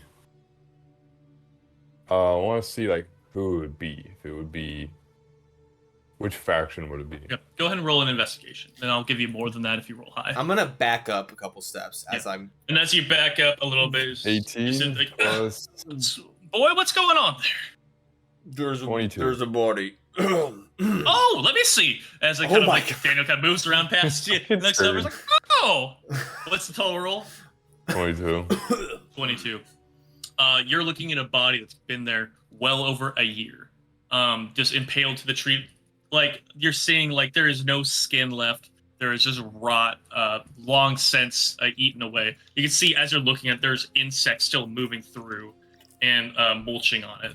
any rigor mortis or any bloating has long since passed. As this, what remains of the biomatter is slowly being eaten away and decomposed into the bone matter. The clothing on it, you're seeing a lot of hide, a lot of leather. Again, because of what you're looking at, you're seeing it being eaten away. You can tell this was, if it was a man-at-arms, he was incredibly poor. It is far more likely a tribesman of some kind. Especially looking at the body, you can see a very well-made ashen hilt to the spear that goes into it, and at a certain point, it's broken off inside. It seems like somebody was charged and ran down into this tree here, however long ago, 1 or 2 years ago. Siri's trying to tell me about it right now. I'll stand up and I'll return to the path. What was the number on your investigation again? 22. As you stand up to look at the path, your light casts up and pitches further down along the side into the water. And the water, again, is still red, but it's far more stagnant here. The sediment is resting on the ground more. And on the ground, you're able to see familiar structures to you, being a very well-traveled man. You're seeing a collection of rib cages and more deteriorated bodies in the waterway next to you. In the water. This is one body. Looking into the waterway, you're seeing as many as 10.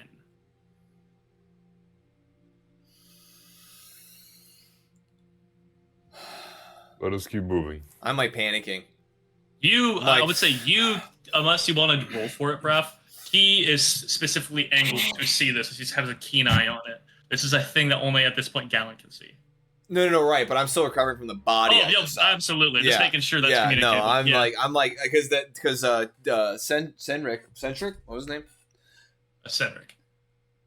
He went in front of me. Now I'm next to Cordall, and I'm just like breathing, kind of, like trying to swallow my bile back down in my stomach. Yeah. As you stand up, do I notice that?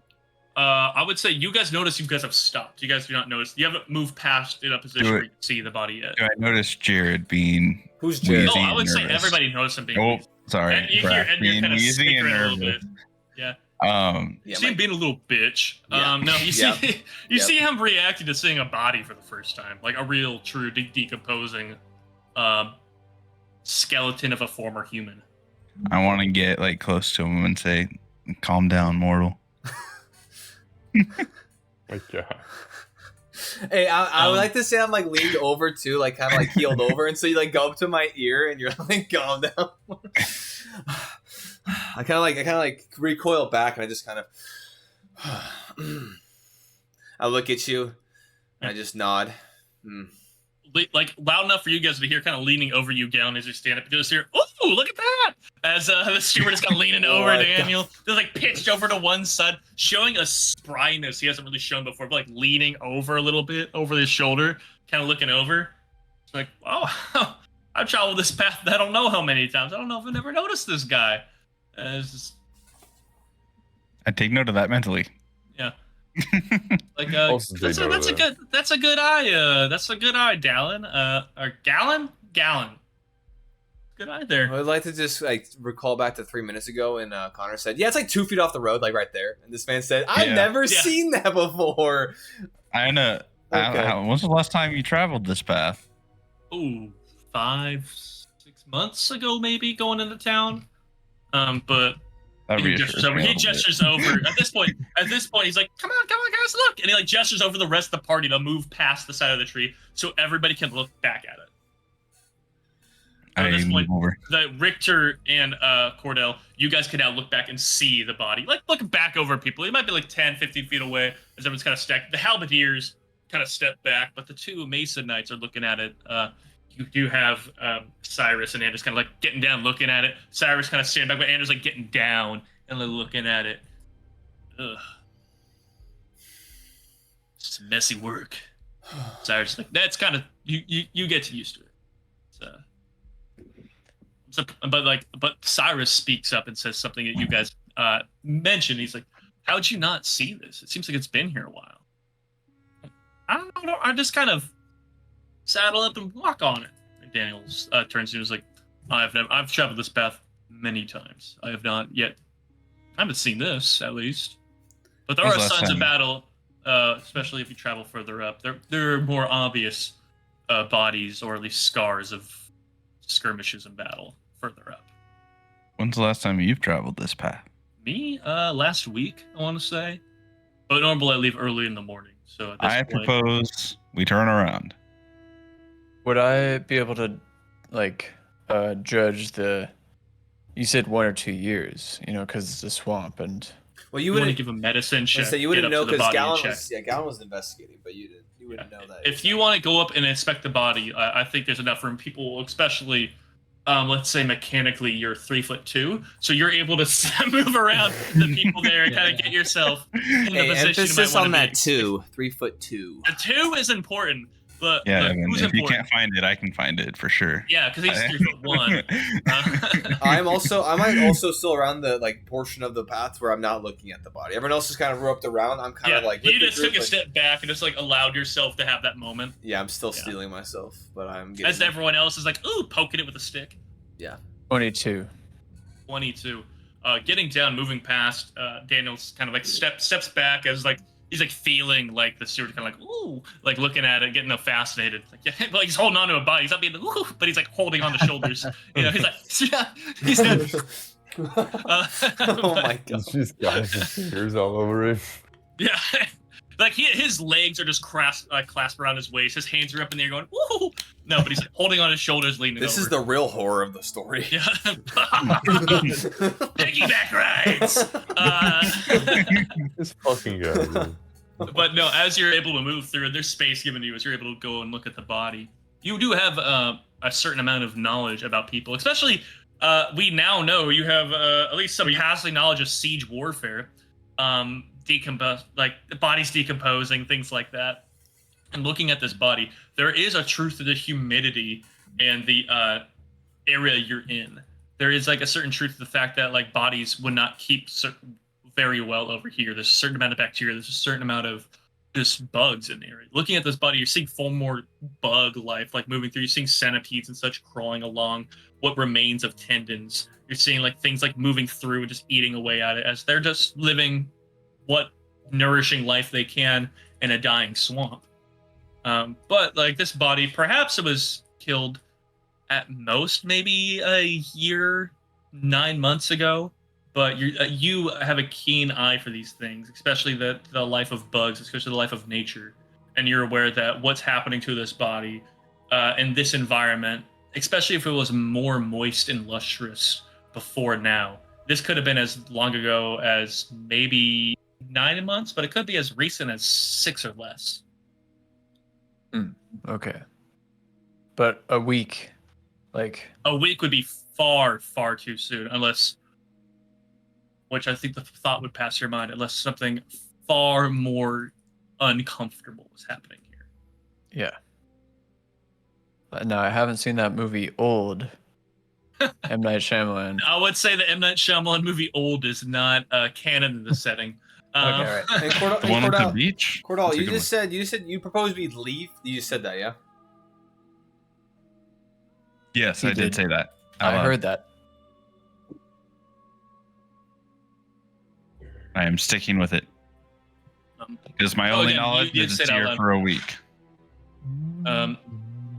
With that, Senric turns to Daniel. Well, want to keep going? We can show him the rest of the.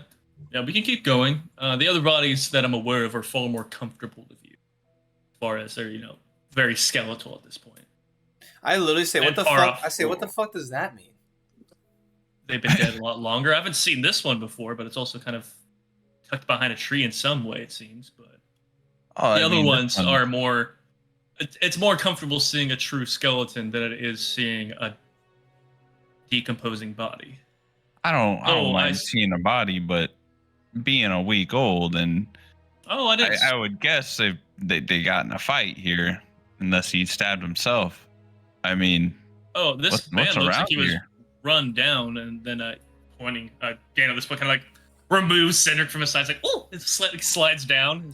It's like 1 minute there, and he goes and grabs that side of the actual spear through, and puts a foot on the ribcage. You hear it's the ribcage collapses as he puts his foot on it and drives the spear out of the tree behind him, and and, like puts it in his hand. This spear is like 5 foot long, broken on one end. But you see a certainly very well crafted spearhead. Metallurgy was used. This is a steel spearhead, and he takes it and presents it to you guys. You see like this like gelatin kind of goo leaking off the longest 4 inches or so of it that was nested in the body for as many months as it was. And he takes it out before you. He's like, part of the grotesqueness of this, but I mean, there's no way this has been here longer than a week. I don't know how I haven't seen it, but the truth is I haven't seen it till now, but this is, and he kind of looks it over. He like offers it to anybody who wants to grab it, and never kind of, And one of the halberdiers reaches over and grabs it. It's like, looking it over and such. Like, wait, so you didn't see, you didn't, when you were coming here initially to yesterday, or I guess last night, you didn't see this on the path? Oh, we were maybe here about what? Center turns over. Now about? Like, sure, yeah, like now about yesterday. I don't recall seeing it, but Did he say it's been here longer than a week with how it looks, or? He said it certainly has been here much longer than a week. Okay. Yeah, because again, he's showing like gelatin. You're seeing like biomatter like leaking off, like a gelatin, like just like clumping off as the body has been decomposing and been eaten away for a while. You're seeing insects moving along the ashen hilt of the spear. I don't know about. But but we should probably keep going. What are you doing? Okay? Yeah, no. I think we should probably keep going. Well, do you want some wine? Do you like takes from his like the cap like sack and offers you some wine? I drink more of my water, and I will be like, I'm fine. I think we should probably. And I look over to Gallon and be like, I'll call out. I think it'd be best if we keep moving. I agree. Puts his arms up, like, backs up. Hey! Hops up, like, lifts up on him. And then Daniel's like, we should keep moving. If you guys want, I won't. If you guys are uncomfortable about the bodies and such, we do plan, obviously, on a certain point, paving over and removing the sighting of bodies. But I figured huntsmen like yourselves would be interested. But if you're not, I won't point it out to you. We can just keep moving past and make our way to the keep. I like nod, and I'll start. I'll just like not even look at the body. Just like kind of like look away as I'm walking, continue along the path, and not make eye contact with it. And with that, as they're going around, everyone like files in. And when the halberdier, one with the torch goes in front, the other one takes the spear and kind of just throws it into the water as he kind of like brushes his hands off on his plate and just grabs his halberd that was like stuck in the ground as he was looking at this and makes his way along. And you guys continue along on your journey. Yep. Moving further and further into the mire. The sun at this point is like casting over the sky. It's not towards noon yet, but it is midday. You are seeing a sign of relief, I'd say, as there is a far more brilliant light coming through. You are blessed with the fact that it's not a cloudy day. On the same token, you are very aware of the fact as well. I'd say everybody should be aware of the fact of, as bright and sunny as today must be, you are still short on the amount of light and the amount of clarity you're seeing through this environment. There's still, the light and lanterns you have are, if not absolutely necessary, absolutely a benefit to you moving through here. As this canopy is thick. Looking up, you can see like there is kind of a luminescent glowing green of just the sunlight hitting the actual like biolife that still remains in the trees above you. Or even the dead trees above you have like light cascading off them, but whatever light is being generated from that is not making it down to you guys. It is not benefiting you enough to give you actual sight lines through. You are still seeing cast shadow moving through the environment as you're moving. You're still seeing like light playing off trees as you're moving, primarily from your torchlight, as you guys are winding through and quickly hit the second bridge mentioned by Cedric. This one is. That's how I imagine your head floating above the mist. Just bright red. Just all you see. I will say at this point, though, that's a great note. As it is midday, the mist has receded and dissipated, and kind of like it's washed up for a little bit, and there's probably a brief 10-minute period where the short ones among you probably went like, oh shit, and the mist, like it was like you could still see through it, but it was over your head. But then as the sunlight that was there went through, it did burn off. So like for the most part, that mist is dissipated as the day has passed on. But moving through, you do again. You go up a little like higher hill. Like it's been mostly flat, little plains going over roots and such. But you go up like a little higher, little like knoll on the hill, like 20 feet up, and they're going along. There's probably at this point the last one was 10 feet long. This one's like 20 foot. You can see there's like 3 logs across of cut wood, like slided along, and there seems like a rope on one side. It's kind of like loosely tied to one tree.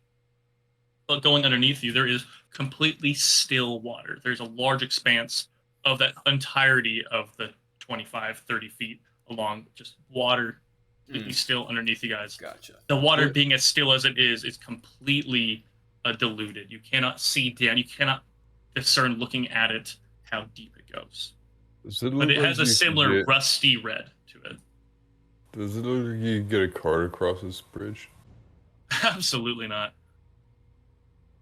If you can't get a cart across this bridge, you certainly cannot get a cart across the bridge you passed before. Said to Senric. With this path being how it is, how do you get supplies to the keep? Runners. Certainly like this guy here, ping, ping, as he slaps. Sorry. Like Daniel kind of like, we have runners going, get some stuff. We have, the mage helped build everything for the most part with his magic and such, and that the massive benefit for the most part. No, we have a little bit further along the Mire. We have a little inlet, little kind of washway into like the greater swamp and a nearby lake. And normally we'll have like little boats move through to get stuff. The mage, you haven't mentioned him before. I have the mage of the Mason Order. He building the keep. And the dam too. Did you? He's helped. Did you mention a name for this individual? No, it was of the Mason. I can't remember. He kind of looks over at Cyrus there. Cyrus like Harold. It was always Harold to us. I mean, again, and as they say that, it's just like Harold was always just he was a chill guy. He was just a knight in our order that never carried a sword. And we thought he was good for throwing, a little firebolt here, a little bit of illusion there. I didn't know he was out here doing goddamn industrial work for you guys. And I hear a little chuckle from Cedric. It's like, well, I mean, I'll be honest, he was a great guy. He did a lot of work for us. He carried a lot of weight. We wouldn't be half as far along as we are right now if it wasn't for him. I don't know if he ever threw a fireball. I don't know if he ever called down lightning, but he sure as hell moved dirt and made plans. And that's far better than anything else we could have planned. Interesting. Anyway, and then just Daniel's like, and he's like steps up on the bridge and makes his way across. He like grabs onto the rope on one side to kind of steady himself as he moves along, and he makes his way stepping along the bridge off to the other side. A similar environment as before. It's just the natural break that this waterway creates. A lot more natural lights coming through. You are seeing, like, almost at this point brightly, even compared to the lantern of Gallon. The light reflecting off this waterway is like kind of harmful to the eyes at first, till your eyes get adjusted to it. But as your eyes get adjusted to it, the darkness around you seems to creep in further to your view. As your eyes can only really be set to look into one environment. Make my way across the bridge. Gotcha. Gallon makes his way across the bridge. Follow. Followed immediately by Braff. You guys make your way across the bridge. Sparing no time, Edmure and his duo of halberdiers make their way across, like with the halberds, like one halberd on the bridge, one on the rope, just kind of moving across. And the bridge isn't like unsteady because it's 3 logs across moving along, but it's just like as they look down, there is a large drop into unseeming water. So there's just a natural as they steady themselves and move across. Is it like logs that were like cut in half and like they were stacked up, or is it? It seems like there was logs dropped that were then smooth. Okay. They're not quite in halves. They are making it like their own environment. You can see there is like a buildup of like wood chips and dirt where like the logs are still round, kind of filling up that gap from where it was flattened down. Okay, gotcha. I will look beautiful follow. right now. Giving some space. Absolutely. You make your way across there, and then I'm going to assume Cordell, you're going to make your way across. Nope, you're Cordell. Richter, the short man. Richter's going to make his way across as well. Yep. And again, looking through, you are seeing this waterway move through and kind of stretch around. And you guys moving across can see it stretches around and kind of cuts back and expands around.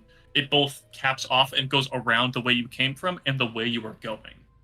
As the waterway seems to go and expand. You're at this, for the benefit of the light you are going through, gives you a lot more clarity of the geography you're moving through. And while you're moving on dirt paths, that is not the standard formation of the waterways you're on. It has, get out of here, Taldar. Logan, get out of here. I just got a message from him. But as you guys are moving through, it is more like you have little islands, you have little deposits of landmass. The greater portion of what you're walking along is water. If you were to look down from above and minus the trees, there is more water than there is land. And we have like the raised portion of the dirt that kind of you guys are moving along. If this was perhaps a lake environment and such, you guys be moving on like the fortune of like an actual ridge line of a mountain of some form that has water going up to it. But as a swamp environment, you don't know how deep anything goes. It could be a couple inches. It could be many feet. But you guys are moving through. You can see there are odd trees coming out of the waterway, kind of spiraling up, separating what would be a proper light into a canopy, but instead just kind of like snuffing it out as they raise up and just block off that one portion, hungrily accepting whatever sunlight they can in this kind of darker environment. But in here, as mentioned before by Senric, there's a lot more water than you initially noticed. The ground isn't quite as arid. The ground is a lot more marshy. The ground is a lot more... The clay is sticking to your feet a lot more. Your bandages are sopping wet. As just think, you're not walking in water, but just it is just wet. There is... The humidity has gone up. You guys are maybe feeling a bit cold. You are feeling the air kind of sticking to you. You are smelling a little bit of like kind of the... Just kind of like the crispness of the air, and like you're smelling just how kind of wet and stagnant the air is in it by extension. If I see any more of those piles of rocks on our path, go ahead and roll me a perception check. I'll say with advantage because you had this particular note. Okay. Does the ground seem wet in like a healthy way? Like I was, the aridness earlier seemed wrong. Yes. Now does this seem like better? I will let you roll me a nature check for that. Perception will be an unnatural 20. Nice. As you guys cross this bridge and look around, you do see there are, like, as you travel, you mark a rock here, you mark a rock there, you see them, but they're not paired up like they were. Whatever path you're taking seems to be divergent of whatever path was originally laid out by these rocks. But here, crossing the bridge, you are seeing a duo of rocks next to you. Or at least what makes sense. Again, these seem like river rocks that were brought up at some point. These aren't rocks natural to the environment you're now in, and they seem like scattered around. That whatever structure they were in has been diced around, moved away with whatever work had to happen to make them live. Gotcha. Richter, what'd you get on your nature check? 21. Oh, damn. I would say this environment feels so much more naturally healthy to you, as there is just the main thing the entirety of the other environment was missing was water. Like, for the most part, it just needed water, and that was cut away from it. And here you're seeing a place that is, in its own way, lush, in its own way, while eerie and still uncomfortable, it is very lush and healthy. On a 23, though, it is still not entirely healthy. Okay. Like, you're seeing, like, plants hungrily competing for just sunlight. You're seeing things living here. Like, the darkness you're seeing here with a 23 on your nature check is... Like, as you've been traveling, the light never seemed to get brighter, as it probably should have been. And you feel like the way you are traveling, the sun is more brilliant, but the place you're in is more dense, and it's more dark. The place you're in, as you've been moving, has been progressively more hungry for light. So while there is more water to go around, there is less sun, and there is less healthy, competitive life. There is only, like, hungering and like thieving life. There's only life that benefits by keeping something else from living. A metaphor. And Shut the fuck up, Todd. I swear to God. I swear to God. Metaphorical plants growing around here. Yeah, there's a lot of metaphorical plants. How many? There is a lot of Dr. Seuss ass plants out here. How many hours have you been traveling / miles? If I'd be able to discern that. If you're able, I don't know if you'll be able to discern miles, but the light's a little bit easier, especially traveling through here. You guys are past midday now, traveling.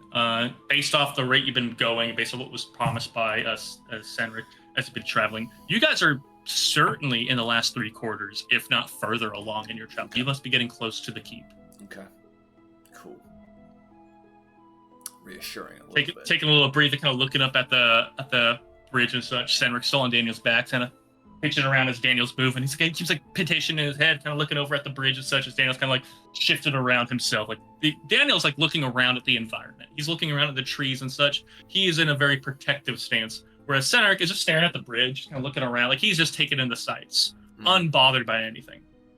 Yeah. But Edmure just takes a minute, like, what environment? Like I thought this place would be a lot more civilized than this. Like, no, it's gonna be. It's you guys are getting to check it out before it's proper. You know, you guys are getting to see it before. We have a plan for a little hovel next to this keep. We have plans for, again, agriculture. I do want to reiterate, because I didn't want to do it as we were traveling. He has been coughing progressively as we've been traveling, too. Yep. The rate doesn't seem to be increasing. The severity doesn't seem to be increasing, but it is a constant. Yeah. I don't mean Corey, to do that. Corey, quit flashbanging yourself. I opened my character sheet. Oops. Yeah.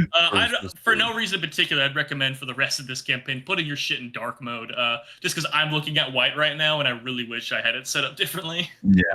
I was trying to figure out a way. Like, it's just on this Chrome tab, you know. I guess I can change the background. Anyways, I'll look at that later. That's fine. Yeah, it's not a now problem.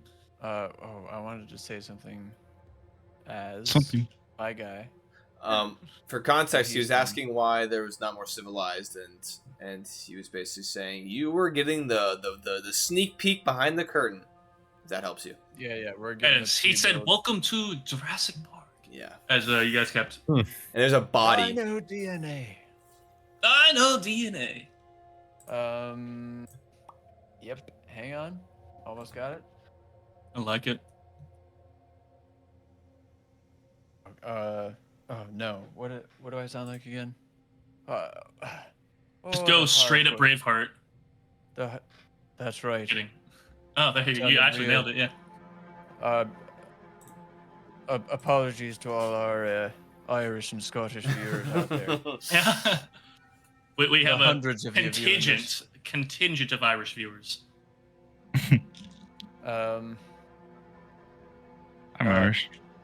Not to be I hate to be to harp on a stereotype, but do we have a lot longer to walk? I might get a little tired. Second that. Oh, we could take a little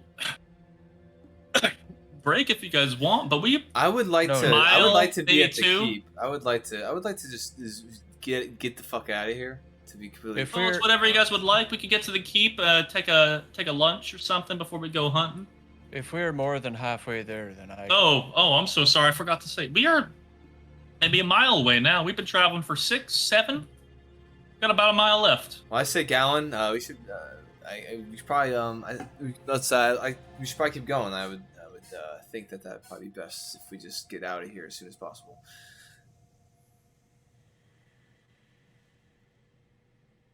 It would not be wise to linger here. Wanna keep going? Yes. Edmure's be like, I think we should certainly keep going. And for the first time since he's been traveling, he kind of takes his bow off his back, kind of just like has it ready. Like he kind of goes to use it as a walking stick, but he does have it out now. Do I see that? Yeah, he isn't trying to hide it. He draws a bow off his back. Well, it's just I'm way at the back, all by myself. Oh well, I think look at this point, especially at the edge of the bridge, clustered you guys are you guys are pretty. You guys have like a little like huddle, you know. Okay, all right. Yeah. Yeah, I'll just. I don't know where my quarterstaff has been. But I'll I'm assuming use that as a walking stick. Yeah, no problem. Okay. Same marching order. I'm gonna presume as you guys travel along. Let's do it. Yeah. You guys begin making your way through. Again, going further away from the sunlight, little island you had there across the bridge. Going further on to more uneven grounds. I would like to say something to Gallon, kind of speaking forward. I find it honestly extremely odd that they would build something so fucking far from at least the other town. And obviously, it could those bodies are just like just burning in my mind. So it's just everything just seems so weird. I don't know. I'm like whispering, trying to keep it low key, kind of like speaking. I got you.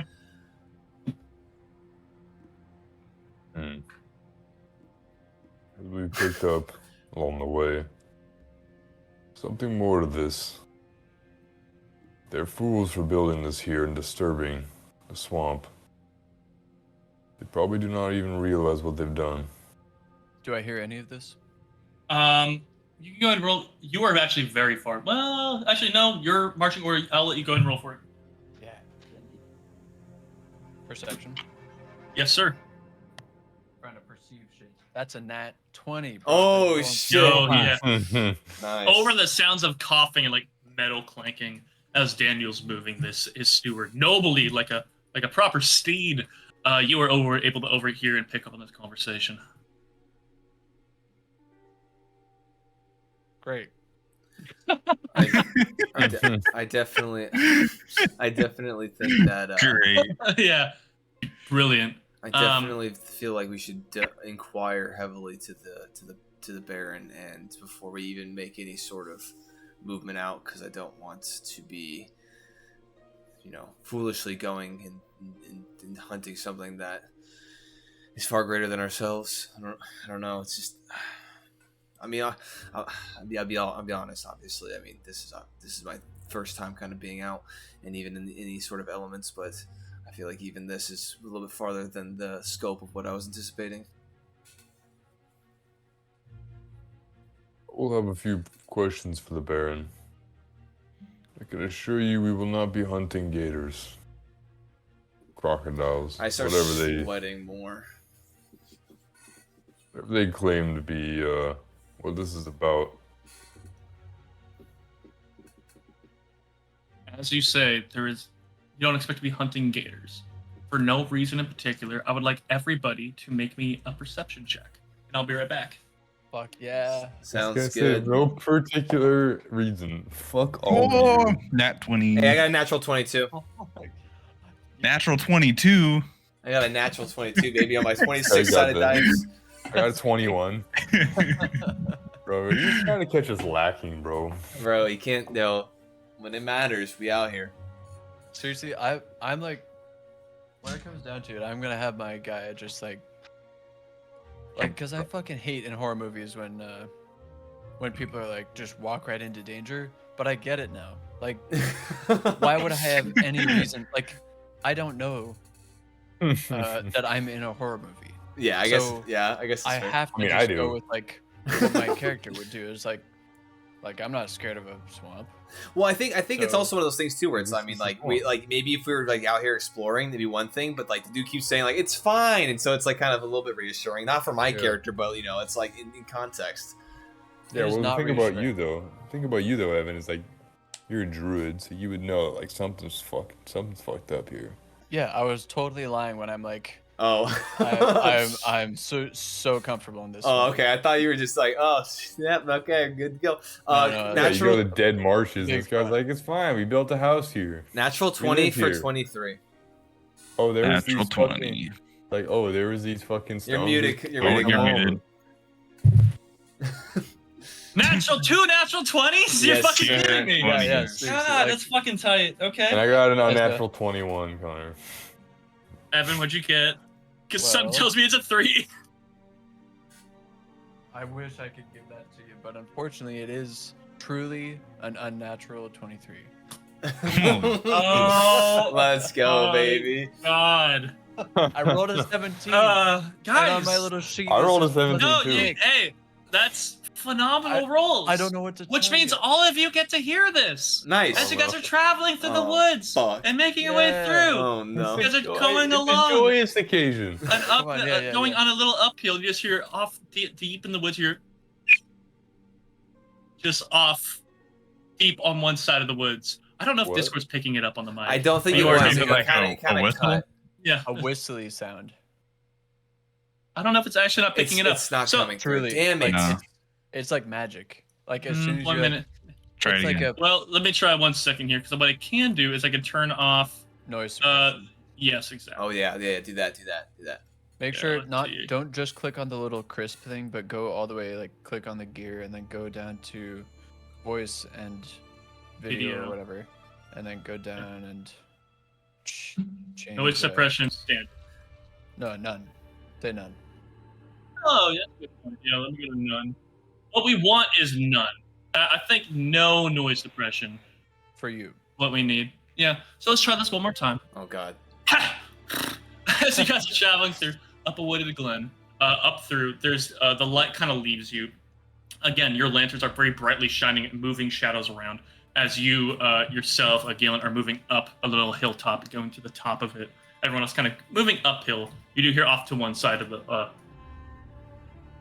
I don't think it's picking it up at all, dude. It's so high pitch. Anyway, it's a fucking. Okay, that kind Like of a- yeah, that I kind heard of that. picked it. Yeah, That kind of picked yeah. it up. Just the beginning of it. That works.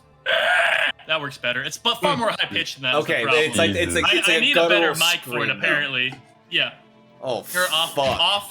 all the way off. You hear it like piercing through on the left side of you, and quickly behind that, you just hear someone just like, "Please, God, please!" As like piercing off just a little bit off to the side. You hear that screeching from the side again. Just I run. Where? To the guy that's saying, "Please, God, please." I start making my way. I zoom. Everybody rolled very well.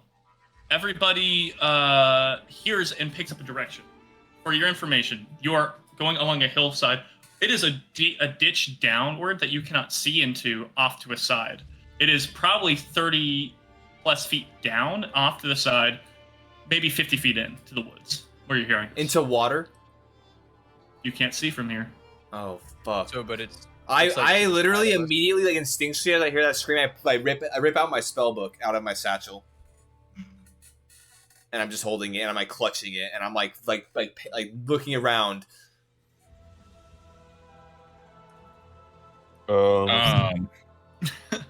Connor, it's to the side of us, right? It's not. It is off to the Ahead. side. It's way off the trail. Like a left, yeah. 30 hard feet. Okay. We're on a So you're bit of, 30 feet down, like 50 feet out. we're on a bit of a hill. Yeah, you Yeah, guys are moving hillside. upward in this. Okay, and so if you look down to the left, somewhere down there, a scream and a.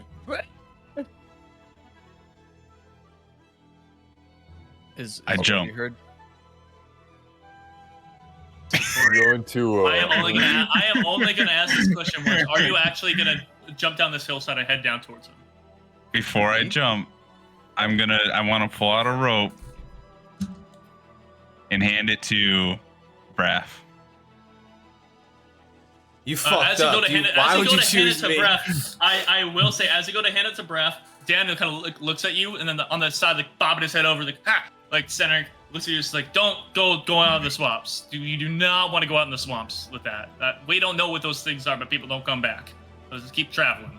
Do you not hear that, man? Who says that, Cedric? The Senric, the steward, yes. And like There's at this how point, many- Edbar is like has his bow out, like kind of ready, pitch up. The halberdiers have secretly dropped their halberds, pointing in the direction of the noise. There's how many of us? And Wait, hold on. one of them. There's things out there that you guys don't know about, and you didn't want to tell us about this shit. You just wanted to sit here, and I'm like clutching my spellbook in my hand, like shaking. There's things everywhere nobody knows about, right? Yeah, but I'm just saying, if we stay on the path, we're safe. But there was. You don't think it'd be a good disclaimer to tell people that? And I look over to Gallon, and I'm just like, I'm gonna attach my. I say lantern. we keep. So you have the rope apparently. I have not grabbed it. Oh, you see, did you throw it at me, Cordell? I'm putting it into your hands. And I'm holding my spell book, and now I'm looking at you like, wait, what? How close are they to me? Hold on. Everybody is around. Everybody is kind of the same marching order. Am I able to attach the lantern to my belt, or do I have to attach to my bag? I'll let you put it on your belt if you like. I'll attach it to my belt, and I'm gonna draw the heavy crossbow. Okay. I'm gonna load a silver bolt, but I'm gonna say to Cordell, "Are you mad? Don't go down there." I thought you were like asking about it's actually mad. I was like, Do I need a roll for it? The man's in danger. Cordell, that man, I can guarantee you, he's not in any danger. We don't have to worry about him because he's already gone. You don't even know about the real Because he's person. already gone. We're being told to keep going, and I think that, and I'm like holding my spellbook in both hands, and I'm not grabbing the rope. Raph, I'll tell you what. Cedric says again, just like, if we get to the mine, we get back to the keep. You guys want to come back here for your hunt? Come back here for your hunt, figure out what it was. But I don't know what it is, and I'm not. I want to keep going. I want to get home, and I don't know if there's anything out there that's a person worth saving. And by that, I mean I don't know if it's a person out there making that noise. Let's go. I'm just following Gallon. Like walking on top of him, like over, like almost like tripping him, like heel kicking him, and like just because you're almost hugging the front of him. Exactly. Just trapping like around, I'm freaking I'm like. He uses Cordell's rope to attach him to my backpack. Cordell, what are you doing? Listening. For the Is there piano, any the more piano right noises? now? What was that? What was the question? Listening. Is there any more noises? Yeah. You do hear again, like as everyone begins like kind of gathering up in the convoy and traveling. Give me an insight check. Oh, the music is perfect. 16. Oh, he's at his character sheet, you can tell because his fucking face is He's got blind, 16, 18, 21. 21. As everyone starts moving past, not only do you hear it again, you do hear the strip like out part through, and you hear just like, oh God, please! You hear that out there. It seems almost sharper, closer towards you, but it also seems to be made in relation to the fact that you guys started moving past.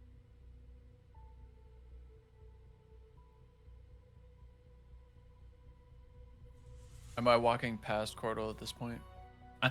You guys really haven't moved much. You guys just started getting ready and started like taking steps. I would say you are not yet past him, Richter. Can I look to see? Because I feel like they can see us. Can I? Go ahead and give me a perception check. 15. 56. 17. 17. You're looking out. The flames are moving past you as the halberdier is moving past with his lantern. As you do have Galen up front with his quite bright light. The shadows are moving, and like for a half second as they're moving, you feel like somewhere out in the trees, one shadow doesn't for a half second as you're moving. But where it is seems like oddly, like it seems like it's almost like a tree is just too dark to be seen. It seems like it's almost blending in with shadow for a minute. It seems like you see just like a thing in the water nearby. Guys, wait. I'm gonna call the party.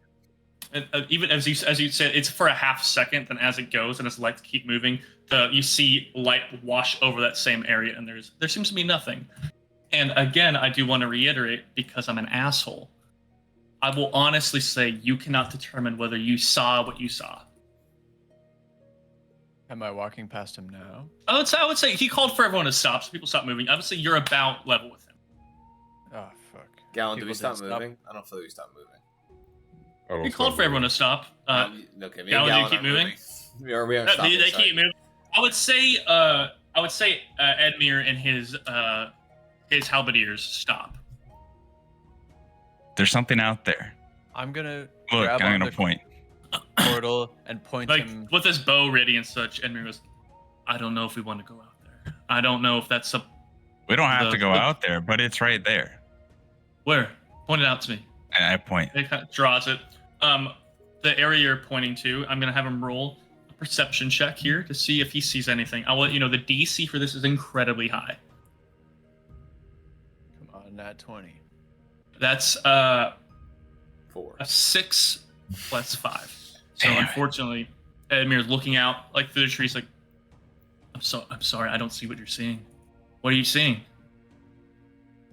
What did you see? So I saw. Was it a? You a dark saw tree? like something in the shadows moving. It like again, what your eyes kind of seemed like they picked up is like there is a tree or something standing out with where your eyes are and what you've been looking at. It must have been a tree because there's something about the same width, about the same height, but branchless out in like there. Just like almost like a shadow there. Like when the shadows cast around, this shadow did not move. But then when the light truly shined on it, there was nothing there. It was just part of the environment.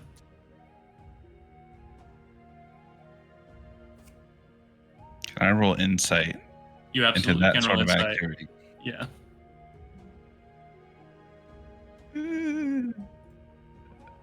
Uh,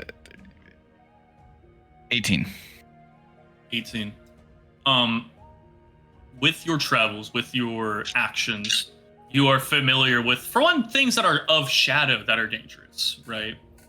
Those don't normally live here that you're aware of, but there are things that are shadow that are dangerous. There are things that control shadows that are dangerous. But those things wouldn't necessarily dissipate with light. Again, your eyes could be deceiving you because there's something really fucking with you in this place. However, with an 18, you're also aware of another true fact, is that things can only be as haunted as old as they are. And no environment is as old and therefore can be as haunted as the earth itself. Just the ground you walk on. And you're walking through a place that has been trampled and dismayed and ruined by men. And now men are moving through it again. And then I'll be. I don't know how to describe it. It was there. It's some sort of shadow, and then it's not. But it was there. I saw it with my own 2 eyes. Orla, you're talking crazy. I seriously think we should. You'll feel a lot better if we get to the keep. We can come back here after we've had a meal. We can come back with the lights, with a torch. You can take a look. I think there's something wrong with this place. I agree we should get out of here, but Of course I don't there's know. something wrong with it. All these... What do you mean? This one with the halberd just kind of turns to you. He's like, what do you mean something's wrong with this place?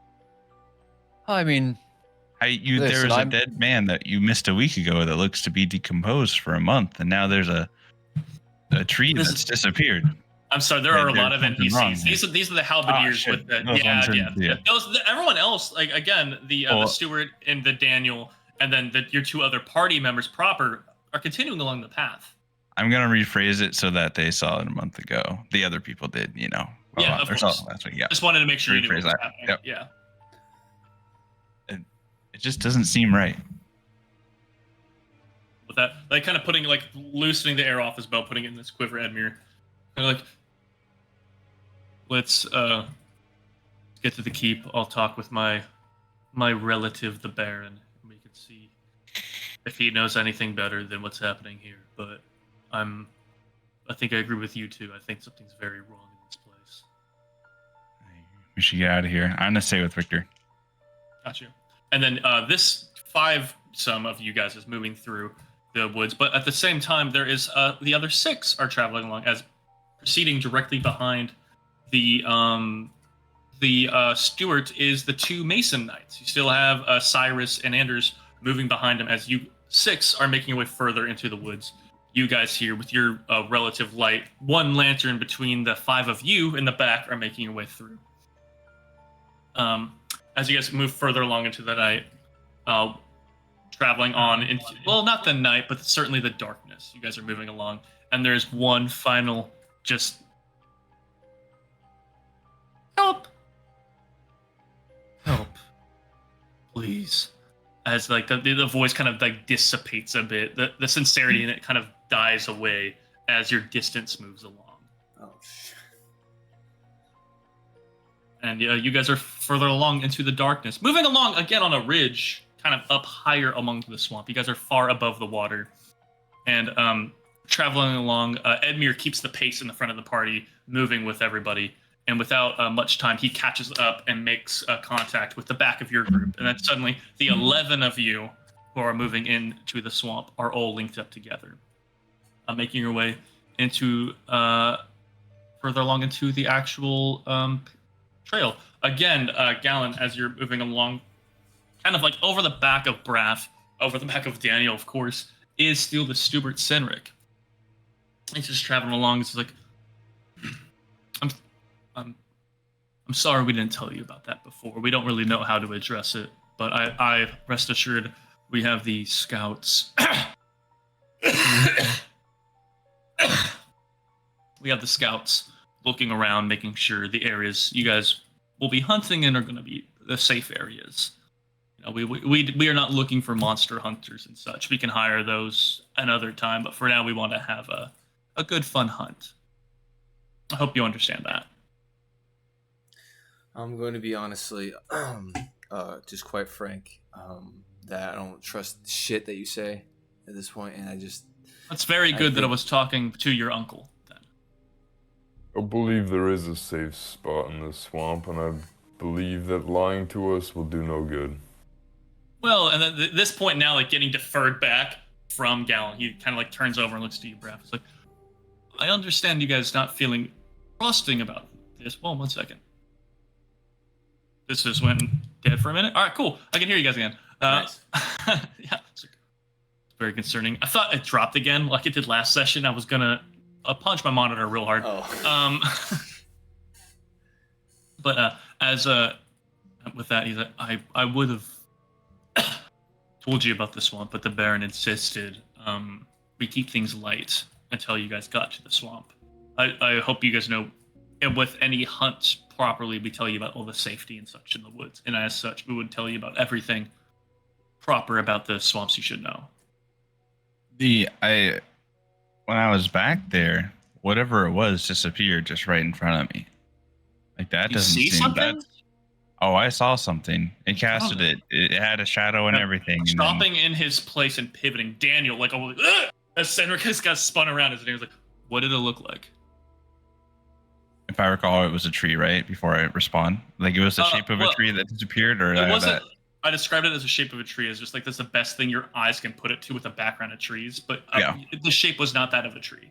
Like, okay. You don't know. Just kind of size-wise, it just kind of makes sense. Yeah. I couldn't discern what it looked like. It caught my eye, similar to a tree would, and then the light hit it, and it was gone. But I saw it, I swear. And then it was gone. And that just seems dark, bad juju. Mm. I don't mess with dark anything. Kind of taking a minute. Senri's like, I don't think there's anything. I don't know if there is anything out there. You might have seen something. Daniel's like, the guy like puts his hand up almost to stop. The steward's like, we can speak further when we get to the keep. But for now, I think it's best we just keep moving. No, I agree with that. It's like kind of patting the hand of the steward, like that's on his back still. It's like, let's keep going.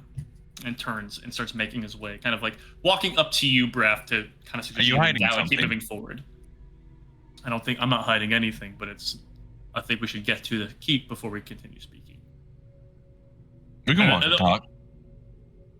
Edmure also between the two of you is like, I think we should walk and talk. I've never seen anything out there, so the fact that you might have seen something concerning. And the steward pipes up. It's like Senric's like, I don't know. We don't know if your eyes play tricks in with all the shadows. You never know. So you've heard things like that, but you haven't actually seen anything out there? Have you ever? Daniel speaks up at this point. It's like, we've heard stories of people going out in the woods when things call and never coming back. So no, It was a strong order from anyone in the Mason order that was traveling. And he turns at this point to Cyrus and Anders, like, so none of your men were lost in this way. If something calls to you in the woods in any manner, shape, or form, you are in absolutely no way, shape, or form supposed to pursue it. And by doing so, no one's ever been in danger. You didn't think to tell us 8 miles ago? Well, I didn't think it hasn't happened in a long while. It hasn't happened in months. I'm standing nearby, right? Everyone's all, here. like, in a You group. guys are all conga lining still through the trees. You're leading the procession, but he is speaking in such a way, especially just behind Braff, that the voice is projected to be heard by everybody. It would be We're best still to. walking. As you suggested, walk and talk. So they are walking and talking. It would be best to keep an eye out than waste our words here. Let's get to the keep before we discuss it further. They got like a pat on the back, like Daniel like reaches back and like. I look back and I go. Totally agree. I go look back. Are you good? At this point, Sandra's like, the swamp air kind of gets to you a little bit. When we get to the keep, get around the fire and such, have some tea, I'll be just fine. I'm not aware that Braff can detect magic, right? I do not believe. Well, you tell me, Braff. Last session, did you communicate directly that you could tell? I know eyes were cast at what was going on, but I don't know if you could tell. No, because I mean, like, there was obviously the thing with me, like, slapping Gallon, but there was never anything. The only thing he has actually directly interacted with was that I cast a message spell to him, but that's about it. And even then, you didn't really know what that was, so I would say Yeah. no. All right. Maybe if you didn't roast the shit out of me, I would have been more open. Not too much of a mortal. That's how way it goes. That's the way it goes. With that, you guys travel. The conversation kind of deters, and everyone just keeps moving. The steward, like at one point, begins to speak, and kind of like you hear kind of a you can tell there's like a padding for everyone behind it. So, kind of like stopping the steward from speaking. As you can tell, like their dynamic along this trail has kind of changed of who was kind of in charge of what's happening right now. As Daniel just continues along. As they keep moving through, Daniel is keeping the pace. He's kind of on the heels of you, Braff, putting you on the heels of Gallon. Right. So you notice, Gallon, your pace naturally just because of that. He is incentivizing you to move a little bit quicker. More quickly, one might say. So as you guys are moving through, the ridge kind of comes down into like a ground area. As there are in this area, you can see this is probably where they stated the road was not quite done. As you can see, there are some roots and such over like kind of the path. There's still a path and road as far as there is dirt mashing over any ferns and grasses in the area. But the red clay is betrayed by different amounts of roots rolling through. There's different bits, like you can tell there's spots where there is soil sitting on top and moving a little bit on water that you'd have to walk through a little bit. But as you were moving through, as you guys get to the area and the road kind of gets difficult in some way, like leaning again over him, Cedric does reach out. It's like, it's maybe a quarter mile more than we're over there. The path forward is safe. If you'd rather, we could go first. With the Gallon. Be my guest. Daniel? I was like, let's go.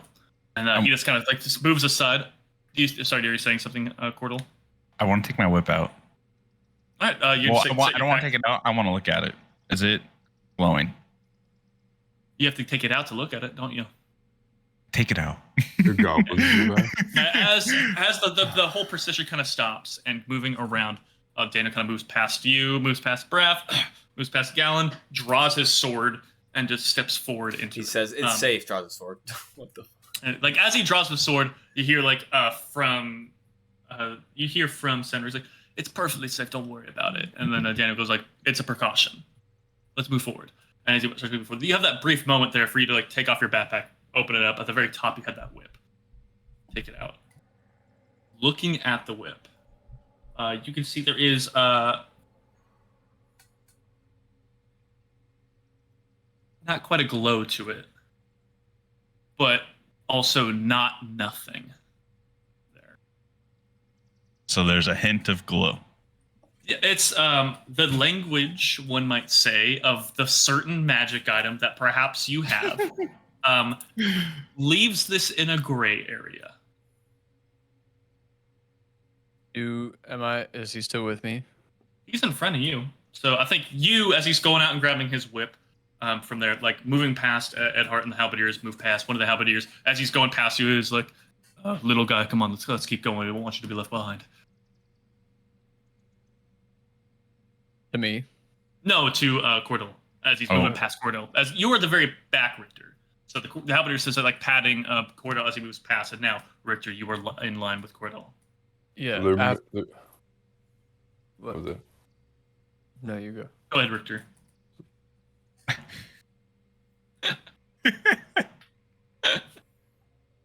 They're making their way through the swamp thing. Everyone is moving their way through the swamp, aside from these two, at this point.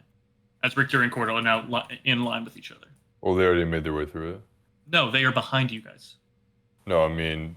Yeah. Senric, and they're going. Daniel and Senric, they were going separate, right? And then we were waiting for them? They caught up to you. Everyone's in the same line now, moving through. Just everyone now has been met up. They talked for a minute, and now they're moving through. They're now at the back of the procession as you guys are all moving. Okay. They're the only two who are kind of stagnant, just behind your group, but they are, they're just there right now. We're still moving, right? Oh, well, right now, going through the pack right now, Cordell, unless you want to keep walking with your pack, you're stationary. Like your pack in front of you, like your backpack. I will begin walking. Okay, yeah, so you have your backpack that you're kind of looking at. Are you going to keep it on your person and put the backpack back on, or? I'll put it back on, but I'm gonna tie my whip as a belt. Gotcha. So as you're walking, you throw the backpack on, you kind of go tie it around again, have it loosen up. But now, just the marching order only slightly changes with Cordell and Richter in the back. Do I see a mild, soft pseudo glow to his belt? Go ahead and give me a perception check, or an Arcana check if you like. Okay, yeah. Wait, let me look at my character sheet. Perceiving is higher Yours isn't nearly as bright. than Arcaning. 18. 18. For perception. For perception, yeah. As he brings the belt around and such, wraps it around, you are in a dark environment, so there is like a soft luminescence coming off this whip. Again, it isn't quite glowing. Glowing would be a very prominent thing, but again, and I hate to have something that is clearly stated be a maybe. Yeah, but yeah. Court, your shit right now is at a solid fucking maybe. Understandable. Yeah, that's what I'm looking for. I'm just like, yeah. You do like see there is a look soft at it luminous. out of the corner of my eye. I'm like, wait a second. He's wearing a belt. He's wrapped it around itself. You can see directly behind him. You have the best view of anybody to see this, and you can see there's a soft glow to this. Very soft. But as I see it, I'm still questioning whether or not I'm seeing it. I would say looking at this, you could question whether or not you're seeing it, but then you're continuing to see it. So like it is there. It's there. It's prominent as you guys are moving. All right. Great. Great. As you guys begin moving through, traveling, Daniel again has a sword out. As he's walking through, like as you guys hit the portion of the water where there is some soil on top, his boots sink in a little bit. It goes up to about ankle length as he walks, maybe no more than 10 feet before he hits the other side. Continues walking. He moves through. He's going over roots and such, just leading the way in front of all of you guys. As he's like coming through, at a certain point, he has a sword out and such. But as he's going, like it's like just puts it back in his scabbard and such. He's like, hold on, like hoists himself up above the roots and such. It's like, yeah, as Senric's like stuck around him, like having to actually lumber and such around, like move his weight around to not get like tossed off. As Daniel's just moving, he's just getting his way through there. But yeah, you guys are all able to move through. You guys are walking through. The halberdiers at certain points have their halberds out, especially moving through the water. They have one on either side as Edmir's kind of walking between them, going through. But you guys are making your way up and through. And at a certain point, like kind of going over another section of roots, Daniel stops and gestures forward. He kind of steps to the side as Gallon and Braff, you guys come through. Then everyone else kind of gathers around over there as they come through. The halberdiers, the mason knights, Edmir, the two halflings come through. Richter and Cordell. I don't want to stop saying your guys' character names just because you're the two halflings. But you guys all come through, and he gestures up across, and immediately in front of you, you can see like the trees kind of circle around and come open. There's like a big opening in the tree line and such. And looking out through, there is a brilliant amount of sunlight out in this pasture of just fallen trees and such as this path kind of winds up this little hillock. And you can see there is a large amount of logs built up, like sharpened spikes moving along, making a kind of a parapet wall around. And wrapping around, you can see up this almost an impossible structure in its own way, as it does not look naturally or man-made. But this like sweeping expanse of stone, kind of like almost like looks like it briefly at one time it flowed like water and stopped, kind of like waves up and builds atop itself and kind of spirals around. You guys are seeing this impossible structure of stone built up upon this hillside. You see fires glowing on it. You can see this parapet wall. There is some form of loose gateway there, but this is a large structure in some way. And I'm kind of pointing at it there, like hopping off of this point, fully off of Daniel, and kind of like clustering up over in front of you guys. Cedric to say, like, it was a bit of a walk, and it was a bit rough. But gentlemen, let me show you around the Red Mire Keep. Let's go along. And because it is 10, I suggest this is where we stop it here. I really wanted to keep going. I really want to keep going, Oof. but it is 10. Yeah. It's also Especially Jared. It's midnight for It's me. midnight for you. And yeah. I'm getting angry texts saying, "Why are you yelling?" And I'm like, "Oh fuck." So, oh man. I'm glad my neighbors do not have my text, because the amount of screams you guys didn't hear, everyone else did. Oh yeah, that's true. It cuts it out. Oh, that's so, Yeah. that was intense though. That was intense. Holy shit. It's late as fuck though. Nice. Hell yeah! Shivering in my Boys. boots. Shivering in your. I will say before we I should have jumped. Before we sign off here real quick, just a couple announcements. This next week there will be no Red Mire Hunt episode because it got canceled. Yeah, we're what? No, because we have some scheduling things, so we will not be streaming this next week, but we will. Now I feel even more rude leaving a soft cliffhanger for 2 weeks. This is good. This is good. Build up the hype, but then we will. The audience. We will still have a Tavernside Talks episode, which you can check out on the schedule. So just check the Twitch schedule, and you will be up to date. But that's all I got, Connor. If you want to get us out of here, man. Yeah, let's get out of here. Thanks everybody who is watching, and if you're watching it on the vlogs or however things work, YouTube's, I don't know technology, but however way you're watching this, we appreciate it. Hope you all have a good night, and then I guess 2 weeks from now on a solemn Sunday, which I'm gonna click my handy calendar app here, and that's gonna be the 13th, Sunday the 13th, hollow day, if it was a Friday. But yeah, we'll be playing then. So yeah, love to see you then, where I'm sure more happy, fun, exciting things will happen. Non-stressful things. Yeah, non-stressful, we'll baby. catch y'all then. Yeah, take it easy, draw your blinds, stay in the dark. Did you find your mouse? No. So I found my mouse, but I actually I brought us to the Tailspire Combat. So now all of our cameras is just nice. yeah. This nice. Is, oh my god.